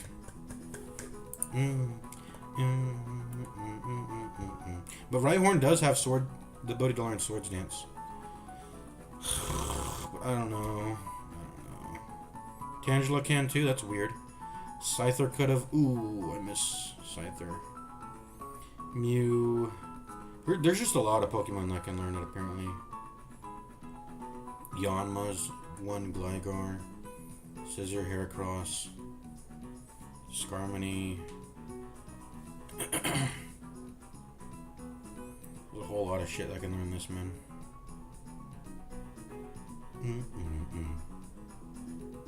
Tropius. Absol. Infernape, Empoleon. They could have learned it if they... Why does it... Okay, the minus means they can't learn it, but in future gens they can. Because I was going to say Bidoof can learn Swords Dance. Kricketoo can, Budew can, Roserade can. They're all dead, though. They're all dead. Ooh, Cherubi and Cherim can. Lopunny cannot. But apparently in Gen, the newest one, I don't know what it is, on the right, can learn it. Gabite and Gibble can't learn it, but Garchomp can learn it when he's fully evolved. He can get Swords Dance. Riolu, Lucario. These Pokemon, Riolu, Lucario, you get an egg. I think Lucas gives you an egg, that's what I heard. Drapion gets it, that's why we're going to get Drapion, that's big. Toxicroak, Carnivine. Those are the great marsh Pokemon. Licky Licky. Rhyperior is just, you know, Tangrowth. Yeah, these are all evolutions. Leafeon can learn it. Leafeon can learn it. Gliscor, it's an evolution. Darkrai, Shaman, Arceus. And then Gen 5 starts, so... That's all the Pokemon that can learn Swords Dance. I'm still trying to... Because when you're wanting to sweep, you want to have a damage buff move, obviously. To make sure you're one-shotting. One-shotting... And you're one-shotting even through... That's why I think it's quite important that I don't evolve this Porygon to Porygon 2, because I want it to get... I want it to get this... What is this? There's actually a difference between Porygon 1 and 2. Porygon 1 gets Sharpen, whereas Porygon 2 gets Defensive Curl. They're sort of mutually exclusive. And it's actually a very big difference between whether I have Sharpen or Defensive Curl. Because I already have Defensive Curl on Lopunny. She can set me up with a Bonton Pass. But I do not have Sharpen. There's no way this is true, right? Sharpen is only learned by Porygon. That's it. Only Porygon learns Sharpen? Cornell, Gonal, Carbink. I mean, these are all new gen shit, so I'm not paying attention. Porygon is the only Pokemon in for a while that can learn Sharpen. That's crazy. Well, hold up. I mean, I know it's not that crazy because it's just a simple. Part of Gen 5 is the signature move of Porygon. Yeah, I'm keeping Sharpen on Porygon. We are keeping that on him. So who can learn this? It's okay. It's Pokemon DB is true. It's literally just Porygon and then a bunch of shit later on in the new gen shit.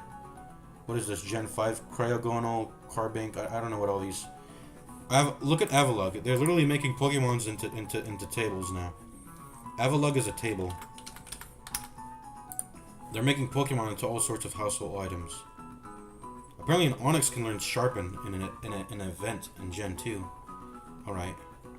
But basically, Sharpen is a premium of Porygon 1. So we are 100% keeping that. We're never unlearning that. Can you de-evolve in Pokemon? You can't, right? That's not a thing you can do.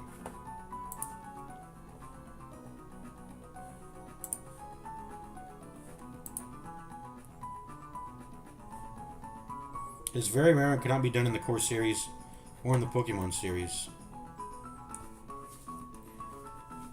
Various Pokédex entries of a few Pokemon species make reference to de-evolving. For Slowbo, it is said that if it loses the shelter on its tail, it becomes a Slowpoke. For Executor, if one of its eggs fall off, it becomes an Executor. But you can't actually do it in the game.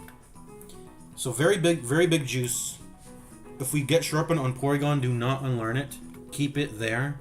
And so we're gonna go to the move on Relearner, and we're gonna go ahead and teach that to Porygon right now. Let's withdraw Porygon right now and then do that. We're kitting out this Porygon right now. We're gonna juice him up. This Porygon's juice though. It's mega juice. I love his moves. He has a heal. Okay, where's the move Relearner? It's right here, I think. In this house.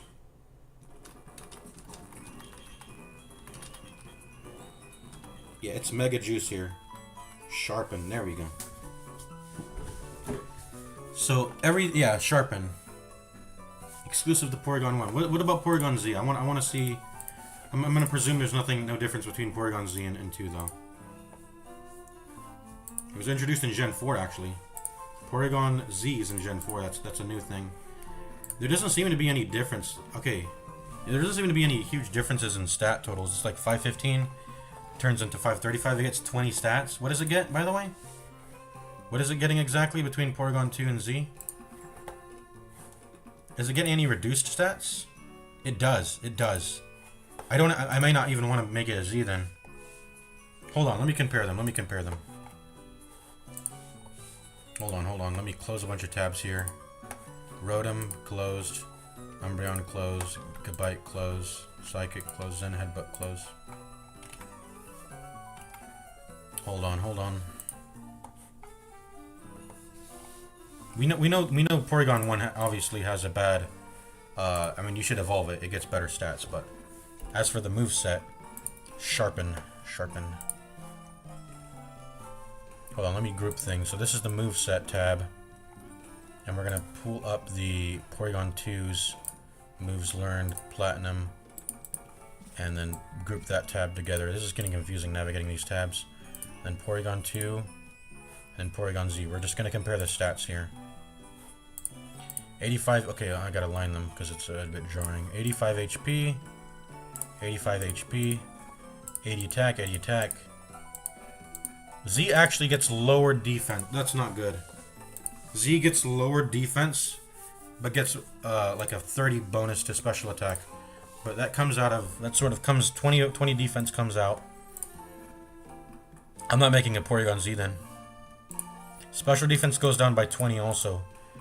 From 95 special defense to 75. That's not good. Speed goes up by a lot. 60 speed goes to 90. Excuse me, but I don't want to trade. 20 defense and 20 special defense just to have 30 more special attack and 30 more speed. No, thank you. So basically, yeah, lose 20 on its defenses. It gets a plus 60 total between its special attack and speed, respectively 30 plus, it's a 30-30 bonus. So we're not going to Z, but if it gets a moveset that is good. Wait, is this a totally different moveset? Hold on. This looks like a totally different moveset. Hold on. I'm bringing Z over to the moveset now. No. Oh, no, I'm crazy. Okay, so let's do this conversion. Let's do this. Okay, so between Z and Z gets back sharpened. Okay, but I'd rather have sharpen on Porygon 2. That's the thing. So I'd rather just keep sharpen on Porygon. Wait, no, no. Hold on. What am I looking at? I'm looking at Porygon Z right now. Whoops. Let's go back to Porygon. Oh wait, no, I'm confused. Okay, no, I'm confused.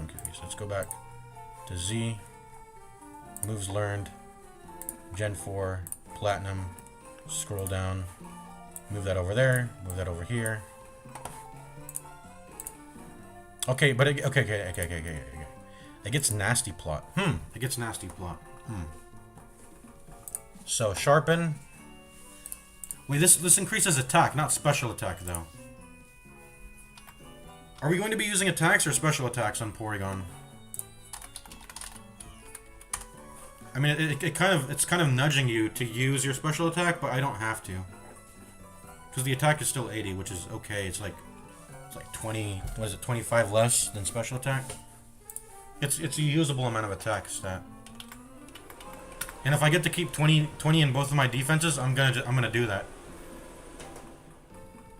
Okay. Porygon, this is a very interesting Pokemon. I love it though. I love that it has recover. Because look, yeah, it has recover. This thing has recover. Look, it has recover.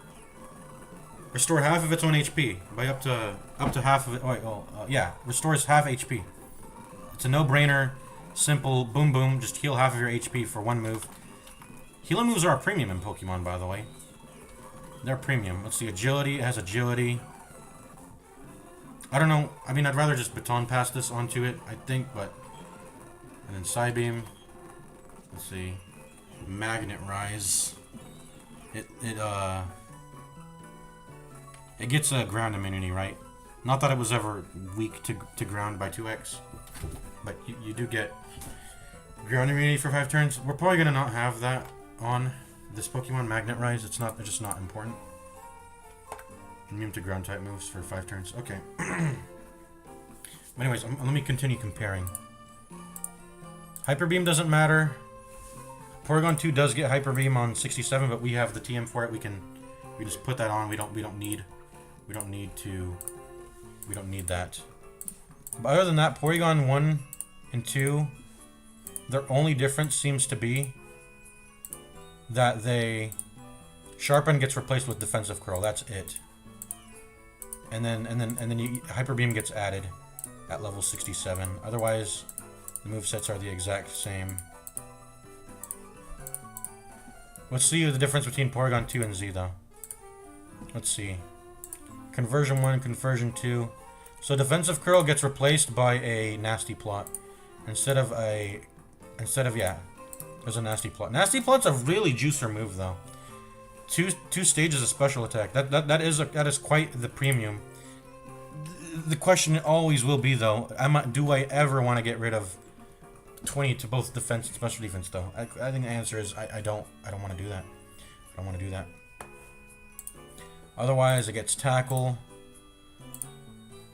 Oh, and then it gets Trick Room here. So we go past this Tackle. We go past Nasty Plot, Tackle. It gets Trick Room. Trick Room at level 1. So it just has a free Trick Room. Slower Pokemon move first. Okay. Which is, I mean, is that relevant when Porygon Z is already getting speed on its evolution to the point where it gets 90 speed? Like, you shouldn't press Trick Room then. But anyways, it has Trick Room. And also has Agility. It also learns Agility, so why would you be pressing Trick Room? Okay. So anyways, move past that.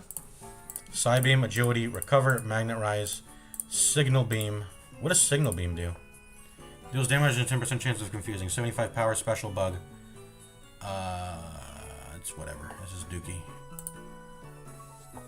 So, Recover, Magnet Rise, Agility. And then it has... Okay, there's a difference here.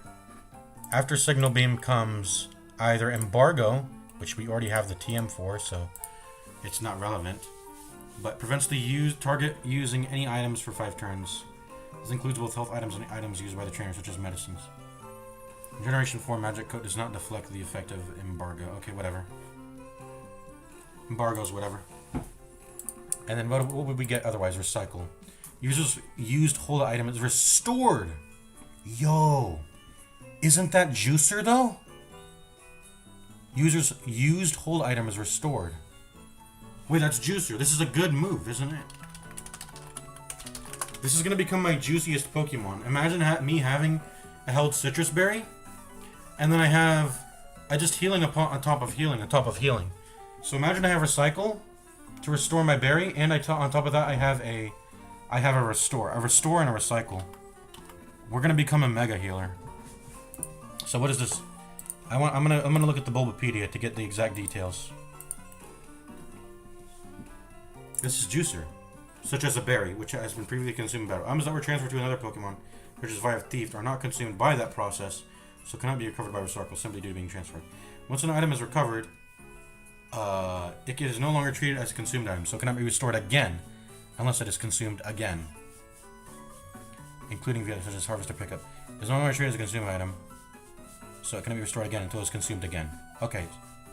Recycle cannot recover items that were knocked off. Recycle cannot restore a burst air balloon or an item destroyed by Incinerate. Okay, generations 3 to 4. Recycle allows the user to recover fails that already has a held item. Consumed item is tracked by position on the field. If a recycled item that was consumed by a different Pokemon, as long as the item was consumed while it was in the user's current position. Okay, so the position is like... This is only for double battles. This is relevant for double battles. But it can recycle an item that was consumed by a different Pokemon as long as the item was consumed while it was in the user's current position. Of course, you have to also have your held item slot empty. If someone else consumed their item, you can restore it to you. Okay, each position only tracks one consumed item at a time. If a Pokemon consumes an item, then another Pokemon is switched into the position and consumes another item. The original consumed item is no longer tracked. It cannot be restored. This is so confusing. If a Pokemon consumes an item, then another Pokemon will switch into that position and consumes another item.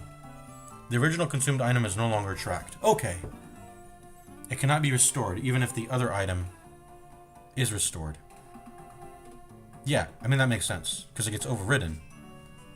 Items consumed by Fling, Natural Gift, Bug Bite, and Pluck. Dude, there's a whole set of moves in the game that are dedicated to manipulating held items. Holy crap. They're considered to be consumed in the position of the Pokemon that was holding the item before the item was moved. So items that were knocked off.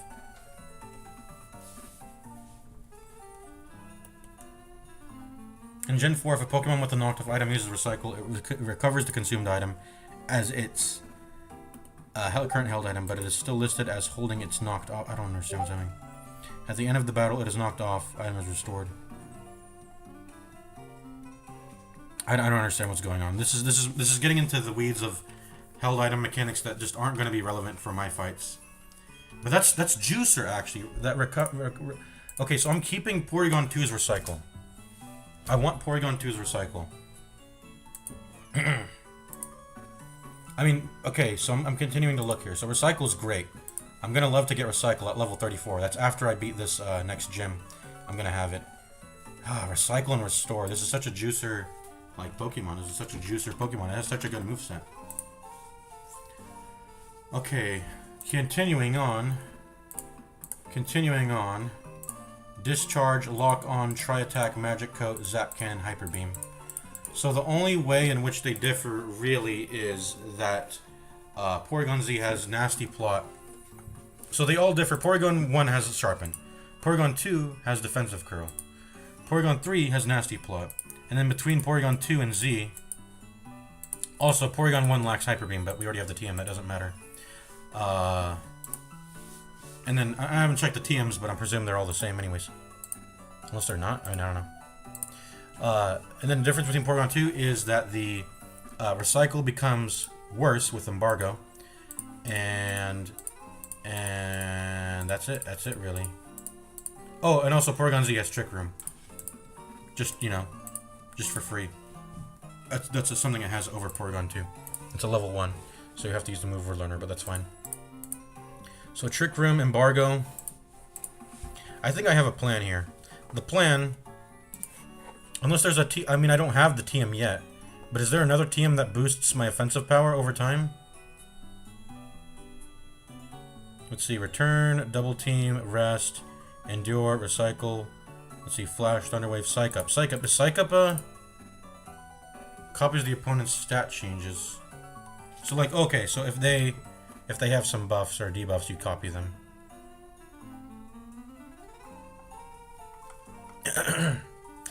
I mean, I don't know. Could you do some crazy stuff with like Swagger, and then Psych Up? I don't know. Anyway, Sleep Talk. It can learn Sleep Talk. It can learn Natural Gift. Okay, it can learn Swagger as a TM. Substitute and then Trick Room. So. The only way for me to buff damage on Porygon, I cannot get that through TMs, right? And even if I could, I don't have it yet. But pretty much the only way to do that would if I were to use Psych Up and to buff the enemy and then take it from them. Okay, so. The moveset, I think, for Porygon is this. This is it, I think. Currently, I think it should be Recover, Recycle. This would be Return, and then Sharpen. So Sharpen, Return, Recover, Recycle. That's the strat. And it's gonna be so juicer, I think. It's gonna be so juicer. Unless there's I mean, let me see. Let me sort by power. Giga Impact, Hyper Beam. Could I use Giga Impact or Hyper Beam? I could. But I think Return's gonna do the job. Return's gonna get the job done. I don't want to waste a turn. Getting stunned. Return's good enough. Let's see. Thunder, Solar Beam, Blizzard, Dream Eater, Iron Tail, Thunderbolt, Ice Beam, Psychic. None of these be like a good old-fashioned Return. Yeah, I'll use shock power and hidden power. Ooh, wait. Did we check the hidden power of Porygon? I didn't. Did I? I think I might have done it in another stream, but I don't think it was normal, so it wasn't really relevant to me. Wait, it can't be normal. Okay, so hidden power doesn't matter.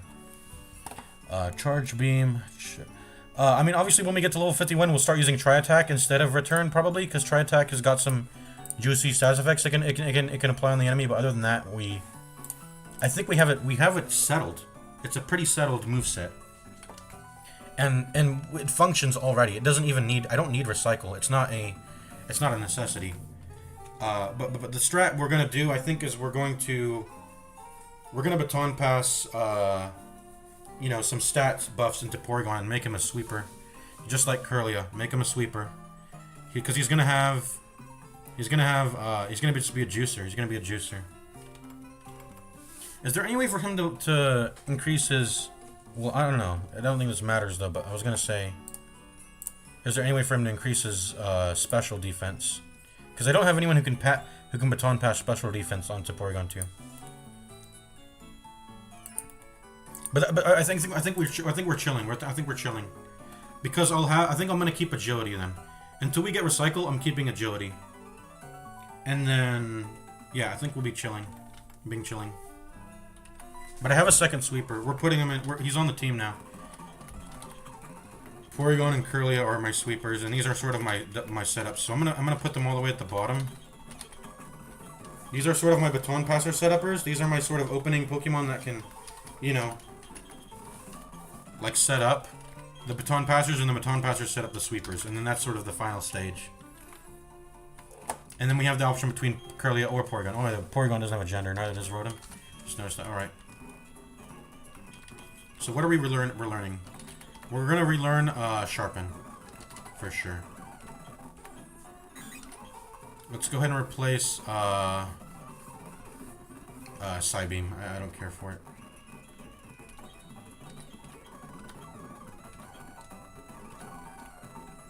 And then I think this is a big decision to make, but I guess as long as we keep Sharpen, it's okay.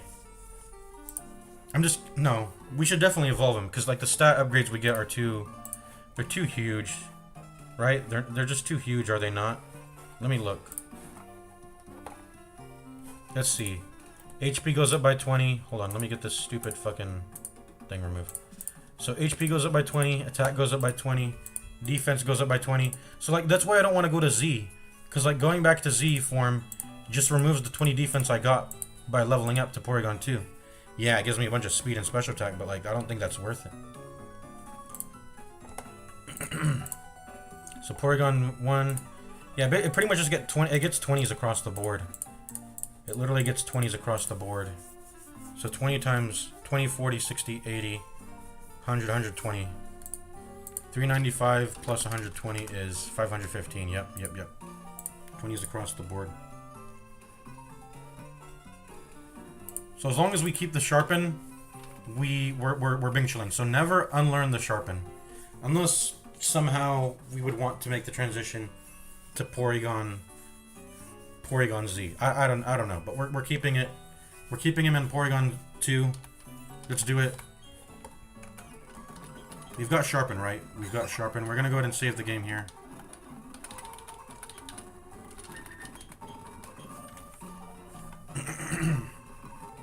I wonder if, well, I was gonna say something. I wonder if Porygon... So I already know what my 3 slots are. It's Agility, it's Sharpen, it's Return, and then Recover. Okay, that's it. Boom, that's it. Because 60 speed isn't good. You want to get that up, you know, of course. Although, honestly, I mean, what is Giraffe Rig's thing? We could put Agility here, and then that'll free up a slot on... That would end up freeing a slot up on the... If we put Agility here, it would free up a slot on the... It would free up a slot on Porygon. The question is, what would I put there? I kind of like have everything I want. I guess I could put the defensive... Oh, no, not the defensive curl. What would I put there? What's already naturally in my moveset, anyways.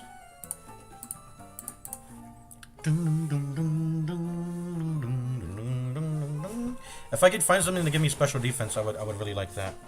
Or ooh, we can put the reflect. We can put the reflect or the light screen. We can put the reflect or the light screen there. I think you can learn light screen, right? I think this Porygon too. Anyways, it's time to evolve. We have the sharpen, so we're chill to evolve. As long as we keep the sharpen, we're being chilling.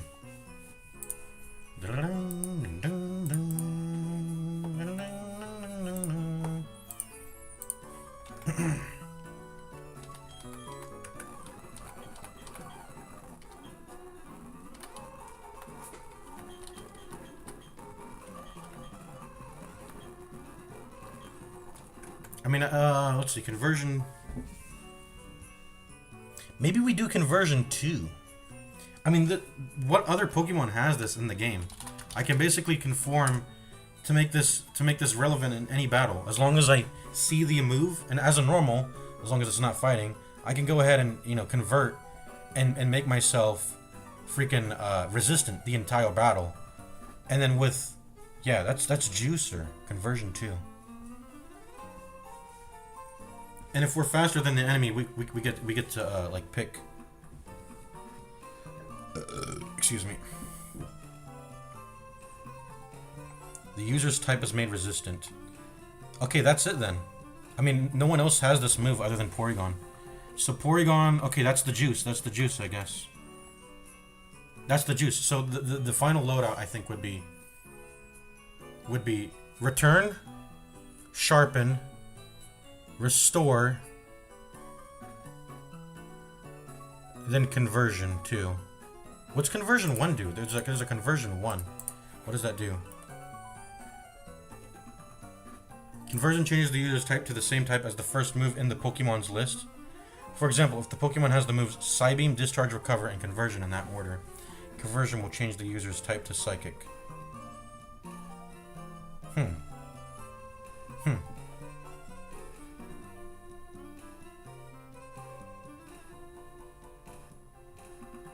Oh, wait, it's worse in Generations 2 to 4.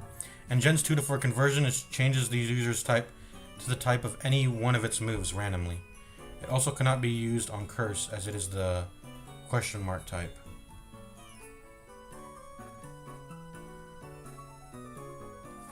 And will conversion attempt to change? How does conversion 1 work?